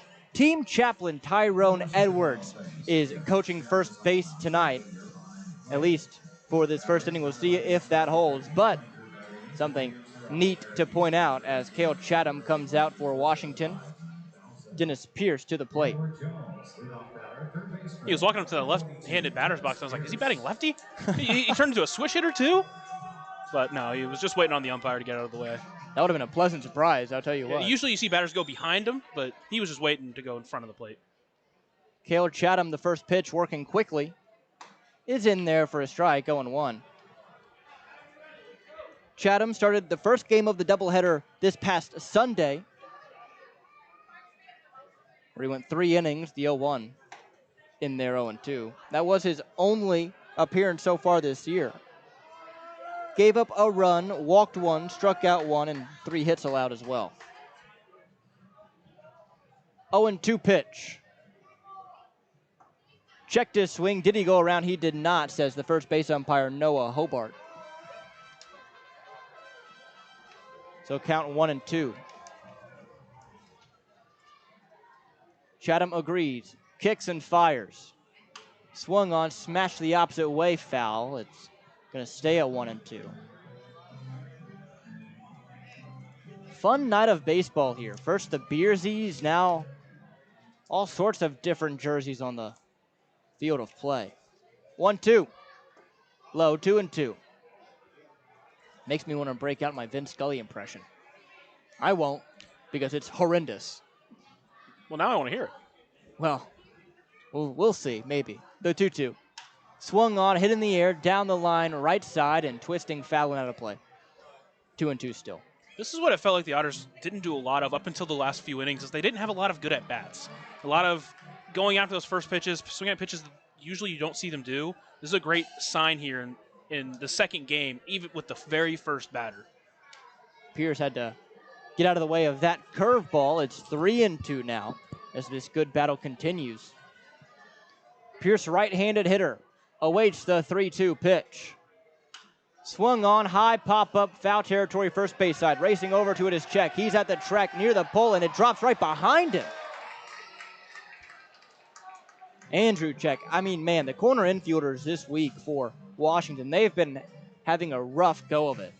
That one certainly catchable for Check, and even over at first, some hesitation plays on what could be 3 unassisted, where he tosses over. That's gotten him into some trouble. Feels like those balls that get deep into this infield throw off the infield just because they're not used to having that much room.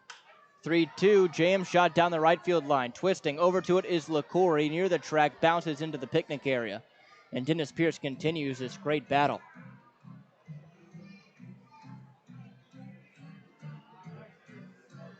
Graham Brown on deck, the newest Otters second baseman. As Chatham looks in, shakes once, now agrees, steps back, kicks, and fires the payoff. Swung on, line drive, center field. Back on it, Morton, near the track, makes the catch. It's a second straight game where you've seen him get some pretty good wood on that in the first at-bat, but this one, honestly, it was one of those that was hit. If it was hit last night, it's probably leaving the park as well. But just not enough juice to it, and it's just a loud out number one. Here's Graham Brown now. Graham Brown in game 1 went 0 for 2. The first pitch he sees is popped in the air, first base side. Racing over to it is Hillier and Check, but it gets fouled. Excuse me, Graham Brown went 1 for 3. Behind in the count here, 0-1. The pitch. Swung on, fouled high, and overhead foul. 0-2, that overhead foul ball brought to you by Heads Construction. Choose the best and never regret it. Some Central Division finals, Joliet and Florence. Joliet won 6-2. Lake Erie and New Jersey had their game suspended. New Jersey was winning 2-0 in the third inning. Brown takes low, 1-2. That's good for us, at least Joliet over Florence. I believe it's the only time New Jersey plays Lake Erie, so I don't know when that game would be picked up. Swung on and missed from Graham Brown, gets away from Hillier, who picks it up behind the dish and throws it over to first for the out. So first strikeout there for Cale Chatham brings up JT Benson. Man, it just feels like with as much offense as they've put out the past couple of days, this Otters team, you almost came in today feeling like they were due for a game or two, where they kind of struggled to get on base. You scored 12 in the first game, 15 yesterday. First pitch to Benson. Swung on, fouled right back, 0-1. Can you hit 7 homers as a team? You don't want to say you've emptied the clip, but man, sure feels like it. Well, they needed to in game 2. That was a game where they needed all of those 15 runs. 0-1, down and away, 1-1.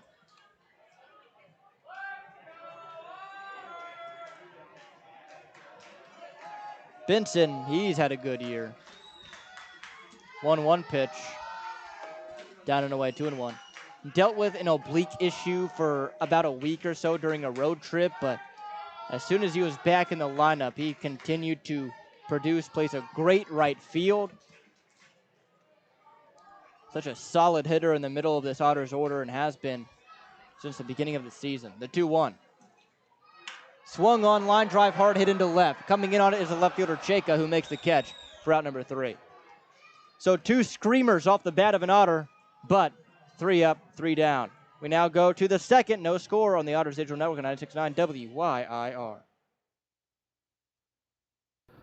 Ballet Indiana is made up of local ballet professionals, dedicated parents, and community members in order to provide unique and life-enriching experiences for hundreds of young dancers, while carrying out their mission to inspire a lifelong appreciation for dance for both our dancers and the Evansville community.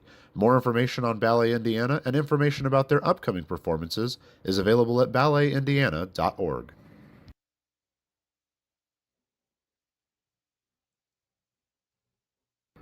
Maintaining our independence becomes more and more vital as we age. Swerka and More can help you navigate this important journey by answering your questions and connecting you to free and unbiased community resources and support services. If you are seeking advice for yourself or a loved one, let Swerka be your first call. More information available at swerka.org or by calling 812-464-7800.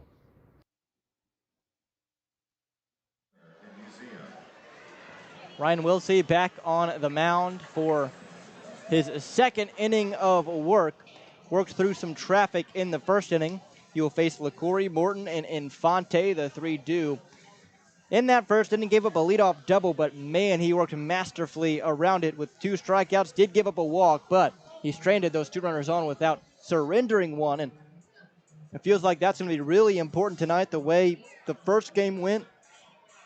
And the way the first inning went, obviously still very early in this second game, though.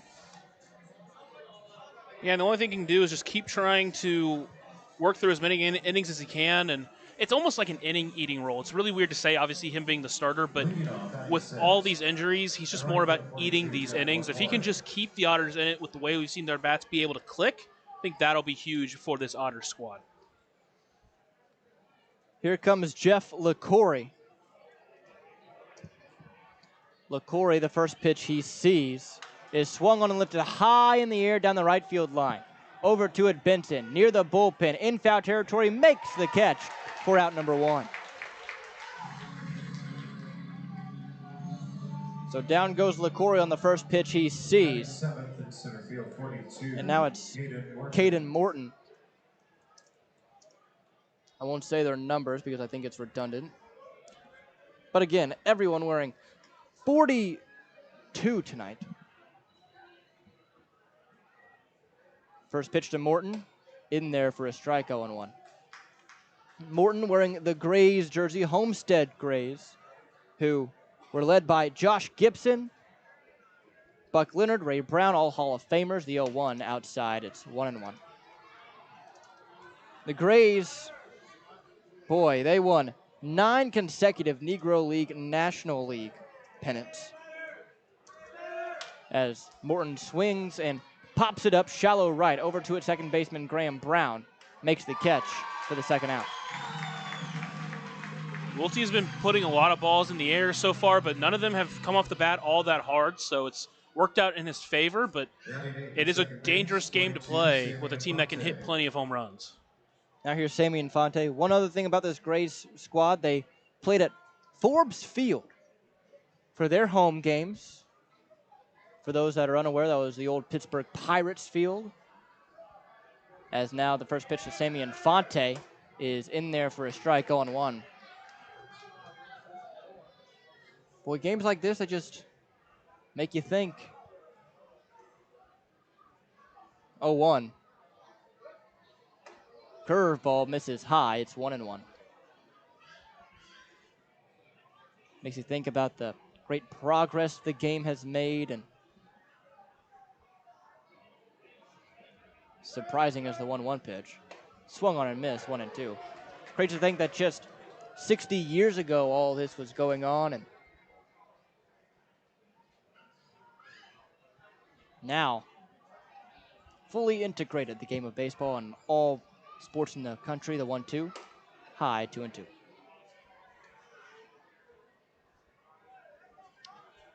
Two balls, 2 strikes, 2 outs, top of the second. No score. Wiltsey begins the wind and the pitch. Called strike 3, outer half.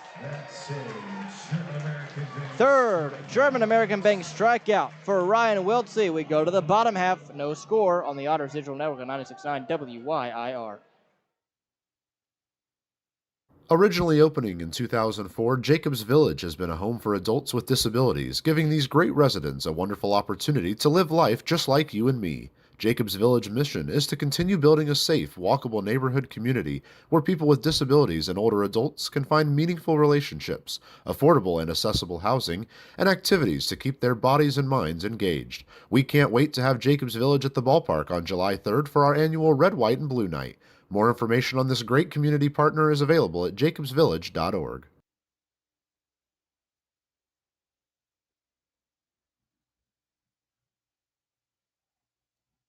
Right now in Vanderburgh County, over 800 children are in the child welfare system waiting for someone to be their voice, and you could be that voice by becoming a court-appointed special advocate, a CASA volunteer. Donating just a few hours a month of your time can change a child's life forever. Vanderburgh County CASA invites you to join them. Stand up, speak out, be for the child, be a CASA.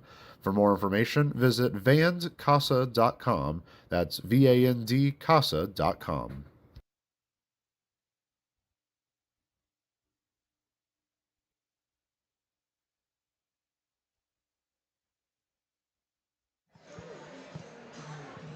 Time for the bottom of the second.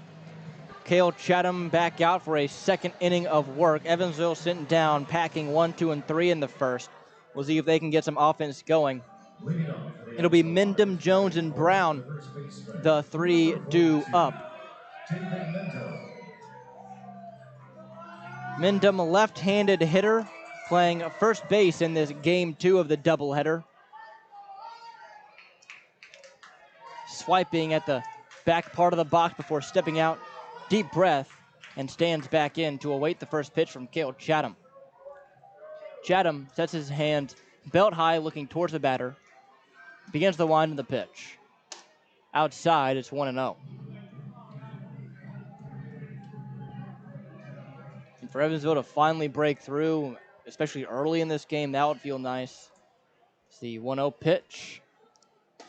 Outside, 2-0. A guy like David Mendham takes such good at-bats. Definitely a guy you want up in this situation.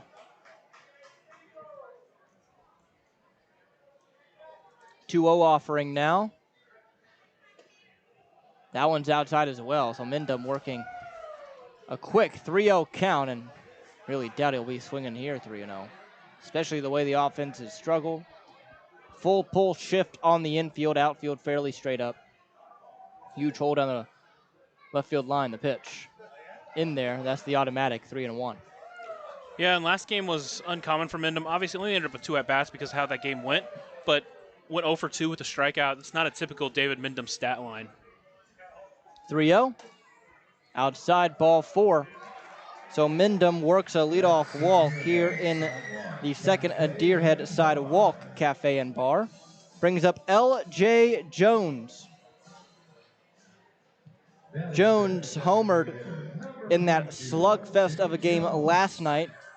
Was held hitless earlier today, going 0 for 2 with a walk.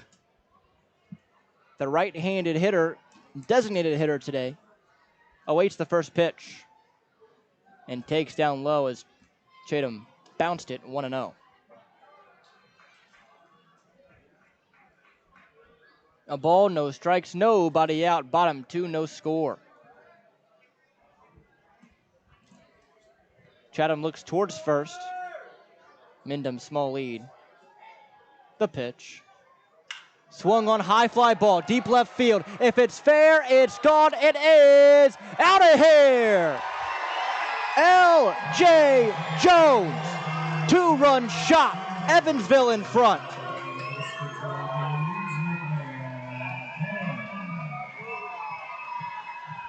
Ladies and gentlemen, L.J. Boy, oh boy, did they need that one. 2-0 Evansville, bottom of the second. LJ's second of the year. And get that big crowd on their feet early in this game. Hopefully, this is a sign for the Otters that they're more toward their typical self, at least the way we've seen coming into today. Now here's catcher Logan Brown. Brown did not start in game 1 as the first pitch to him is in there for a strike at the knees. 0-1. Brown. A little bit of a wider zone than what we saw earlier with the then home plate umpire David Ortiz. 0-1, shot the opposite way down the left field line and foul. It's 0-2. Home plate umpire in this game, Robert Moreno. Again, just a little bit more wide, but not a bad zone by any means. Yeah, and again, as long as it's consistent throughout the game, the hitters can adjust, pitchers can adjust as well. The 0-2. That one outside, it's 1-2. Keenan Taylor on deck. 2-0 Evansville, bottom 2, nobody out still. The 1-2 pitch. Swung on, grounded hard to second, fielded by Infante. Throw to first is in time. It's 1 gone now.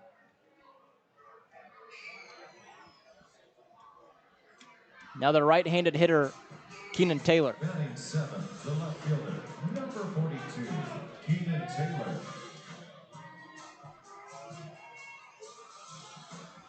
Taylor struck out to end the game earlier tonight. He did have a hit, went 1 for 3. The pitch in the dirt and outside, it's 1-0. Taylor, another one of these guys that has shown consistency. He started off as hot as he was. Question was, would he be able to keep it up? The 1-0 pitch in there, 1-1. He certainly has, entering the day. 361 the average, 7 homers, 25 RBI. The 1-1. Down and away, it's 2-1.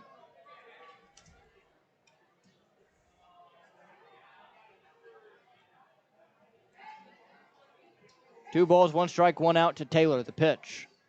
Swung on, line drive, base hit left field. That's going to drop in front of Jacob. So Keenan Taylor with a rocket into left, 105 off the bat, and a 1-out single. This is exactly what you want to see from the Otters after a tough offensive game. Now you're starting to fight back already. Already have that 2-run home run from LJ Jones. Now Keenan Taylor gets one into the outfield and with 1 away. Still a chance here to try to add some more runs into this 2-run lead. Here's Alay Camus. Infield double play depth. Third baseman is playing in, that being Caulfield with his toes on the infield grass. The pitch. Misses down and away for a ball, 1-0. Bullpen quiet still for Washington. Camus, another left-handed bat. Slightly open stance in that left side, standing all the way back in the box. Taylor, small lead at first. The 1-0. Inside, nice block by Hillier to keep it in front of him, 2-0.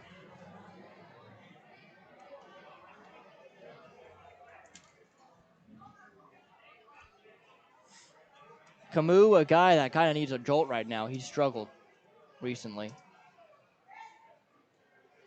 More of a contact hitter, 2-0 pitch in the dirt. 3 balls, no strikes.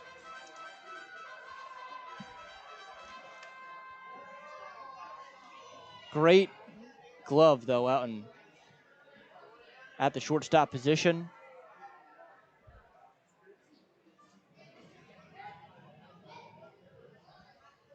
As Chatham, the right-hander, delivers the 3-0 pitch. Taking all the way is Camus, and he takes a strike, 3-1. Sun beginning to set as we are well within the twilight hour here in Evansville, Indiana. 3-1 pitch. Out and away, ball 4. So the second Deerhead Sidewalk Cafe and Bar of the inning for Chatham. It brings up Ellis Schwartz. Schwartz has not gotten a ton of opportunity lately with the great play of Dennis Pierce, but gets a start here in a doubleheader.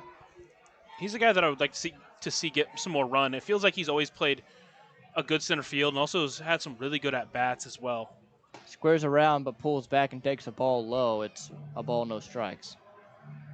I like this idea as well. Schwartz got some speed. If you can put a good one down third base, not only would it be a solid sacrifice, but you could beat that out to first. Schwartz stands in on the left side. Chatham sets far first base side of the rubber. The pitch. Up and away for a ball, 2-0. So Chatham seems to have lost it a little bit here in this inning, at least control-wise. Looking to break through. Again, the Washington bullpen quiet. There's some stretching going on. 2 balls, no strikes, and out. 2 runners on for Evansville, 2-0 the score. The pitch. Bender up and away for a ball, 3-0. And again, if Evansville is able to open it up here in this inning, that would feel really good, especially with Wiltsey on the bump. He's pitched a good 2 frames. The bullpen got the day off the game off in game 1. It only being 7 innings, if you can get 4 runs, feels like a lot. 3-0.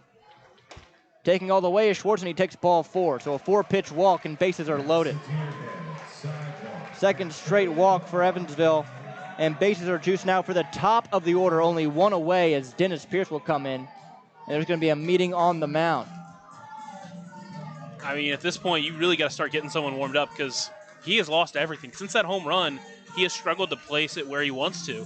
That right there wasn't a bad pitch, but at 3-0, it's too close to leave it up to the umpire. So at this point, you really got to start. I mean, obviously, they're in kind of a similar boat as the Otters, where you don't want to burn your bullpen, and they had to do that really the first couple of games of this week because of how well this Otters offense has been playing.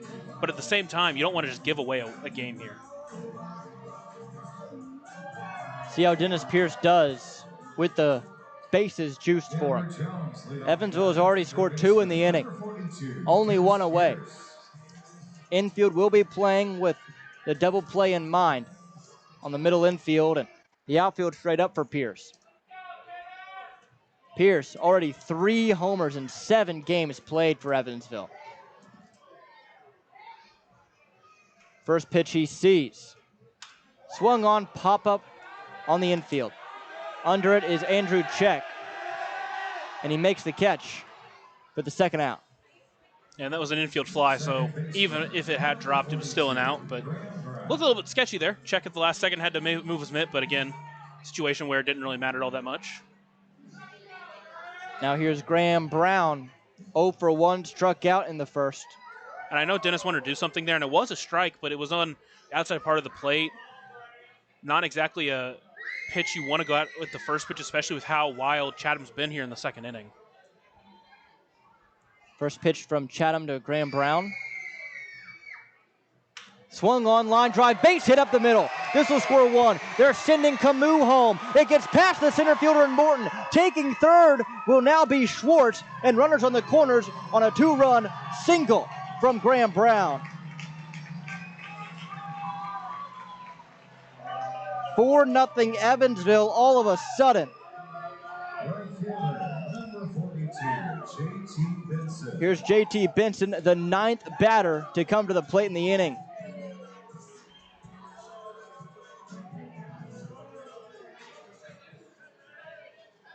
Four runs on 3 hits, all in this bottom of the second for the Otters.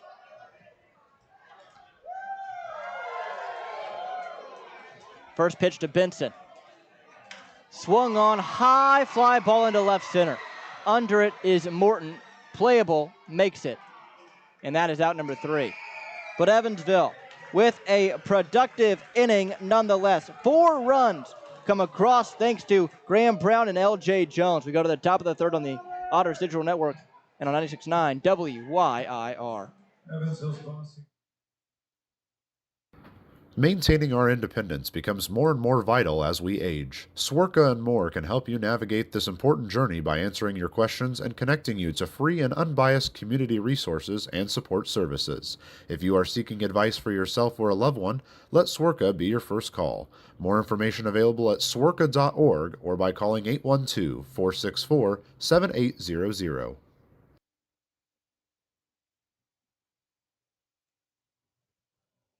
Originally opening in 2004, Jacobs Village has been a home for adults with disabilities, giving these great residents a wonderful opportunity to live life just like you and me. Jacobs Village mission is to continue building a safe, walkable neighborhood community where people with disabilities and older adults can find meaningful relationships, affordable and accessible housing, and activities to keep their bodies and minds engaged. We can't wait to have Jacobs Village at the ballpark on July 3rd for our annual Red, White, and Blue Night.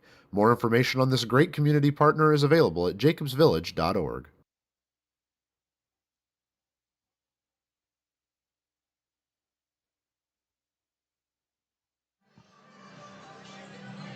Top 3, 4-0 Evansville after a 4-run second inning for the Otters. Ryan Wiltsey still out there on the bump for this Evansville squad. He will face 9, 1, and 2. The 3 due up, that being Hillier, Chayka, and Caulfield. And now he's got a 4-run lead, so hopefully he can go out there and work another clean inning. If he can work quickly, especially, get those bats back up and try to really pour it on here in the 4th game of this series. There'll be 3 Hillier.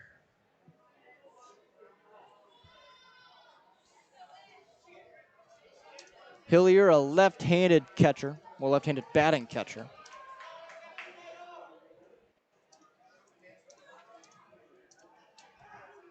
First pitch he sees is in there for a strike.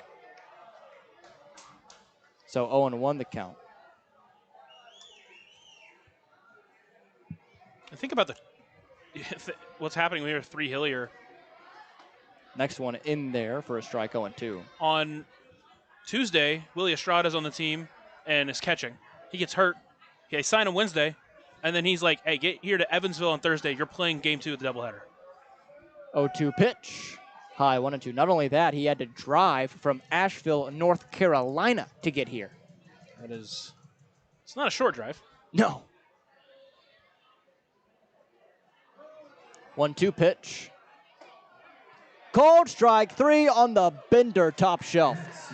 4th German-American Bank strikeout for Ryan Wiltsey. Now here's Robert Chayka.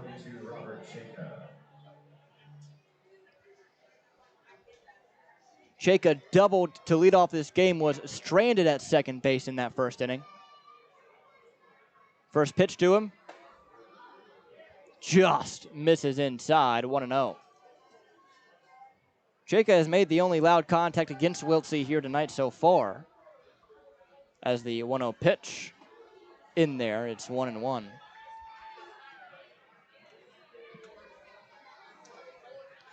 A ball, a strike, and out. 4-0 Evansville. The pitch. Swung on, soft liner into center. That's going to drop down in front of Schwartz for a single. So Chayka with his second hit in as many at-bats, the only 2 hits Washington has been able to get in this first 2 1/3. And here's Tommy Caulfield, who flew out to center his first time.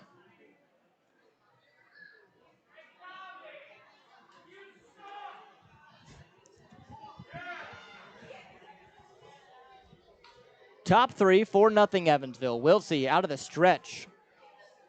The pitch.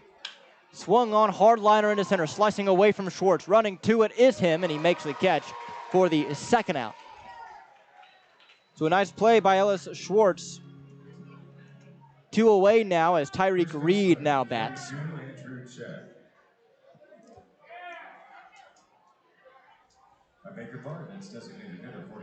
Yeah, now if you're the Wild Things, you start asking, what does Chayka see that no one else is? Because a couple of hits for him, everyone else is not able to get hits.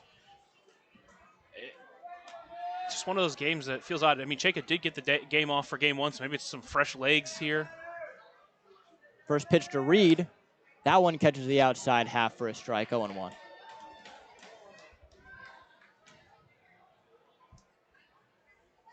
Infield straight up, outfield, at least Taylor is playing a little deeper than usual with the power hitter Reed up to bat. The 0-1. Swung on and missed out in front of the change, 0-2.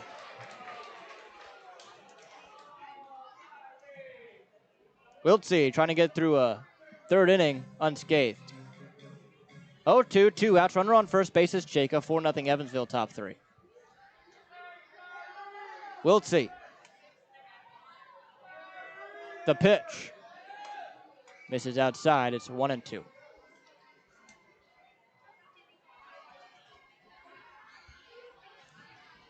No one up in the Washington bullpen after that 4-run inning from Chatham. It's one of those things where it's like you're pitching 3 innings. Unless he absolutely gets blown up, they need him to pitch at least 3 innings. 1-2. Just misses outside. It's 2-2. And again, just with how many games are in this short amount of time, you're going to hit these days where it's like, hey, we just need you to go out there. Again, it's kind of like an inning type of situation for them as well. 2-2. Swung on and missed, strike 3. 5th German-American Bank strikeout for Ryan Wiltsey. We go to the bottom of the 3rd, 4-0 Evansville on the Otters Digital Network and 96.9 WYIR. Ballet Indiana is made up of local ballet professionals, dedicated parents, and community members in order to provide unique and life-enriching experiences for hundreds of young dancers, while carrying out their mission to inspire a lifelong appreciation for dance for both our dancers and the Evansville community. More information on Ballet Indiana and information about their upcoming performances is available at balletindiana.org.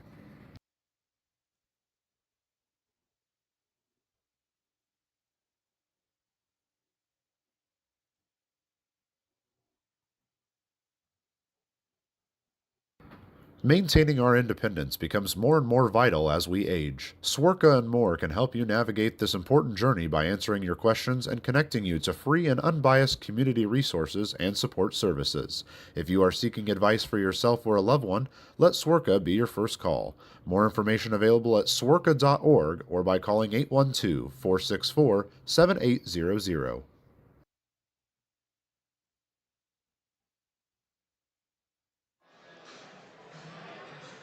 Bottom 3, 4-0. Good guys here at Bosse Field. Cale Chatham still on the bump for Washington, as Lucas, you mentioned, will likely be out there for this inning unless he gives up maybe 5. Gets blown up. I mean, just an inning-eating role for him currently. You pretty much have to get to the point where you're waving the white flag to pull him here at this point. It would get to a point where at some point you're probably using position players at this point to pull him out, because you just need him to get through 3, maybe even 4 innings if you can eke that out. Here's David Mindom. Walked and came around to score on the L.J. Jones blast an inning ago in the second. First pitch he sees from Chatham. Inside, he bounced it, 1-0.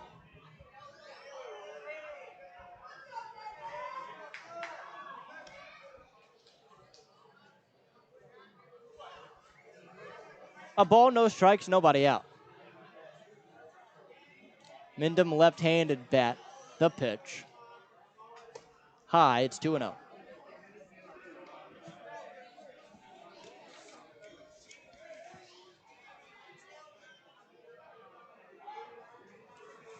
Two balls, no strikes, nobody out. Here it is. Swung on and fouled right back into the netting, 2-1. The way Washington is built, they don't have a super deep bullpen as it is. You're already using one of your guys out of the bullpen in Chatham. You used a guy like Coles and Chassis last night to give you big innings. Jackson Hicks gave you big innings. So you kind of want to save these guys as much as you can. Mindom with a high fly ball, fairly deep left center field. Back on it, Morton. Near the track, near the wall. See ya! Never mind, it's off the top of the wall. Oh, Bosse Field got me there, and a Deerhead double-decker double for David Mindom. Well, if it makes you feel better, I thought it was going to. That is a great way to start off this inning, and now you get L.J. Jones, who already has hit a home run in this game. Well, I guess a double's fine, too. L.J. Jones to the plate. The thing was, I was about to say, he hit it the exact same spot he hit his first home run this year in that left center field. So he likes hitting with power to left center field. Here is L.J. Jones. The first pitch he sees is inside for a ball, 1-0. Jones blasted one down the left field line, just barely staying fair for a 2-run shot to put Evansville in front initially. 1-0. Swung on, high pop-up. Right field, fairly shallow. In on it, LaCory makes the catch for the first down.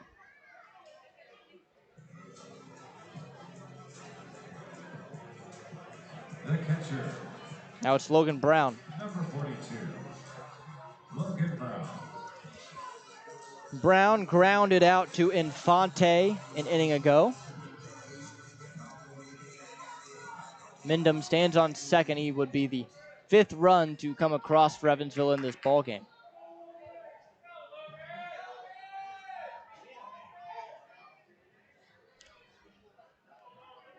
The pitch. Swung on, foul tipped right into Hillier's glove. So it's 0-1. Brown has been red hot, especially the last series against Windy City. Windy City, there it is. Man, it's been a week. The 0-1. Outside corner for a strike, 0-2. I'm not going to lie, there have been a few times where I've forgotten, we played Windy City last time. Yeah. My brain wants to go back to Lake Erie for some reason. We played Windy City in 3 games and 21 innings. It's a short series, and it was played within 2 days. Oof. Weird week, huh?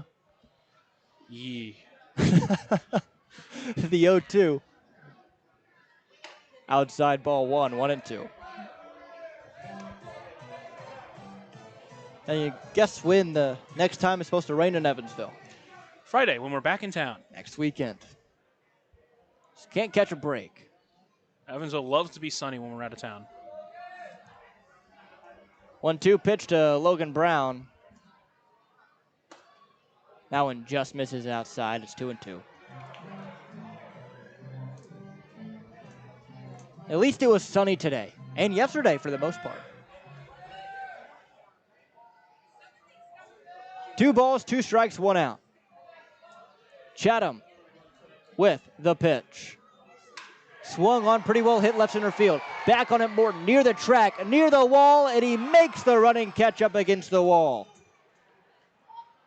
2 away now after a deep fly ball from Logan Brown gets caught. Barely any room. And Mendham was almost all the way to third base on that one. Potentially he could have tagged up, but in a situation like that, I don't mind it because a base hit is still probably what you need to score him anyways. But now Keenan Taylor 1 for 1 with a single.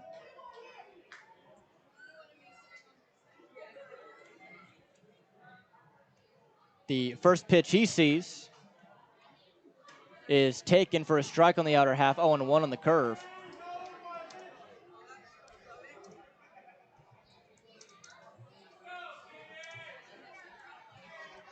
Chatham trying to work somehow through this bottom of the 3rd inning without giving up a run. The 0-1.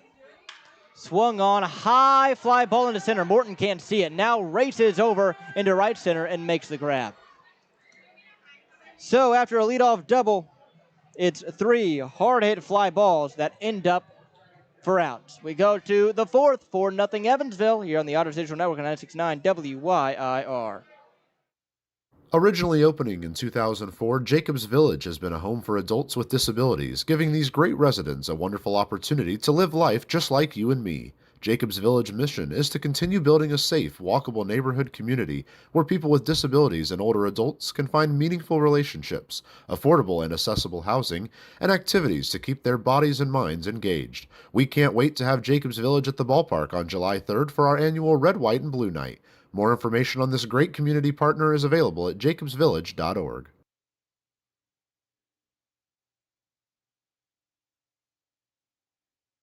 Right now in Vanderburgh County, over 800 children are in the child welfare system waiting for someone to be their voice, and you could be that voice by becoming a court-appointed special advocate, a CASA volunteer.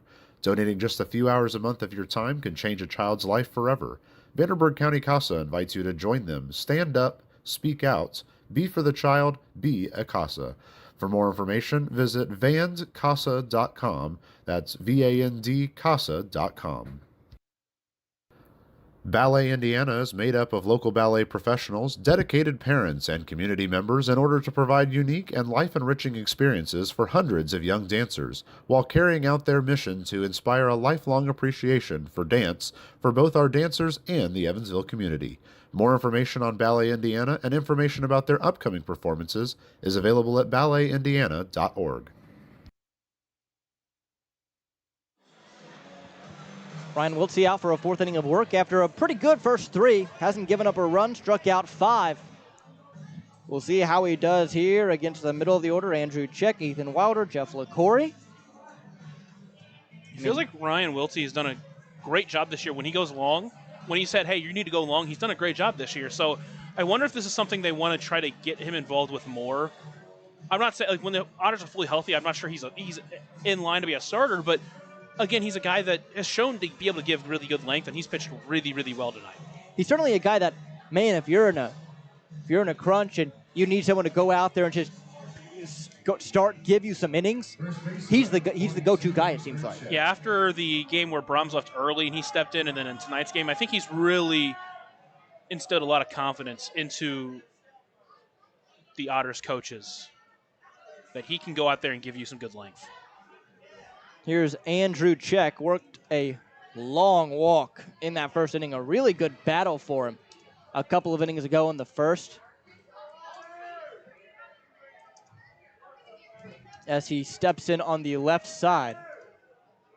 Wiltsey agrees immediately with Brown in the pitch. That one nicks the outside corner. It's 0-1. pull shift on the infield. Graham Brown at second with his feet in shallow right. Camus pretty much as far up the middle as you can play. The next pitch swung on, grounded. Diving play by Brown. Pops up to his feet. He's out at first base. Welcome back to the middle infield. Well, he's shown he can definitely play second base. That is a fantastic diving stop by Brown. Not only was it stopped, it was directly into the glove. That is a fantastic play from Graham Brown. Again, showing maybe he's even a better infielder than he is an outfielder. He was an All-American shortstop when he played in junior college. As now the first pitch to Ethan Wilder is in there for a strike at the knees. It's 0-1. Man, what a play from Graham Brown.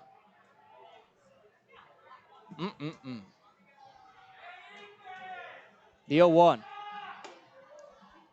Misses high. It's 1-1. We got a very lively crowd here at Bossy Field tonight. Thirsty Thursday. The 1-1. Swung on a miss out in front, 1-2. A double Thirsty Thursday. It is, in fact, a doubleheader Thirsty Thursday. Thirsty Thursday. Thirsty Thursday squared, some might call it. I'd say right now, Wiltie's done a really good job at being able to disguise between his fastball and off-speed. Multiple times we've seen the Wild Things hitters be out in front of his off-speed stuff. 1-2, swung on, ripped, and snagged by Mendham. 2 away. How about the welcoming back of the right side of the infield tonight? Graham Brown back to the infield, a great diving catch, and then Mendham, a hot shot to him, but able to get the glove down and snag it. A couple of impressive outs there by the right side of the infield. Now Jeff LaCorey. Starts to make your mind wonder, what can this infield look like offensively and defensively? Pitch to LaCorey. Uncle Charlie that bends in there, 0-1.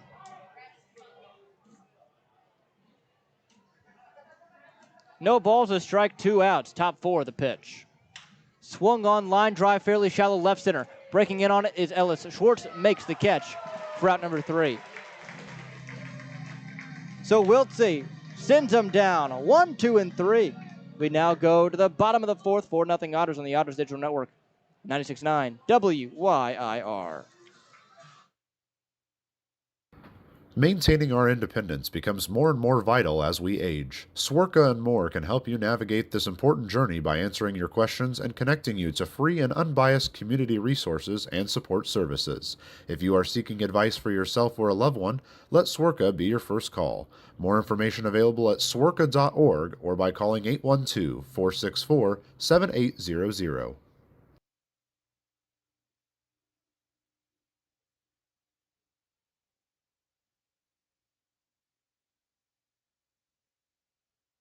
Originally opening in 2004, Jacobs Village has been a home for adults with disabilities, giving these great residents a wonderful opportunity to live life just like you and me. Jacobs Village mission is to continue building a safe, walkable neighborhood community where people with disabilities and older adults can find meaningful relationships, affordable and accessible housing, and activities to keep their bodies and minds engaged. We can't wait to have Jacobs Village at the ballpark on July 3rd for our annual Red, White, and Blue Night. More information on this great community partner is available at jacobsvillage.org.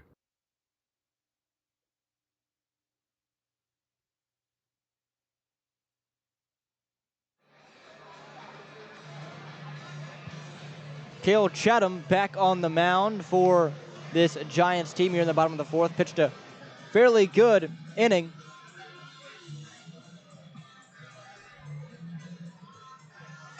We'll see how he does here in this bottom half of the 4th frame. Yeah, he did get out of it clean, but he was hit pretty hard. But now he's got the bottom 2 and then the top of the lineup. So, again, it's just a situation where if you can squeeze out an inning or maybe even 2, that'd be very positive for Washington. Alay, Camus, Ellis Schwartz, and Dennis Pierce, the 3 due up. Camus walked in the 2nd inning, eventually came around to score. First pitch he sees is taken outside for a ball, 1-0. Chatham thought it was a strike. Actually, now Chatham walking off the mound. Calling for the trainer and shaking that throwing arm of his. That's never good. Again, Chatham's not a guy who's pitched a ton during his baseball career. Even this year, he did pitch a little bit for his prior team before he was acquired by Washington, but he didn't even pitch that much. He's been more of a primary position player. He played with Southern Maryland before being acquired by Washington. He pitched in 3 games, but only pitched 2 1/3. So he's already going past what he typically has. So in a situation where he's starting and trying to give length, it can definitely stretch out your arm when it's not used to that. They're working on that throwing elbow of his currently. His start in that doubleheader was his first start of his career at any level. So, or any level past college, I should say. Well, and that'll do it for him. When we come back, we'll talk about the new guy as Cale Chatham exits. Bottom 4, 1-0 the count to Camus, 4-0 Evansville on the Otters Digital Network and on N69 WYIR. Right now in Vanderburgh County, over 800 children are in the child welfare system waiting for someone to be their voice, and you could be that voice by becoming a court-appointed special advocate, a CASA volunteer. Donating just a few hours a month of your time can change a child's life forever. Vanderburgh County CASA invites you to join them. Stand up, speak out, be for the child, be a CASA. For more information, visit vandcasa.com. That's VAND-CASA.com.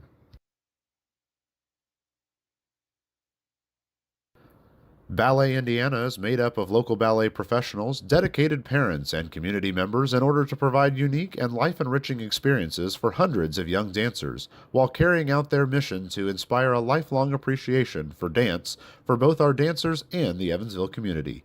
More information on Ballet Indiana and information about their upcoming performances is available at balletindiana.org.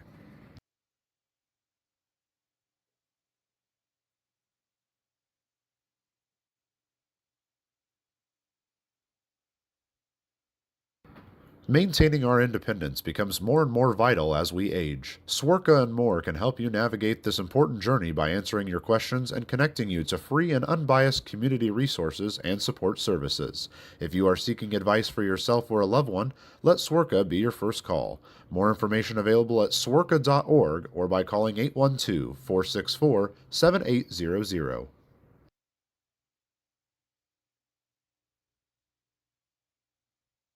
Originally opening in 2004, Jacobs Village has been a home for adults with disabilities, giving these great residents a wonderful opportunity to live life just like you and me. Jacobs Village mission is to continue building a safe, walkable neighborhood community where people with disabilities and older adults can find meaningful relationships, affordable and accessible housing, and activities to keep their bodies and minds engaged. We can't wait to have Jacobs Village at the ballpark on July 3rd for our annual Red, White, and Blue Night. More information on this great community partner is available at jacobsvillage.org.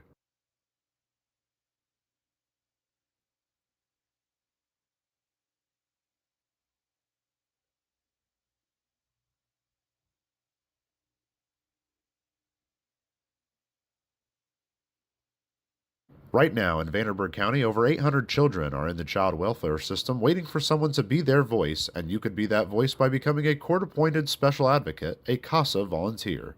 Donating just a few hours a month of your time can change a child's life forever. Vanderburgh County CASA invites you to join them. Stand up, speak out, be for the child, be a CASA. For more information, visit vandcasa.com. That's VAND-CASA.com.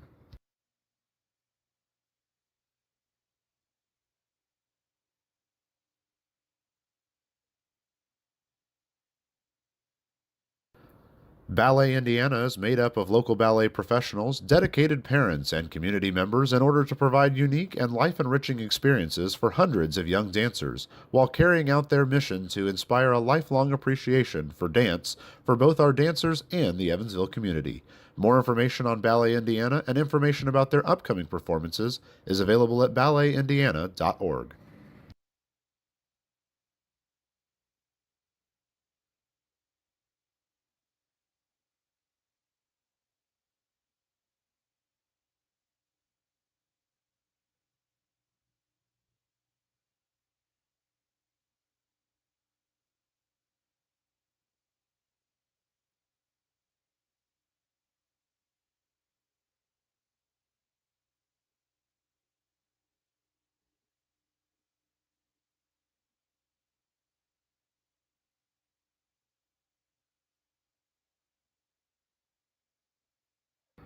Maintaining our independence becomes more and more vital as we age. Swerka and more can help you navigate this important journey by answering your questions and connecting you to free and unbiased community resources and support services.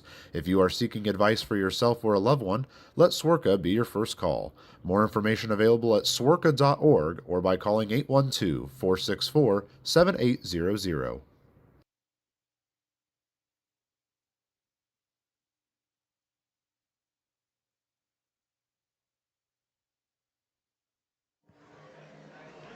Ryan Chassis in to pitch in relief of Cale Chatham. Finally getting done with his warm-up pitches as he was not warm in the bullpen before coming in to replace the injured Chatham, so given as much time as needed. He will face Alay Camus with a 1-0 count.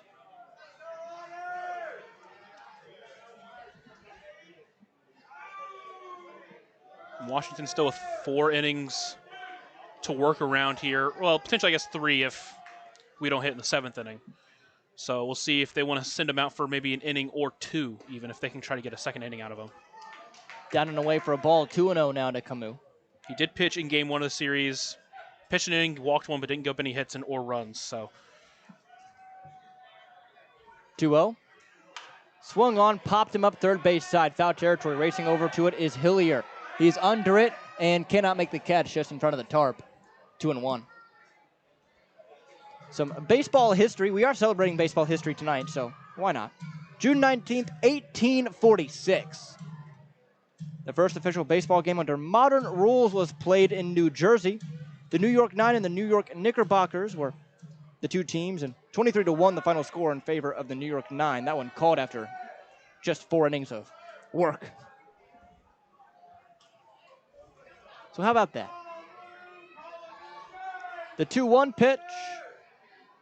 Swung on, fouled back, and it's 2-2. Overhead foul ball brought to you by Ed's Construction. Choose the best, never regret it. So all sorts of baseball facts today. Count even at 2 apiece. Chassis with the pitch. Low, it's 3-2.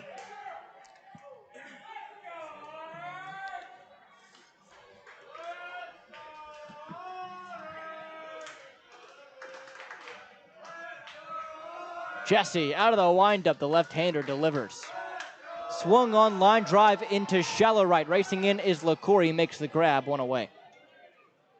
not a bad swing there from Camus. Just got a little bit under it and put too much air under it and made allowed LaCour to get under it and bring it in. Here's Ellis Schwartz. Schwartz walked in the 2nd frame.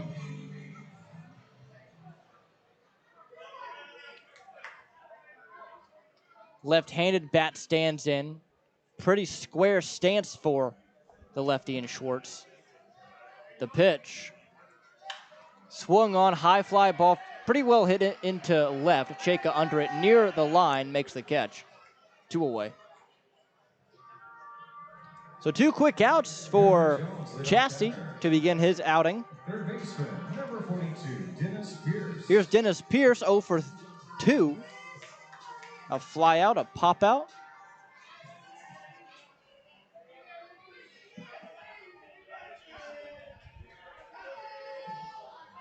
Chassis looks in and sets, begins the wind and the pitch. Outside, it's 1 ball, no strikes.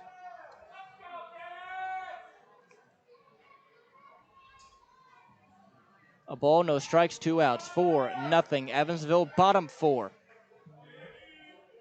Here it is. Bender finds his zone on the outer half. It's 1-1. Fully in the dark here at Bosse Field tonight. A ball, a strike, 2 outs. Under the lights here on Thursday. The pitch. High, 2-1. Chassis out there wearing the Kansas City Monarchs road jersey from 1924, where the Monarchs appeared in the first Colored World Series, representing the Negro National League against the Hillsdale Club of the Eastern Colored League. Inside, it's 3-1. At the time, there were no numbers worn on the Monarchs jerseys. which is an interesting fact because, that's how we tell players apart. Yeah. The 3-1. That's called a strike on the down and away corner, 3-2. That was a dot there from Chazzy. Bottom corner, couldn't have placed it any better. A vocal crowd here tonight. 3-2. Here it is. Swung on grounder sharply to third. Caulfield handles. Throw to first. It's in the dirt and gets behind check. Rounding first, heading to second is Pierce. He will get there standing.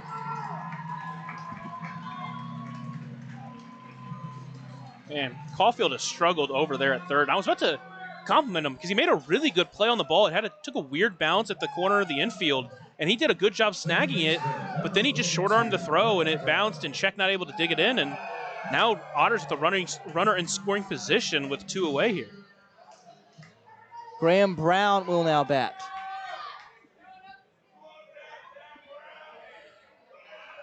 Brown 1 for 2. 2 RBI already. 2 outs, bottom 4. Chassis, a deep breath and sets. The left-hander, hands belt high. Out of the stretch, the pitch. Swung on and missed through the high cheddar, 0-1.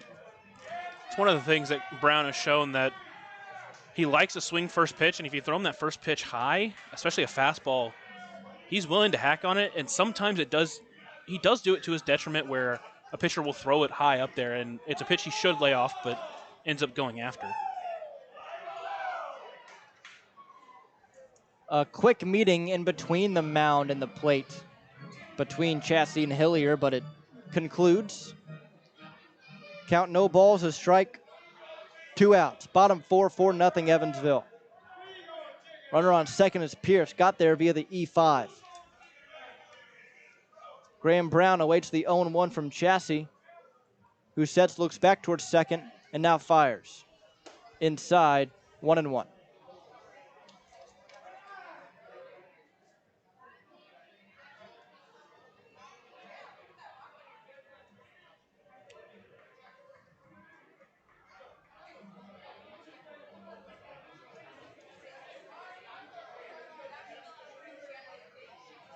The 1-1 pitch.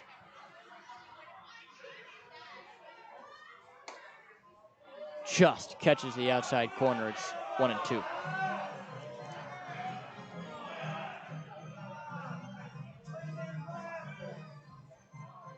So a ball, 2 strikes, 2 outs. Wind beginning to pick up again, but it's more of a crosswind from right to left.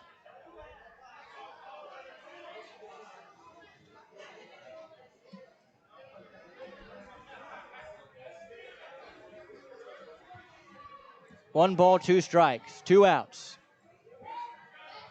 Chassis looks in, sets, hands belt high. A couple of taps of that front foot. Now out of the stretch after looking back to second, the 1-2. Down and in, 2-2. Bunch of finals in the league. Obviously, Joliet beating Florence in the first game of their doubleheader 6-2. They are currently tied in the second game of their doubleheader 3-3 in the bottom of the second. Mississippi over Windy City 2-1. They're also over them 3-0 now in the second game of their doubleheader today. The 2-2 swung on and missed, strike 3. So Graham Brown goes down swinging. We now go to the 5th, 4-0 Evansville here on the Otters Digital Network of 96.9 WYIR. Right now in Vanderburgh County, over 800 children are in the child welfare system waiting for someone to be their voice, and you could be that voice by becoming a court-appointed special advocate, a CASA volunteer. Donating just a few hours a month of your time can change a child's life forever. Vanderburgh County CASA invites you to join them. Stand up, speak out, be for the child, be a CASA. For more information, visit vandcasa.com. That's VAND CASA.com. Ballet Indiana is made up of local ballet professionals, dedicated parents, and community members in order to provide unique and life-enriching experiences for hundreds of young dancers, while carrying out their mission to inspire a lifelong appreciation for dance for both our dancers and the Evansville community.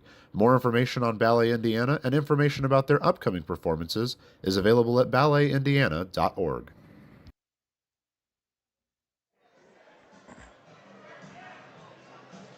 Ryan Wiltsey on the bump for a 5th inning of work.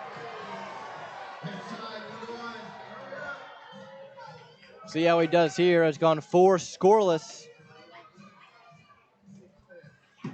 He sent down the last 5 he has faced.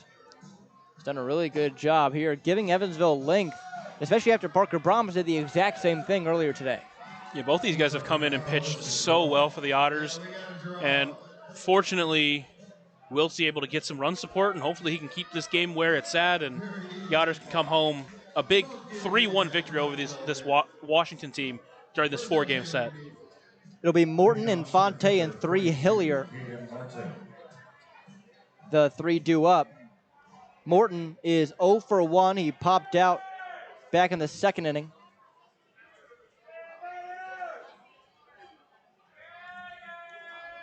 First pitch from Wiltsey is taken for a strike, 0-1. A couple of more finals around the league. 5-2, Schaumburg in front of Gateway. They won that one. The 0-1 pitch. Swung on, line drive into center. Racing in on it is Schwartz, and he's going to drop in front of him for a hit. So leadoff single for Morton. Sussex County over Ottawa, 9-4. Trois-Rivières over Brockton, 11-4. Down East beating Tri-City, 9-8. Yeah, and Central Division news, Lake Erie and New Jersey, that game just ends up being canceled. So Lake Erie is going to finish with 1 less game, at least at this point. Who knows what's going to happen the rest of the season, than rest of the Central Division. First pitch now to Infante is high, 1-0. Now that would mean that if it were to come down to it, the winning percentage would matter, not necessarily the record. The 1-0 pitch. That one drops in there for a strike, 1-1.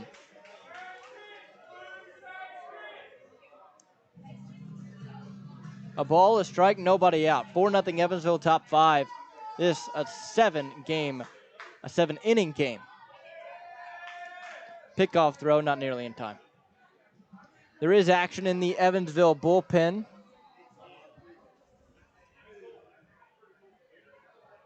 Can't necessarily tell who it is. Oh, I guess he's wearing number 42. You are correct on that one. The 1-1 pitch. Runner does not go, a fake steal, and that one foul tipped right back behind him, 1-2.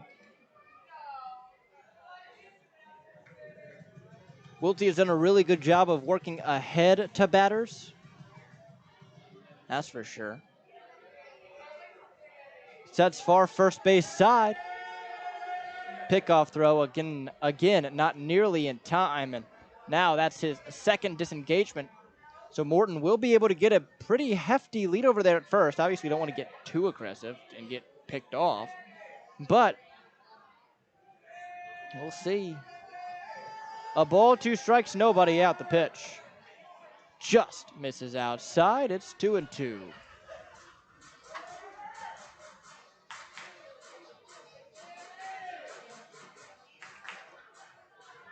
Count even at 2 apiece, nobody out. Here it is. Runner goes high. Throw down from Brown is not in time, as it was cut off in front of the bag by Graham Brown. So count is full, and runner on second base is Morton, thanks to the stolen bag.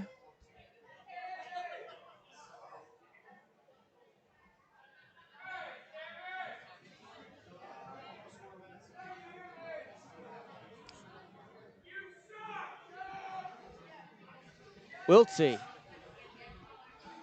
looks into Infante, who took his time and just now stands in. He sets, and out of the stretch he'll work. The payoff pitch. Swung on, popped him up on the infield. Everyone under it. It's going to be the first baseman, though, in Mendham to call everyone off and make the catch for the first out. He got very upset there and slammed his bat down and broke his bat, which means there goes some more lumber. Get yours at Niehaus Lumber. I was about to say, courtesy of Niehaus Lumber. Here's 3 Hillier. That is the second time we've seen a Wild Things player do that. Well, I guess they're going to be making some calls to the bat companies. First pitch to Hillier. Bins in there for a strike, 0-1. No balls, a strike, in and out. 4-0 Evansville. Runner on second base is Morton. The pitch. Swung on, fouled right back, 0-2. Hillier played some pretty good ball over at High Point College in his final year at 10 home runs, a .390 batting average, or on base percentage, I should say, a .521 slugging. No balls, 2 strikes, 1 out. The pitch to Hillier from Wiltsey. In the dirt, try to get him chasing. It's 1-2. And with how quickly they went and got him, it feels like it was a guy they probably had their eye on for a little bit, if not a while. And, see how long Estrada is out, but chance here for Hillier to make a name for himself.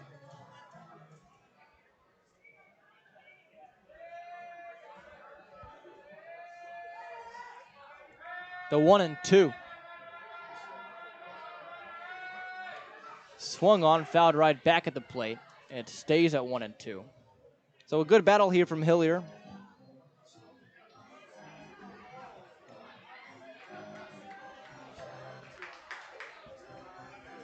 Again, this is the second game of a doubleheader today. And if Evansville were to win this one, they would win the series 3-1 here against Washington. The pitch. Missing outside, 2-2. Now you start to wonder how short the leash is for Wiltsey at this point going into the 5th inning. Man, he's given them such a good outing here tonight. The 2-2. Swung on, fouled right back again. It bounced in front of Logan Brown. You have to imagine if the tying run comes to the plate, then you start really thinking about going and getting him. But obviously that's still a couple of batters away, so he's still got a little bit of runway to work here.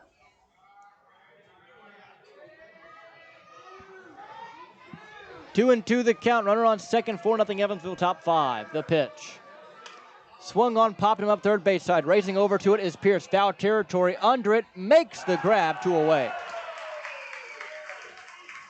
I feel like having a guy that plays a lot of outfield over at third base with those pop-ups is a pretty good thing for the Otters to have, especially with this big of a foul territory.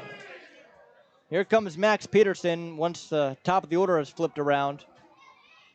And with Chayka being 2 for 2 against Wiltsey, they will go to the bullpen. So when we come back, we'll have his numbers. Wiltsey, take a bow, young man. What a performance to start. When we come back, we'll talk about the new guy, 4-0 Evansville on the Otters Digital Network and 96.9 WYIR. Maintaining our independence becomes more and more vital as we age. Swerka and more can help you navigate this important journey by answering your questions and connecting you to free and unbiased community resources and support services. If you are seeking advice for yourself or a loved one, let Swerka be your first call. More information available at swerka.org or by calling 812-464-7800.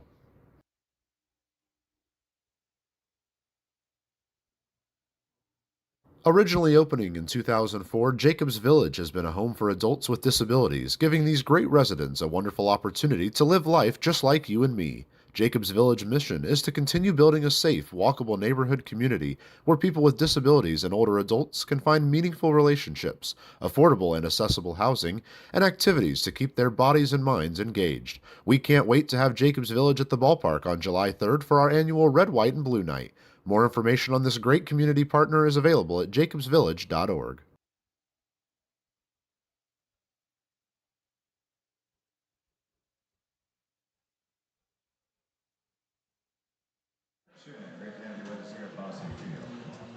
Ross Thompson enters, Ryan Wiltsey exits. Ryan Wiltsey went 4 2/3, giving up 3 hits, 1 walk, and 5 strikeouts. Line not done on him yet. He's responsible for the runner at second, but if it were to hold, no runs as well.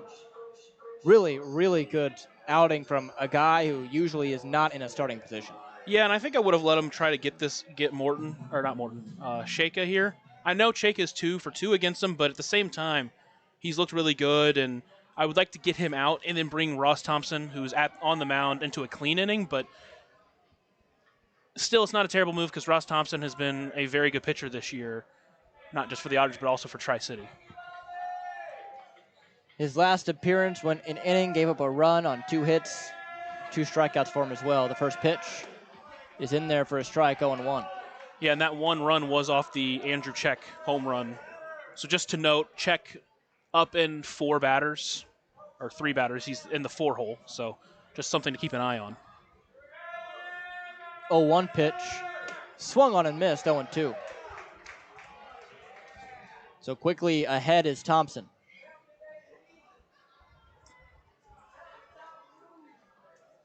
He looks in. Agrees and sets, hands belt high. Now extended, the pitch. Swung on, soft bouncer to third, but foul. It's still 0-2.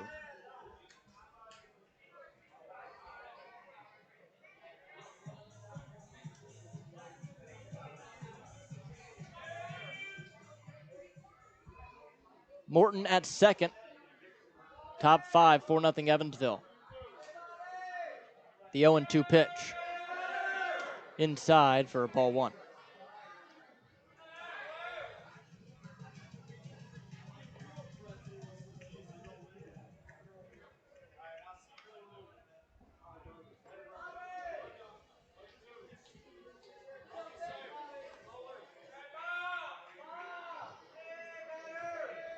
Evansville trying to get out of this inning scot-free, the pitch. Low, it's 2-2.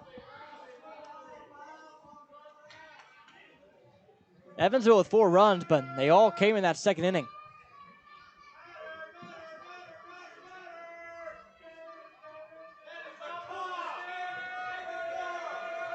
The 2-2.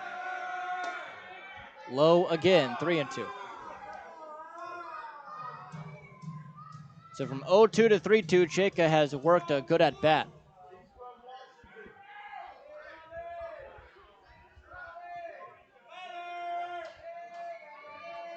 And the pitch. Swung on, lifted in the air down the right field line, but twisting foul. It stays at 0-2. Excuse me, 3-2.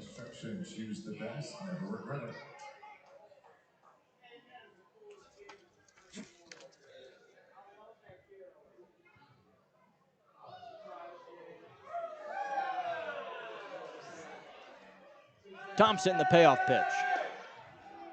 Ball 4 down and in. So a walk to Cheka brings up Tommy Caulfield. And that's a tough way to lose a batter, but Cheka has done so well at that all year, being able to work those accounts and draw walks. That's why he has a 470 OBP. At this point, you just got to attack this batter and get the next guy because tying run is on deck, and that's the last thing you want to do is see the tying run get to the plate in this inning. The pitch is in there for a strike at the knees. It's 0-1.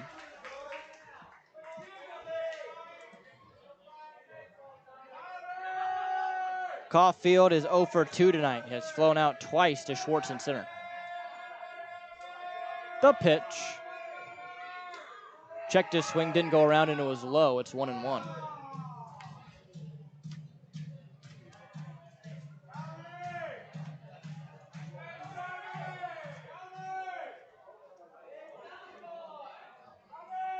A ball, a strike, 2 outs. Thompson looks back towards second and out of the stretch the pitch. Missing outside, 2-1. So Thompson getting ahead of batters, at least the first 2, and hasn't been able to finish it off. As the 2-1 pitch. Here it is. 3-1.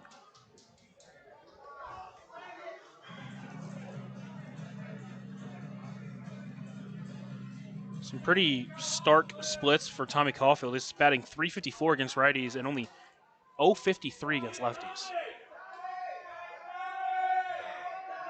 3-1 now. Low ball 4. Bases loaded. Brings up Tyreek Reed. All of a sudden, tying run is to the plate.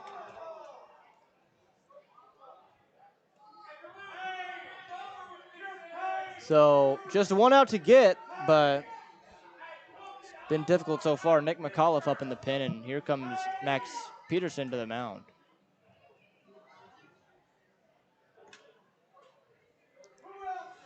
So far this year, Ross Thompson's done a really good job at limiting the walks, but obviously in this outing, he just hasn't been able to locate as well as he had so far coming into becoming an Evansville Otter.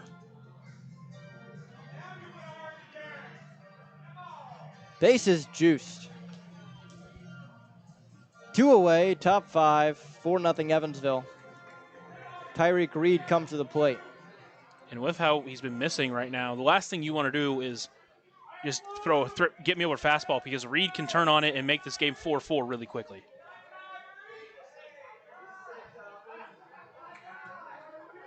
First pitch he sees. Outside gets the backstop. Here comes Morton. Shovel pass to Thompson. Ball gets away again. Runner is safe.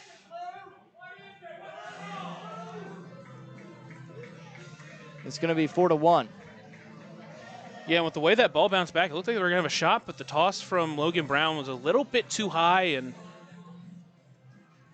Morton was able to slide under the tag, but the ball obviously still got away either way. But again, all you can really do right now is step back in, and now Max Peterson coming out again and have a conversation with the home plate umpire. I think he wanted to have a conversation, but pretty sure if he were to, he would have to take him out. Or he was telling him, or he maybe wanted to take him out, and you can't do it until he faces 3 batters. This is true. That one's in there. It's 1-1. That's all speculative.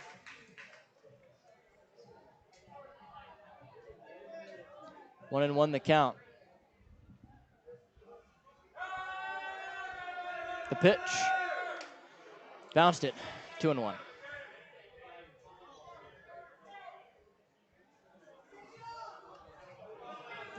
Tough outing here for Thompson. 2 balls, a strike, 2 outs. Yeah, and outside of really one pitch that he left over the middle to check in his last outing, he looked pretty good. Got a couple of strikeouts, but this one just not able to locate really anything he's throwing right now. That one swung on and fouled back 2-2.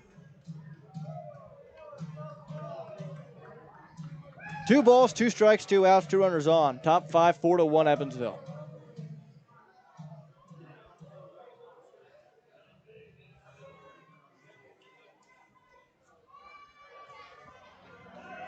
Thompson agrees.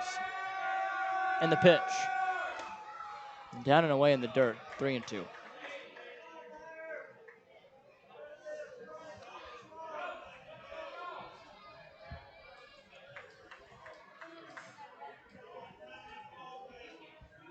Three balls, 2 strikes, 2 outs. We'll see if Thompson can throw one over. And the pitch. Swung on, bounced softly to short. Charging is Camus. Fields, throws in time for the out. So they get out of it. Only allowing the 1 run, 4-1 Evansville. Bottom 5 coming up on the Otters Digital Network 96.9 WYIR.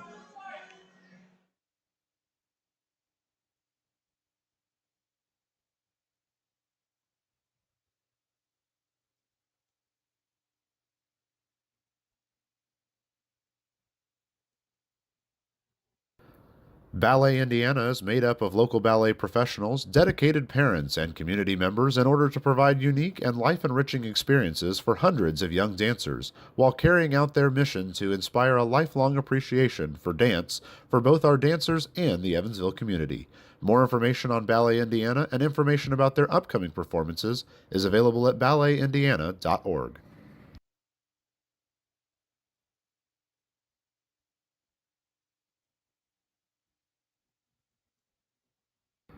Maintaining our independence becomes more and more vital as we age. Swerka and more can help you navigate this important journey by answering your questions and connecting you to free and unbiased community resources and support services. If you are seeking advice for yourself or a loved one, let Swerka be your first call. More information available at swerka.org or by calling 812-464-7800.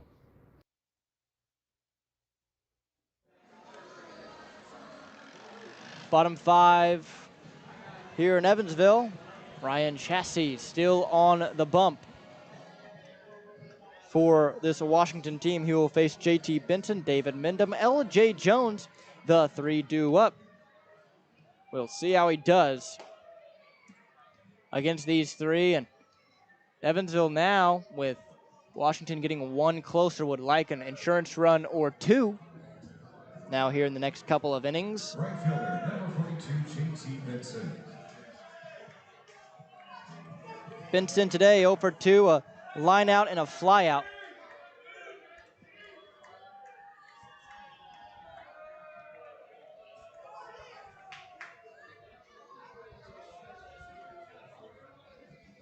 Deep breath from Chassis, and the first pitch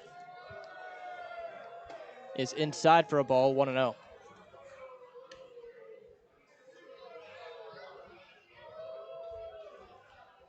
A ball, no strikes, nobody out. 4-1 Evansville, bottom 5. And the pitch, high, 2-0. Obviously, a 3-run lead feels good, especially if the way your pitching has been pitching all day, but you would like to get some more runs here and really put this one away. You don't want to give them any life. Chassis steps back, kicks and fires. Swung on, fought off the opposite way and fouled, 2-1.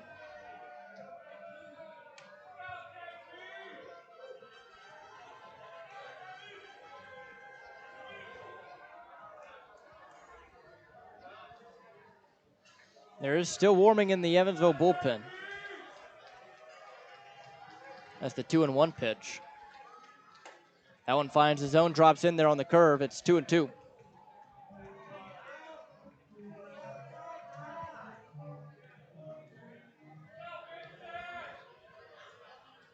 It's been a day of up and downs for Evansville, especially on the offensive end.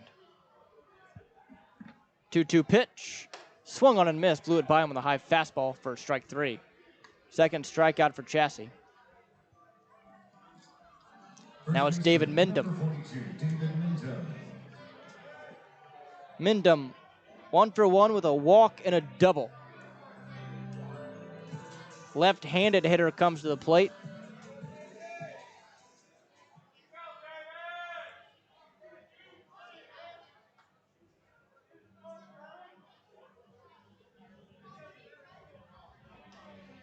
Chassis, obviously the left-handed pitcher, so a lefty-lefty matchup, and the pitch. Checked his swing. He did go around, says third base umpire David Ortiz.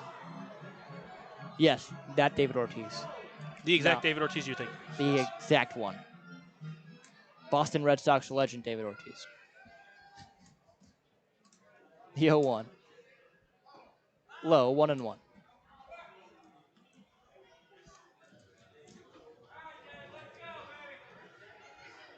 So a ball is striking out. 4-1 Evansville.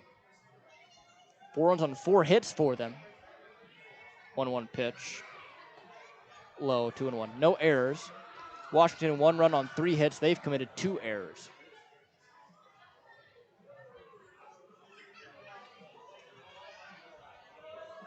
These are the games that, man, if you can escape with the win, when things didn't go your way offensively, it's the 2-1.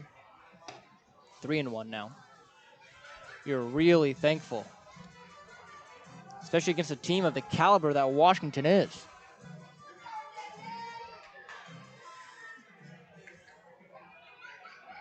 Three balls, a strike and an out.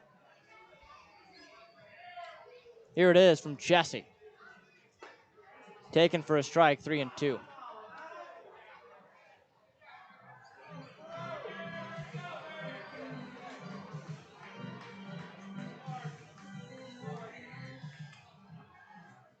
So a payoff pitch incoming to the Otters first baseman, David Mendham.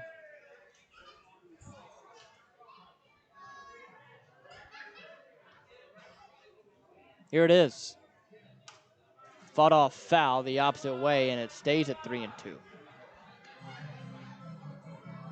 And this is just another bat the Otters have been missing for a while, but even with that, the Otters have been able to find ways to score quite a bit. You add this here, a guy who just continues to find ways to get on base. It is a huge addition to this team. We talked about it a little bit yesterday, but today especially, I think it's showing just how important he is to this team. 3 balls, 2 strikes, 1 out. Chassis steps on the rubber from behind him. The left-hander stands on the far first base side, which is unusual for a lefty. Looks into Hillier behind the plate and sets, hands belt high. Begins the windup in the pitch. Swung on, and another foul ball down the left side. And again, it's 3-2. Good at bat here from David Mindham. And you see Chazzy has been kind of doing whatever he's wanted to do against these Otters hitters so far since he's been here. And all of a sudden he runs into Mindham, who is making him work for this out. The 3-2. Swung on. Guess what? A foul ball. Again, it's 3-2. Man, and this is the type of at-bat that Mindham was having every night when he was first getting started this year, and just wears on opposing pitchers when you face this guy. The payoff. Swung on, foul ball, left side. Just no matter what you throw to this guy, you're going to have a hard time getting him out. That is for sure.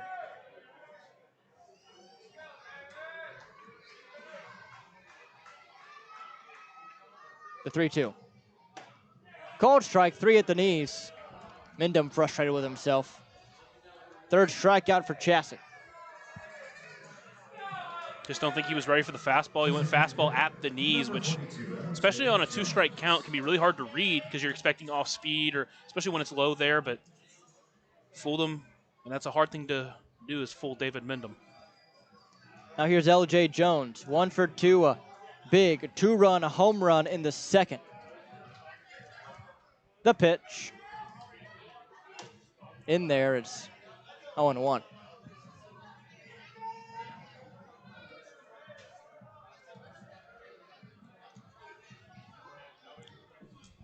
Chassis, big deep breath. The 0-1 pitch. That one's low, it's 1-1. Nick McAuliffe is still up in the pen, so you would imagine that it would be him coming out of the bullpen in the 6th. He's gotten a 6-out save before. The 1-1. Swung on and missed, 1-2.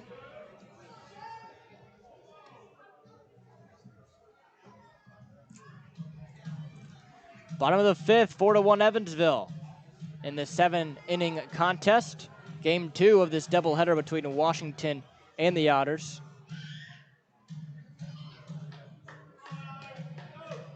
It's been a back-and-forth day. It's been a back-and-forth series.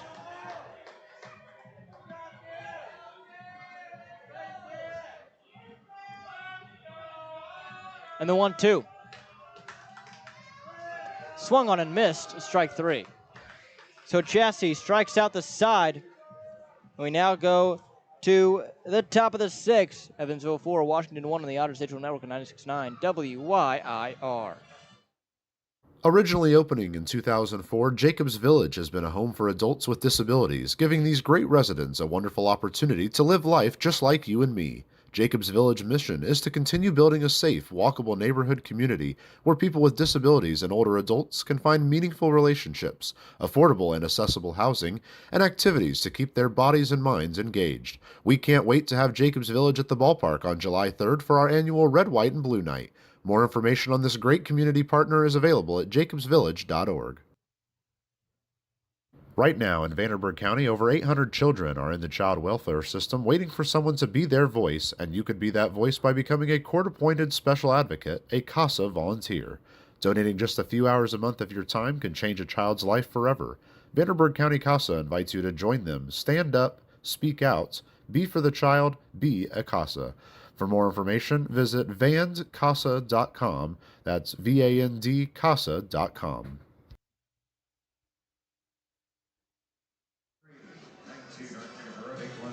Here is Nick McAuliffe in the pitch. Nick McAuliffe and Logan Brown, the pitcher-catcher battery. The pitcher-catcher battery is sponsored by the Answer Auto Repair East. Find your battery needs at the Answer Auto Repair East, located at 2319 North Green River Road, or call at 812-475-9000. McAuliffe has been good this year, that is for sure.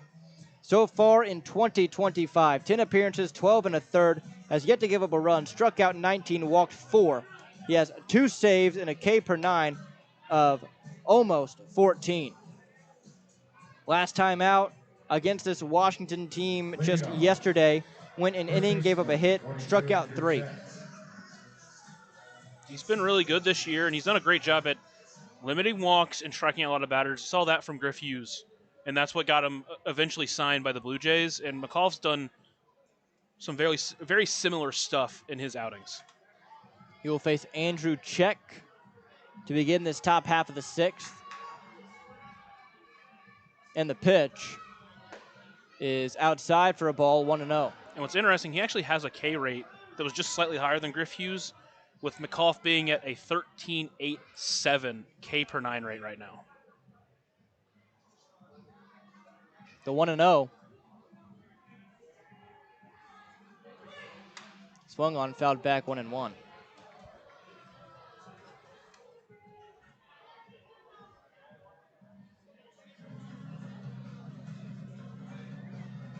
Evansville scored 4 in the second, hasn't scored since. Washington with 1 last inning, the 1-1. Bounce 2-1. So that's how our score is at 4-1.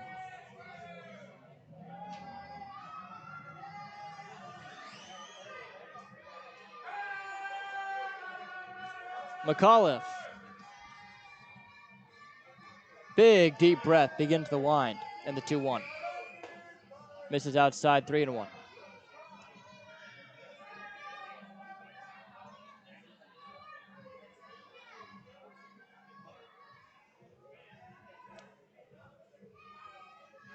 Trying to work back into the count against Check.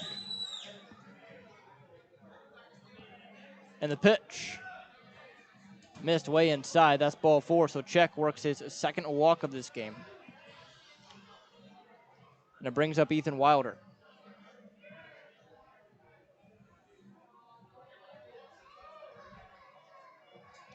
That's very unfortunate to start this at bat. Like I said, he's done so well limiting the walks, but that was not a great at bat for him. But hopefully he can relock in. Again, you still don't even have the tying run to the plate, so you just got to attack this batter and make them earn it. Stop giving them a free pass. Wilder tonight is 0 for 2.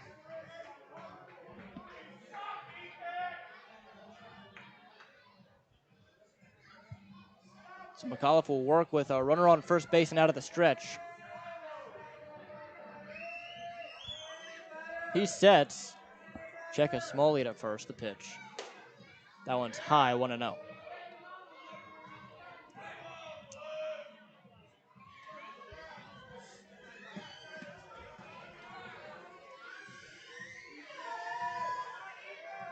The 1-0 pitch now from McAuliffe.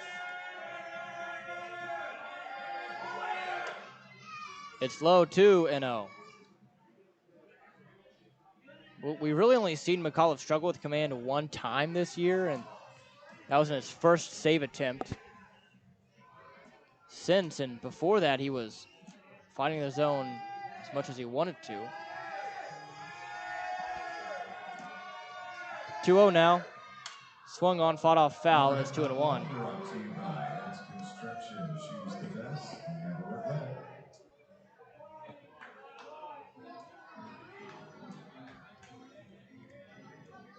So now it's 2 balls, 1 strike, nobody out.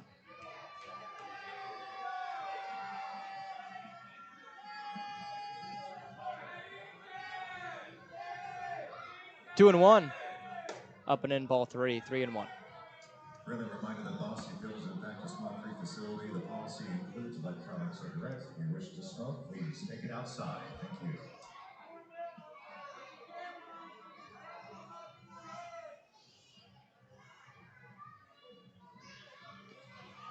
3-1 now. And the pitch. Ball 4.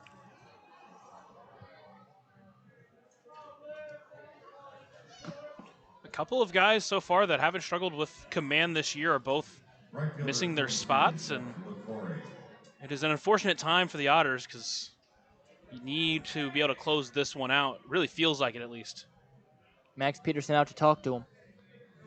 Quickly up in the pin is action for Evansville. Looks like Nolan Thebe out there. Getting up and loose very quick. And again, whenever McAuliffe's hitting the zone, he's really tough to hit. And I think it's just one of those things where you have to be able to settle him down and just make sure he's hitting the zone, because he's a fantastic pitcher. And again, he hasn't really had this problem all year. So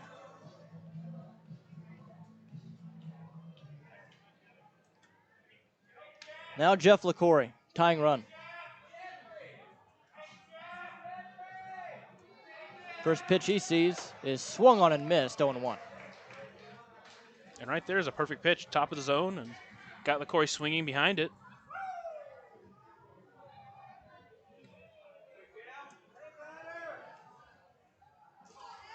The 0-1 now. Swung on, hit in the air to left. Racing to it is Taylor near the left field line. It is fair and off the base of the wall. Taylor picks it up. 1 run is in. A runner into third. He gets in there. And it's a stand-up RBI double for Jeff LaCory. Now 4-2. Center fielder, 42, Caden Morton.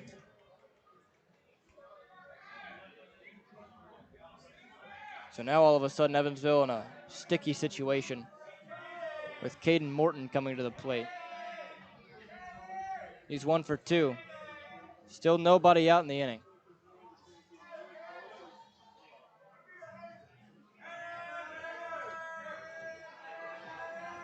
McAuliffe, first pitch, swung on and missed, tied him up on the fastball, 0-1.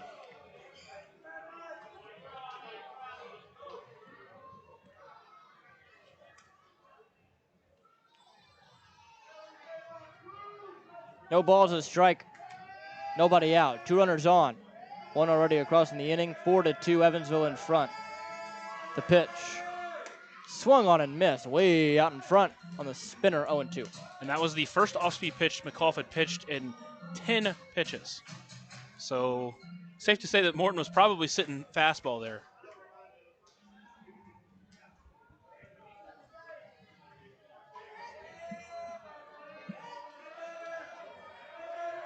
Oh, 2, swung on and missed, strike 3.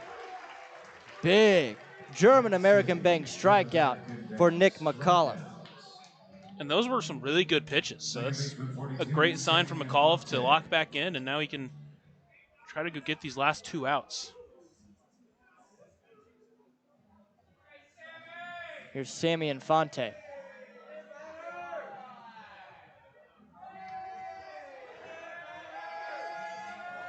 First pitch, up and away for a ball, 1-0.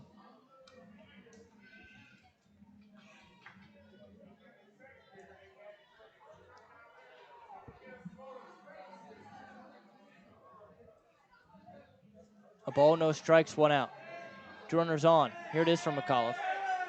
That one finds the zone. It's 1-1.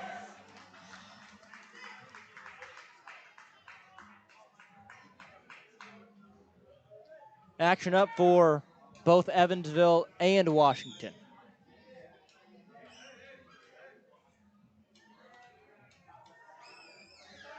The pitch. Swung on and missed, 1-2 now.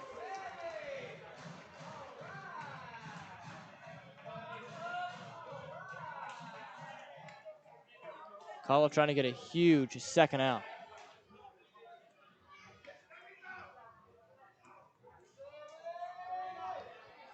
McAuliffe looks in to Brown, who's giving him the signs. Sets. Looks back towards second.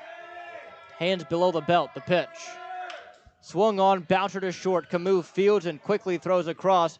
On the scoop, on the backhand is Mindum for the out. The run does score, but Evansville still in the lead, 4-3. And a huge scoop there from Mendham. If that one was a tough play, and he brought it in a big out number 2, and now you're 1 out of way from getting out of this inning, still with the lead intact. Here's 3 Hilliard.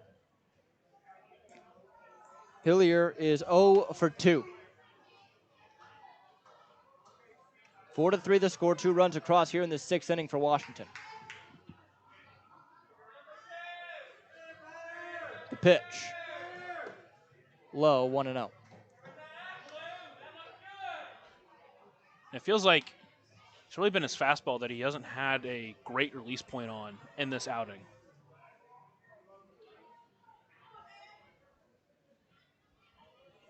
The 1-0. Swung on, ground ball, base hit, right field. Here comes the tying run. The throw up from the right fielder, Benson, is going to be not in time. 4-4. On an RBI single from 3 Hilliard into right. Left fielder 42, Robert Jacob. Here's Robert Jacob.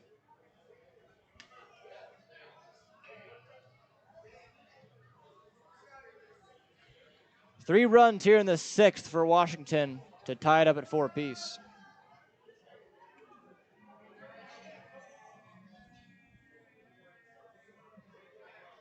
The pitch. Swung on, line drive, base hit, center field. They have McAuliffe's number tonight. 2 straight hits Third baseman 42, for Washington. Here comes Max Peterson. So that'll do it for McAuliffe.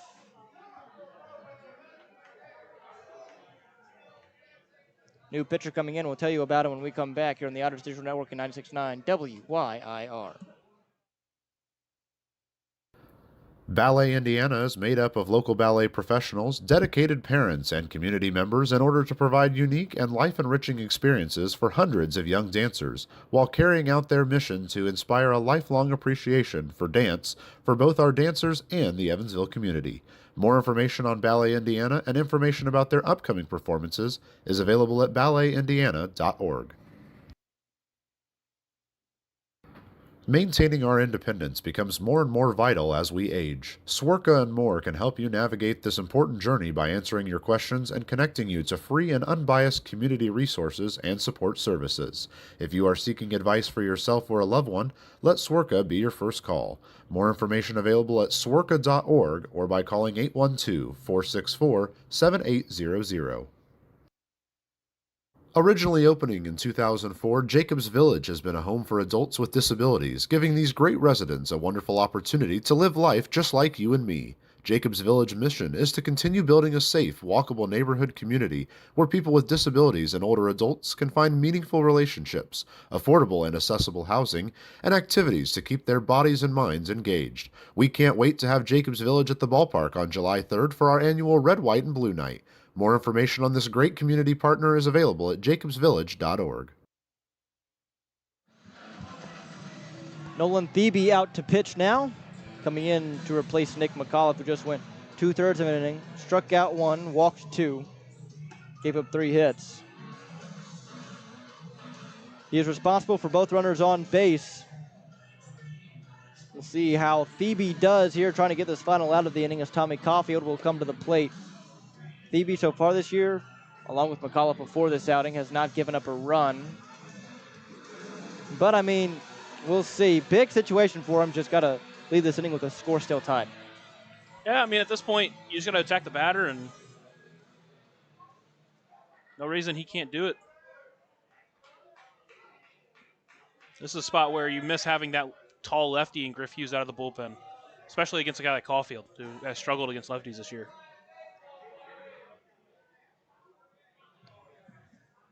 Caulfield, a big spot here, trying to erase all those errors he's made so far this week. The first pitch, swung on, hit in the air to left, fairly well. Back to it is Taylor at the track, at the wall. He leaps, and it's off the base of the wall. 1 run is in. Here comes the second run. It's going to score a 2-run double.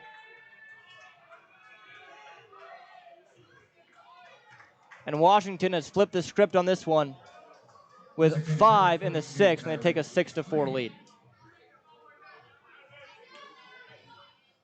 It's one if you're Thebe, you really want your guy to go and get, and just out of the reach of Keenan Taylor out and left.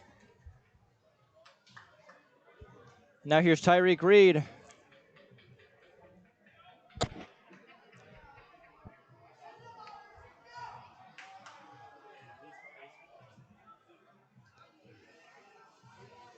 Now the pitch from Thebe to Reed. In there for a strike on one. Man, this place has gone silent. 5 runs in the 6th for Washington. And they lead by 2, 6-4. The 0-1 from Thebe. It's low. A ball and a strike.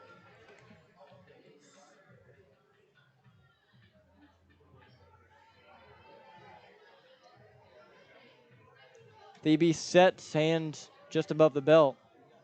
1-1 out of the stretch. Outside, it's 2-1. Just a tough 5th inning.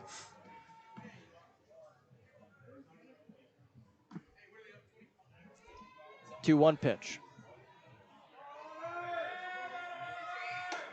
That one finds the zone. It's 2-2.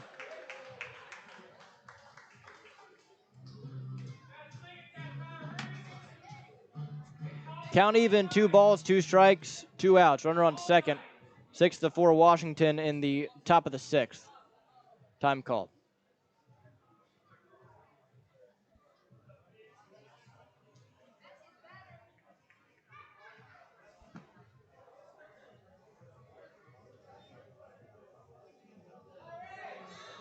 Reed, right-handed hitter, awaits the 2-2.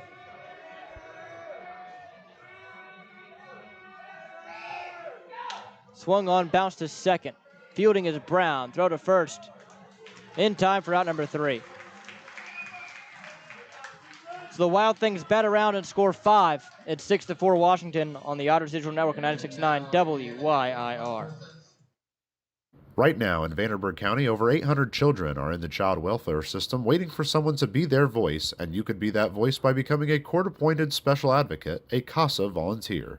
Donating just a few hours a month of your time can change a child's life forever. Vanderburgh County CASA invites you to join them. Stand up, speak out, be for the child, be a CASA. For more information, visit vandcasa.com. That's VAND-CASA.com. Ballet Indiana is made up of local ballet professionals, dedicated parents, and community members in order to provide unique and life-enriching experiences for hundreds of young dancers, while carrying out their mission to inspire a lifelong appreciation for dance for both our dancers and the Evansville community. More information on Ballet Indiana and information about their upcoming performances is available at balletindiana.org.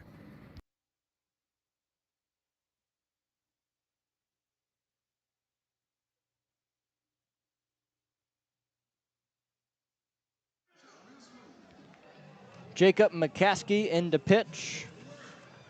He looks to come in here and shut down an Evansville offense that has struggled today, and now with the lead, completely new ball game. Yeah, but the only thing you can really do is go out there and try to refocus yourself, because you know you have the hitters to put up some big runs in a big hurry, and you've done it the first 2 days in this week, so now it's time to go out there and try to do it again. It's a big spot. He will face Logan Brown, Keenan Taylor, Ale Camus.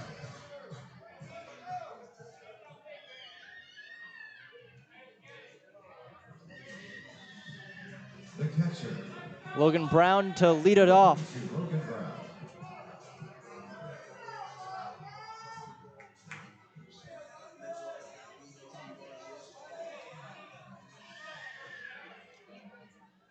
McCaskey looks in. Sets. And the pitch. Outside, it's 1-0.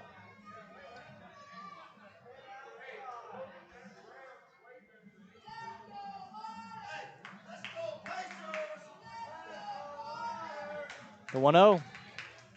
Outside, 2-0. Evansville needs 2 to tie. 3 to take the lead. 6-4 here in the bottom of the 6th. Washington in front. The pitch. 3-0 now. Yeah, McCaskey has pitched some really good baseball as a 1.54 ERA, but has struggled with walks. 8 and only 11 and 2/3 innings pitched. The 3-0 in there. It's 3-1 now.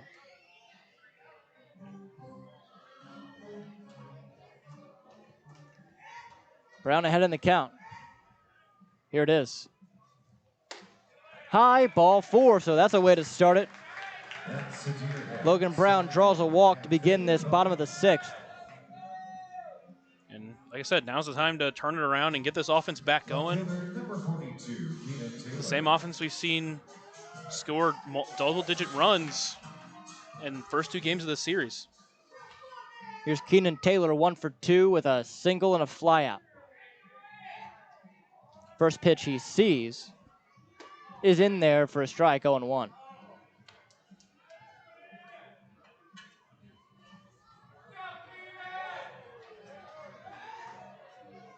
Taylor, the right-handed hitter, awaits the 0-1 from McCaskey. Outside, 1-1.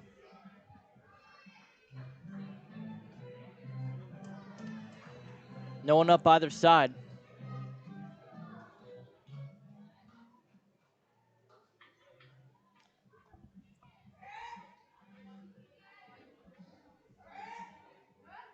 McCaskey sets, far first base side, hands at the belt. The 1-1. Swung on and missed. 94 miles per hour, 1-2.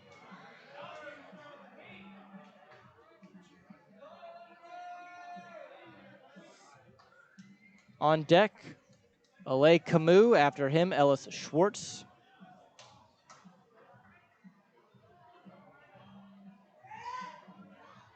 Keenan sets. Awaits the 1-2. Swung on, fouled right back, count stays. Good battle from Taylor.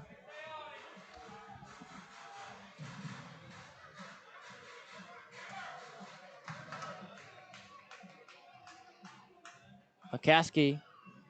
Once again, a 1-2 to Taylor. Swung on, grounded softly to short. Wilder to second for 1. Flip to first, not in time. So a fielder's choice is Taylor beats it out. Unfortunate that ball wasn't hit super hard. It allowed Keenan to beat it out. And right now, if Camus can manage to knock one into center field, you're starting to set up for some of the big hitters coming up.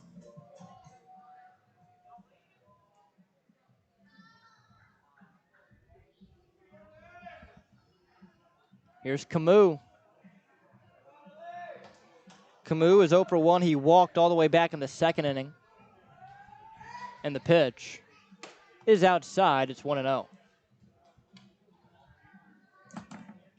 And that's where he missed most of those pitches to Logan Brown was on the outside part of the plate. So same problem against Camus here. 1-0. Bounced it, gets to the backstop. Runner advances to second base now. So runner in scoring position for the Otters, who trail by 2, 6-4, bottom 6. 2-0 the count to Camus. And he's struggling to throw strikes against the lefties. So if I'm Camus, I'm making him come to me.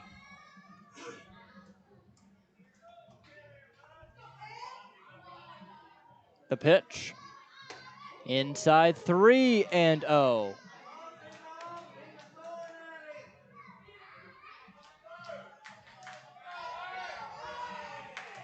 And you would think he's taken all the way here. Almost certainly. Here it is. Up and away, ball 4. So now the tying run on base. Go ahead, run to the plate. Here comes the pitching coach. Just now, some action in that Wild Things bullpen, so he's not coming out. And he's got another lefty to face in Ellis Schwartz. It'll be Schwartz and then Pierce and Brown. There is an out in the inning. On first is Camus. On second is Taylor. Here in the bottom of the sixth, 6-4 Evansville. And they've fought back before. We've seen it. We know they can do it.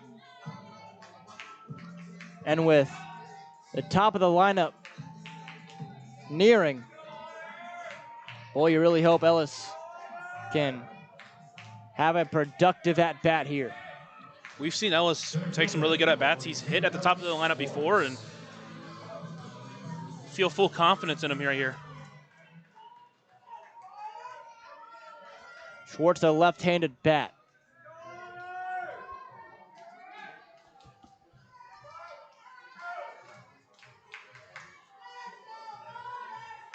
Stands in. And the first pitch to him is in there for a strike, 0-1. And McCaskey taking quite a bit off on that one, up at only at 90 miles per hour, just barely finding the zone. The 0-1 now. That one misses up and away. 1-1.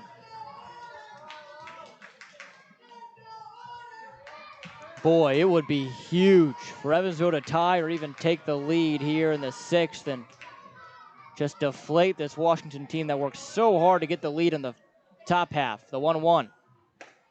2-1 missed outside. Dennis Pierce on deck. Graham Brown after him. Infield double play depth. Outfield straight up. 2-1 pitch. Outside ball 3. 3-1 the count. And that fastball just keeps missing arm side.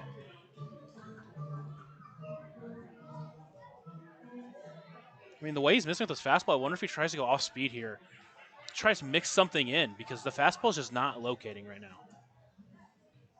Here it is. Down and in, ball 4. Bases loaded.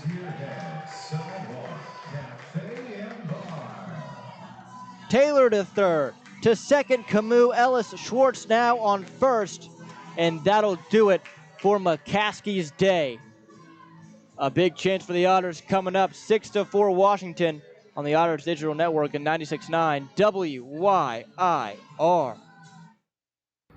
Maintaining our independence becomes more and more vital as we age. Swerka and more can help you navigate this important journey by answering your questions and connecting you to free and unbiased community resources and support services.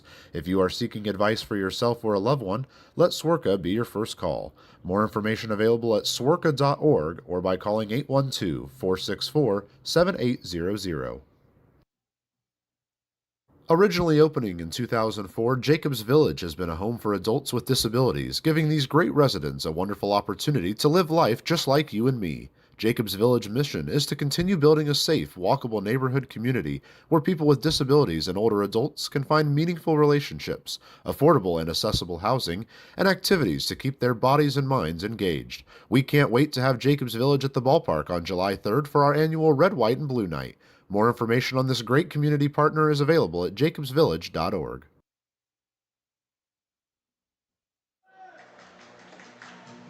Out comes Hector Garcia.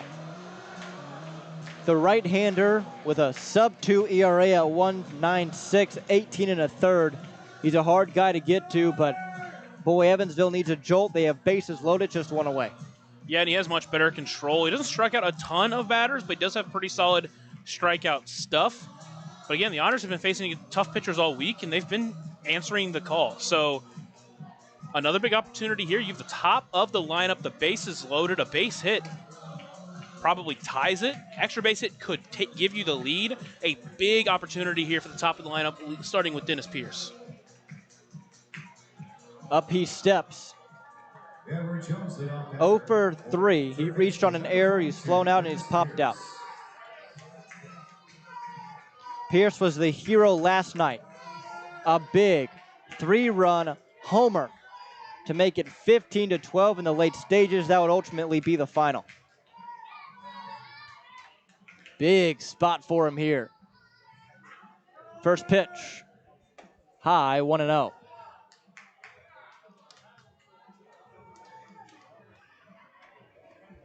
Alex Valdez beginning to loosen the Otters pin, just in case. A ball, no strikes and out. Bases juiced. The pitch. Swung on, popped him up first base side. Drifting foul territory. Over to it, check. And a big exhale. It gets overhead. Overhead foul ball brought to you by Hess Construction. Choose the best, never regret it. Yeah, that 1-0 pitch up in the top corner. Spot where he could have done something if he had put it to opposite field, but just got under it a little bit. 1-1 the count.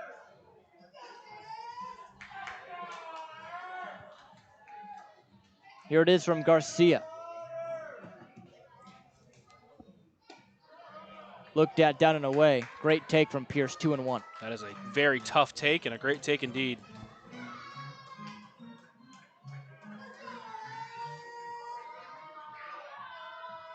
Garcia, right-handed pitcher, sets. Out of the stretch he works. 2-1. Swung on and missed, 2-2. Garcia does have a road ERA of 4.32. That is where his save came. But he is a different pitcher when he's on the road than when he is at home. 2 balls, 2 strikes, 1 out. Here it is. Swung on, popped him up. Shallow right. Hustling in on it, LaCory. Back on it is the second baseman. LaCory makes the catch. Nobody advances. So a big second out for Garcia. I don't know that they would have scored a run if he had dropped it because Keenan was all the way back at third. It would have been probably he would have been thrown out at home. So you think either way, you kind of end up with the same outcome. Here's Graham Brown. 1 for 3, a 2 RBI single in the second.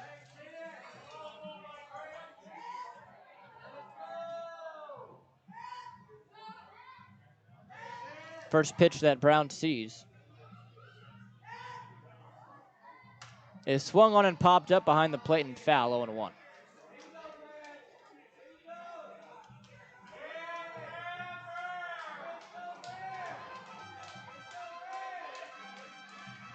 Huge spot right here. Bottom 6, 6-4 Washington. Bases loaded, 2 outs. 0-1 the count to Graham Brown. Here it is. Swung on, line drive into center, but right at Morton, who makes the catch for out number 3. Otters leave them loaded, and they can't score. 6-4 the score on the Otters Digital Network at 96.9 WYIR. Right now in Vanderburgh County, over 800 children are in the child welfare system waiting for someone to be their voice, and you could be that voice by becoming a court-appointed special advocate, a CASA volunteer. Donating just a few hours a month of your time can change a child's life forever. Vanderburgh County CASA invites you to join them. Stand up, speak out, be for the child, be a CASA. For more information, visit vandcasa.com. That's VAND-CASA.com. Ballet Indiana is made up of local ballet professionals, dedicated parents, and community members in order to provide unique and life-enriching experiences for hundreds of young dancers, while carrying out their mission to inspire a lifelong appreciation for dance for both our dancers and the Evansville community. More information on Ballet Indiana and information about their upcoming performances is available at balletindiana.org. Maintaining our independence becomes more and more vital as we age. Swerka and more can help you navigate this important journey by answering your questions and connecting you to free and unbiased community resources and support services. If you are seeking advice for yourself or a loved one, let Swerka be your first call. More information available at swerka.org or by calling 812-464-7800. Originally opening in 2004, Jacobs Village has been a home for adults with disabilities, giving these great residents a wonderful opportunity to live life just like you and me. Jacobs Village mission is to continue building a safe, walkable neighborhood community where people with disabilities and older adults can find meaningful relationships, affordable and accessible housing, and activities to keep their bodies and minds engaged. We can't wait to have Jacobs Village at the ballpark on July 3rd for our annual Red, White, and Blue Night. More information on this great community partner is available at jacobsvillage.org. Nolan Thebe back out there for Evansville here in the top of the 7th, 6-4, Washington in front of the Otters.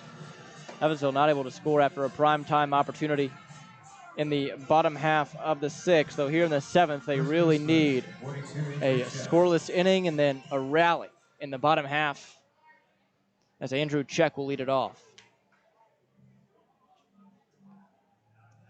Check walked to lead off last inning as the Washington Wild Things batted around and scored 5. He is 0 for 1 with 2 walks and a run scored.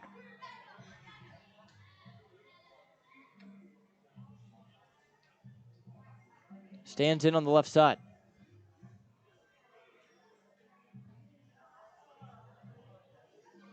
Thebe looks in and sets, and he fires the first pitch. That one's in there for a strike, 0-1. Thebe hopefully will just be attacking the zone here, just have to get out of this inning quickly and prevent them from scoring. 0-1 pitch. Swung on, popped him up, foul. It's 0-2. Brought to you by Heads Construction. Choose the best, never regret it.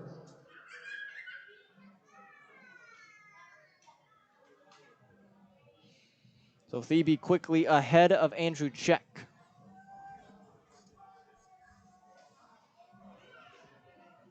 And the pitch just misses outside. It's 1-2.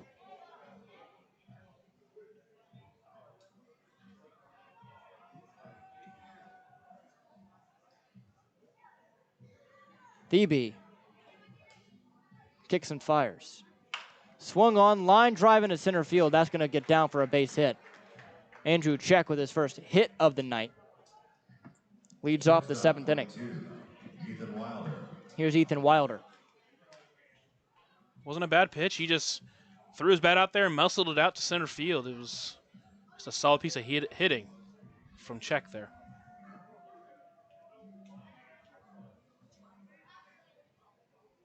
Wilder 0 for 2 with a walk as well. First pitch to him is swung on and blasted high in deep left field. Back to the track. Leaping is Taylor, and it is out of here.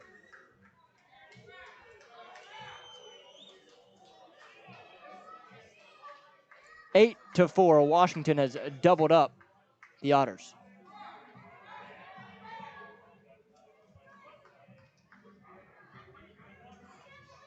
Two-run homer for Ethan Wilder here in the 7th inning. Now Jeff LaCorey. 33, Jeff LaCorey.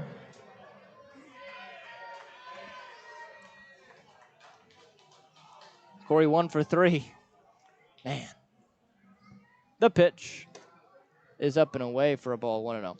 Baseball can be so enjoyable and so unbelievably unforgiving at the same time. The 1-0. 2-0. It was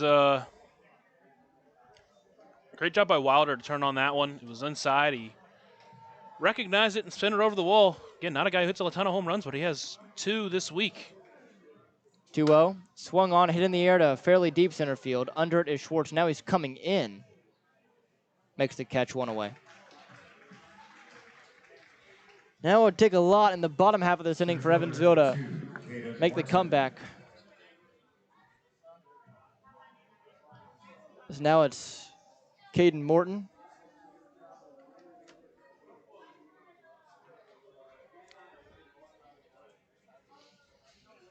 Morton does have a hit tonight. The pitch in there for a strike.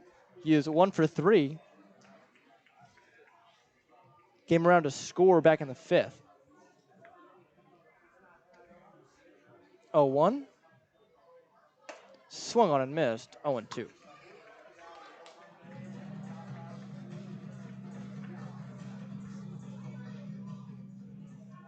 No balls, 2 strikes and an out. 8-4 in favor of Washington. The pitch. Swung on, sliced foul.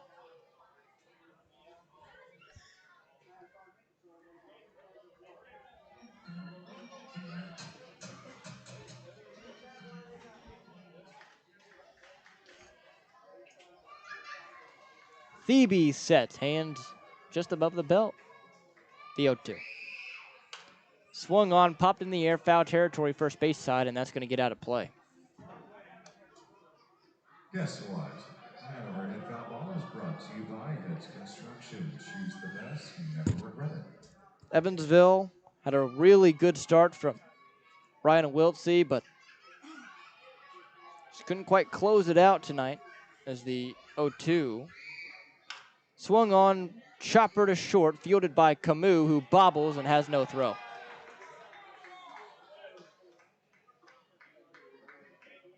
That is about the Second baseman, 42. closest of an explanation you can give to tonight. Everything that can go wrong, especially in these last 3 innings, has just gone wrong. I mean, Camus has been so sure-handed all year.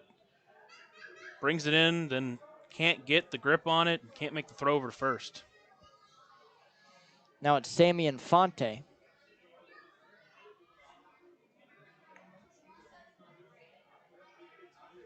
First pitch he sees is high, 1-0.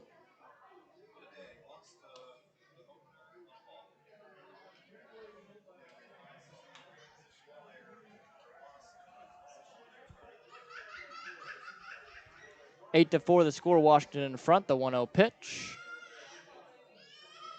Swung on, popped him up, foul. It's 1-1. In case you didn't know, that overhead foul ball was brought to you by Hits Construction. Choose the best, never regret it. It's been a past 3 innings that, man, it just kept on building and building for Washington. Finally broke through. The 1-1, runner goes in there for a strike. Throw down is not in time. So Morton with his second stolen base tonight. Takes the double play out of the question.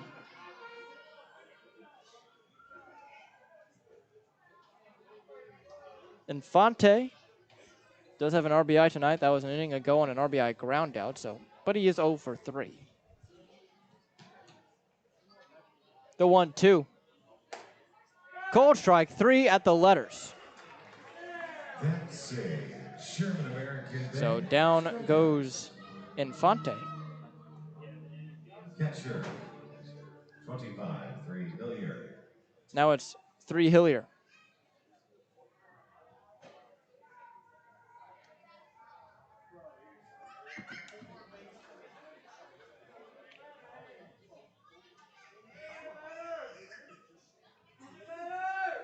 First pitch to Hillier is high, 1-0.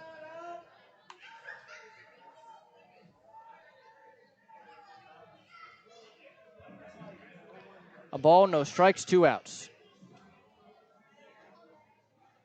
And the pitch. That one's in there as well. So 1-1.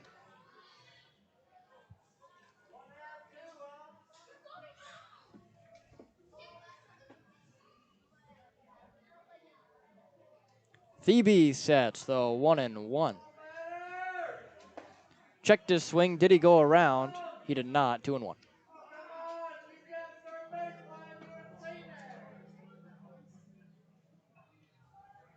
Hillier had the go-ahead hit in the 6th, or the tying hit, I should say. The 2-1 is low.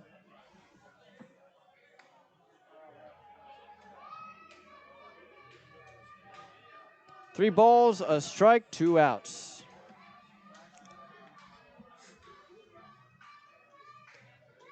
Here it is from Thebe.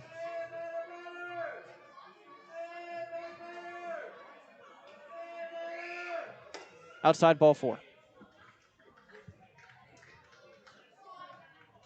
Hillier reaches via the walk. And now brings up Left Robert fielder, Chaka 42, Robert as Chaka. Logan Brown goes out to the mound to have a conversation with Thebe.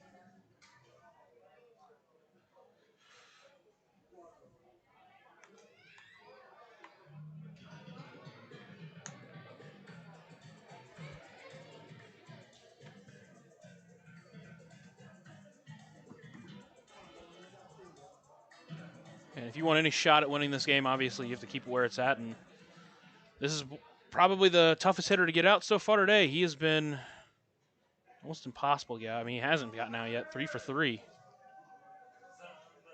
First pitch he sees is high. 1-0.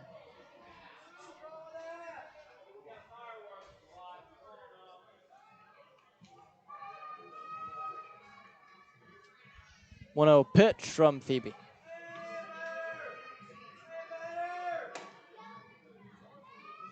High. 2-0. Same spot, same call. So Thebe working behind to Chaka out of the stretch. The 2-0 pitch swung right through it. It's 2-1. And the Otters bullpen quiet, so they're wanting Thebe just to finish this inning.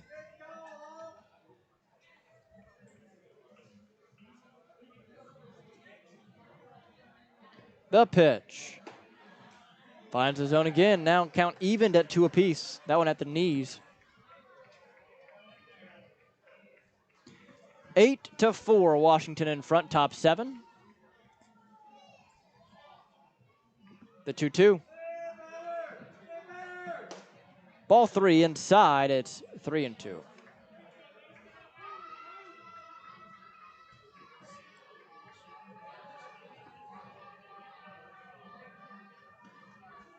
Payoff pitch incoming. Here it is. Swung on, high fly ball to left. Back on it, Taylor near the line, tracking, sliding, and he made the catch. What a play by Keenan Taylor. We go to the bottom of the 7th, 8-4 Washington. You're listening on the Otters Digital Network at 96.9 WYIR. Right now in Vanderburgh County, over 800 children are in the child welfare system waiting for someone to be their voice, and you could be that voice by becoming a court-appointed special advocate, a CASA volunteer. Donating just a few hours a month of your time can change a child's life forever. Vanderburgh County CASA invites you to join them. Stand up, speak out, be for the child, be a CASA. For more information, visit vandcasa.com. That's VAND-CASA.com. Ballet Indiana is made up of local ballet professionals, dedicated parents, and community members in order to provide unique and life-enriching experiences for hundreds of young dancers, while carrying out their mission to inspire a lifelong appreciation for dance for both our dancers and the Evansville community. More information on Ballet Indiana and information about their upcoming performances is available at balletindiana.org. Maintaining our independence becomes more and more vital as we age. Swerka and More can help you navigate this important journey by answering your questions and connecting you to free and unbiased community resources and support services. If you are seeking advice for yourself or a loved one, let Swerka be your first call. More information available at swerka.org or by calling 812-464-7800.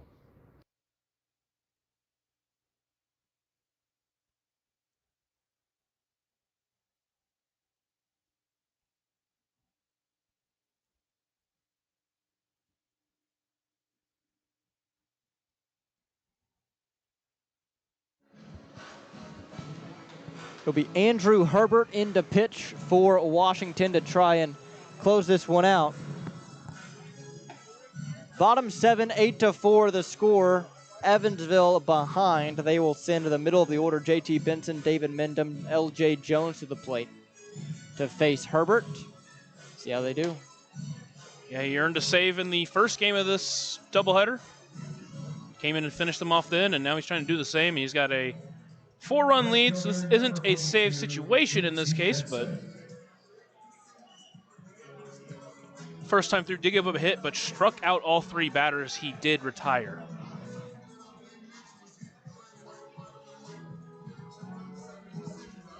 He will face JT Benson. Benson is 0 for 3 tonight. This is actually the spot where he came into. He faced Benson, Paven Parks, LJ Jones, and then Keenan Taylor. Paven the only one to reach on a hit. All the other three struck out. First pitch into Benson is in there for a strike. It's 0-1. Benson not happy about it. 0-1 the count from Herbert. Here it is. Swung on, fought off foul the opposite way, 0-2.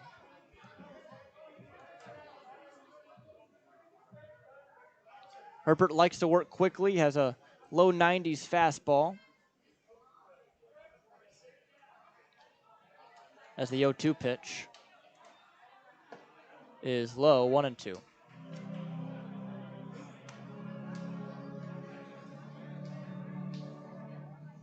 Just a weird day for the Otters, all in all. There's the 1-2 from Herbert. Up and in, 2-2. Losing game one the way they did, and now game two, you take an early 4-0 lead, you hold it, you think you're in control, and then all of a sudden, as quick as you could snap, it changes. 2-2. Inside that, got him. So Benson hit by a pitch to lead off here in the bottom of the 7th. And that's about as much as you could ask for. You got to get at least 2 more runners on now, and you can get to the tying run to the plate. Here's David Mindham.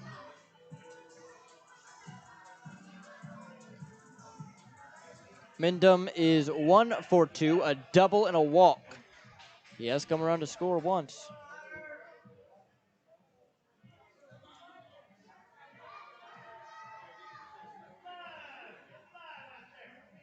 And the first pitch he sees is taken for a strike. It's 0-1.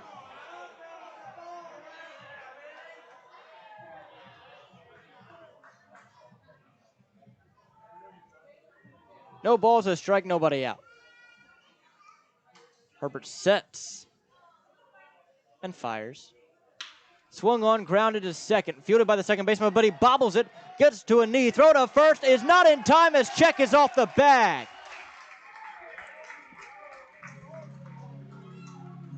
So Mindham reaches via the air.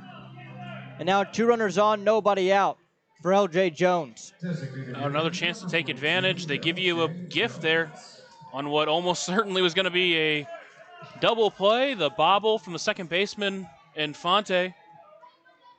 And then he couldn't make a clean throw. And now you get 2 runners on and the tying run on deck. Jones has homered today. It's 1 for 3 with that homer. First pitch he sees is down low for a ball, 1-0.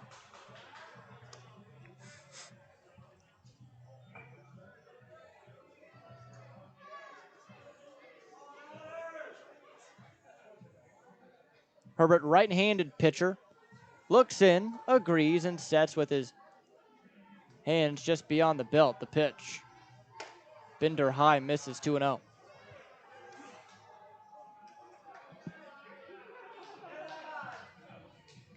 So 2 balls, no strikes, nobody out. Again, the Otters trail by 4, 8-4.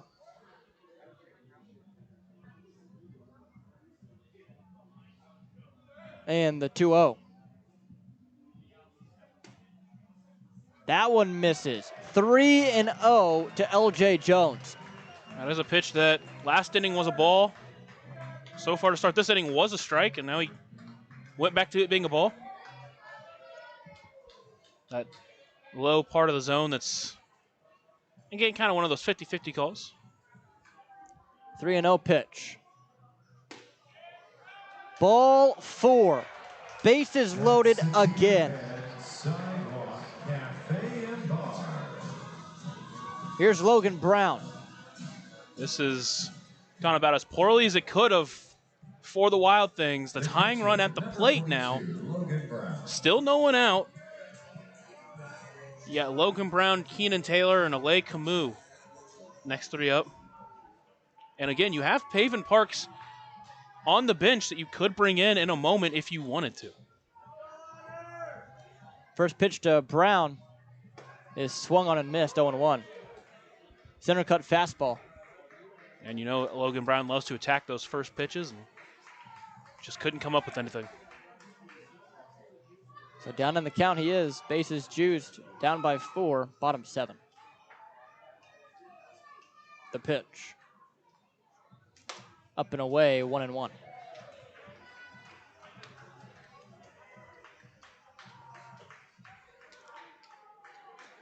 Evansville straight into the bases loaded an inning ago, trying to take advantage here in this final frame. The 1-1. Swung on and missed, 1-2.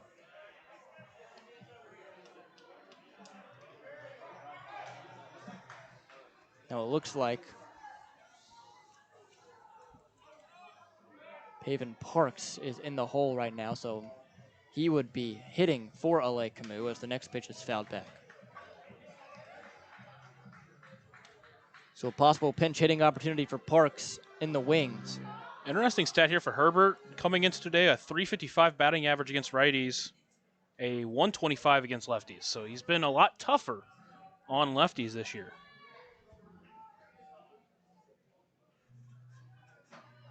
The 1-2. Swung on, lifted in the air, down the left field line and foul. It's going to stay at 1-2.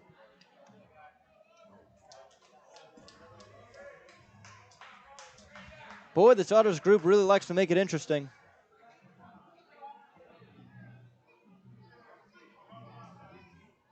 Trail by 4, bases loaded. The pitch.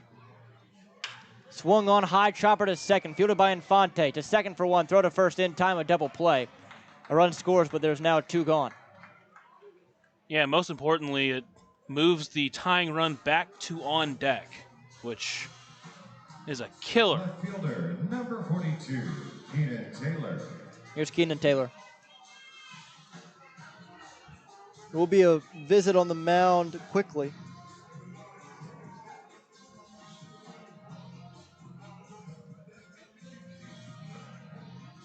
Taylor is 1 for 3.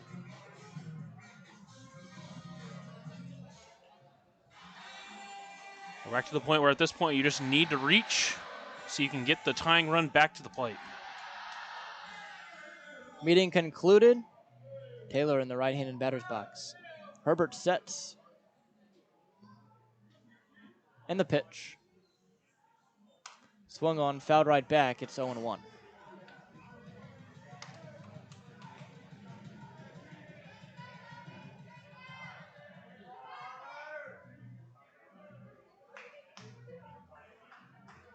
Oh, 1 pitch. Up and in, 1-1. Paven Parks on deck, so he would hit for LA Camus. If we get there. 2 outs, bottom 7, 8-5 the score. Evansville trails.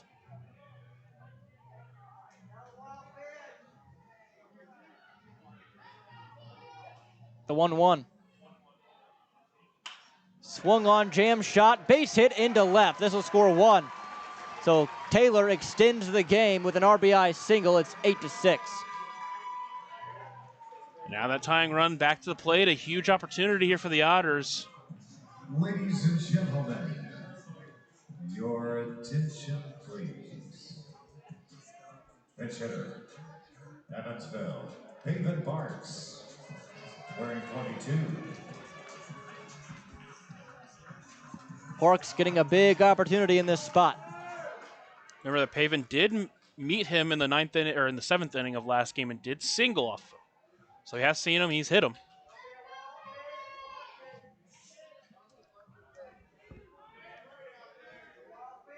Paven big power as well.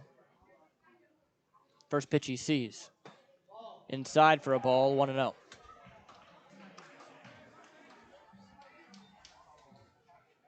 But both the outs that did come in this inning came against a left-handed hitter.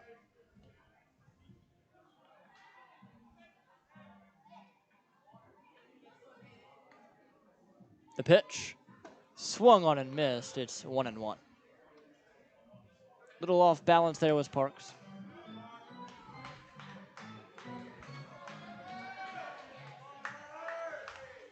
A ball, a strike, 2 outs, 8-6. Evansville trails bottom 7.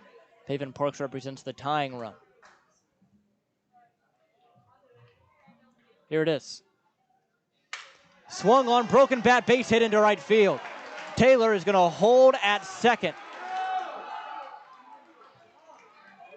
So now the go-ahead run will come to the plate. Great at bat there by Pavin. Found his pitch, and I think maybe it jammed him a little bit. Reason the bat broke. If it hadn't, if he had been a little bit more, or gotten a little bit more of the sweet spot on it, that one, where it was at, could have been a long ball. But either way, with Pavin's speed, if Ellis here at the 9-hole hitter can find a gap, Pavin could potentially come in to score. Schwartz has walked twice tonight. He's 0 for 1 officially. On deck, Dennis Pierce.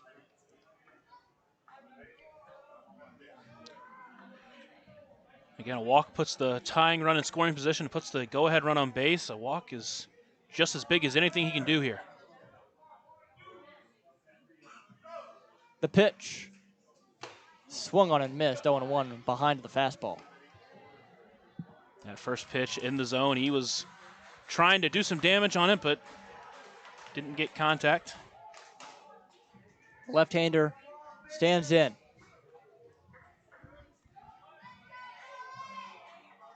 The 0-1. Never mind stepping off.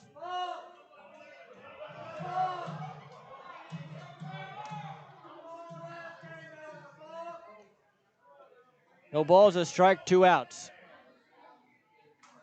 Herbert sets. And the pitch. Swung on, lifted in the air to left, playable. Back on it is Cheka. Ball game. And so our game is over. Final score 8-6. A tough one for Evansville, but they fall by 2. When we come back, we'll talk more about it on the Papa John's postgame show. You're listening on the Otters Digital Network at 96.9 WYIR. Originally opening in 2004, Jacobs Village has been a home for adults with disabilities, giving these great residents a wonderful opportunity to live life just like you and me. Jacobs Village mission is to continue building a safe, walkable neighborhood community where people with disabilities and older adults can find meaningful relationships, affordable and accessible housing, and activities to keep their bodies and minds engaged. We can't wait to have Jacobs Village at the ballpark on July 3rd for our annual Red, White, and Blue Night. More information on this great community partner is available at jacobsvillage.org. Welcome into the Papa John's postgame show. Papa John's is the official sponsor of the Otters pregame and postgame shows, available every game night, 20 minutes before and 10 minutes after each Otters game on the Otters Digital Network, the Home Team Network, and on 96.9 WYIR. Evansville falls in both games of this doubleheader. This one, 8-6, the final in favor of Washington. And the first one, 1-0, Washington as well. Yeah, we got some really good starts from both of the games. I mean, the most glaring stat in Game 1 is Parker Browns went 7 innings, the first complete game for an Otter this year, and that one run came on a balk of all things. Would have gotten out of the inning if it weren't for it, and who knows what would have happened at that point. Bottom of the 6th inning, felt like Graham Brown beat that throw over first and didn't get there. And I mean, that's obviously the game is played fully, but that feels like the difference. Really does. And then in this one, a big 4-run second inning, and then they just kind of couldn't get anything going. And then Washington piles it on in the 6th, takes the lead, and then a 2-run homer in the 7th, which was ultimately the difference. Yeah, and then you had that Mendham leadoff double in the 2nd inning, which felt like it was going to be another big inning. They didn't score him at that point, and from that point on, it was really the show of Washington be able to shut them out and just waiting for their moment. And once Wiltsey came out of the game after he worked so well, the Evansville bullpen that had been so steady all week and for a while just couldn't get it done. That's one positive, though, is Wiltsey. Ryan Wiltsey looked really good in his first start of this year. Going a very, very strong 4 innings. Yeah, and you wonder if they had left him in there if he gets out of that 5th inning clean, and who knows what happens by that point. Maybe Ross Thompson comes in and works the 6th, and he's able to work it clean coming in a new inning. There's a really big difference between whether someone comes in the middle of an inning and whether someone starts an inning. and usually you want your pitcher to start an inning. There are guys that can come in and shut the door in these tough innings, of course, but you wonder if you're able to get Ross a clean inning, if he works better, and this game ends up being a lot different. But just a story of what ifs. Now going up to Joliet, they split this series, but up in Joliet, I think that's a winnable series as well.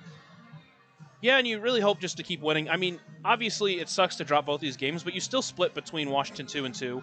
If you're able to just beat the teams that you know you should and do well against the teams like Washington and Lake Erie and Florence, there's no reason to think you can't keep battling in this. It's obviously a tough day, but it's not the whole season. You just got to keep working. Thank you for listening on the Papa John's postgame show. Papa John's is the official sponsor of the Otters pregame and postgame shows, available every game night, 20 minutes before and 10 minutes after each Otters game on the Otters Digital Network, the Home Team Network, and on 96.9 WYIR. Lucas, any final thoughts? Just hope that this team's able to figure something out on the road. Obviously, a 2-10 record is not going to get it done. You got Joliet, a team that's at least came in around 500, and then you have Gateway, who is a really good team, but the Otters have shown they've been able to beat them, so hopefully they can go out there and fight for a winning record or at least a split on the road. Well, with that, for Lucas Macklin, I'm Riley Angel, and as always, have a good night.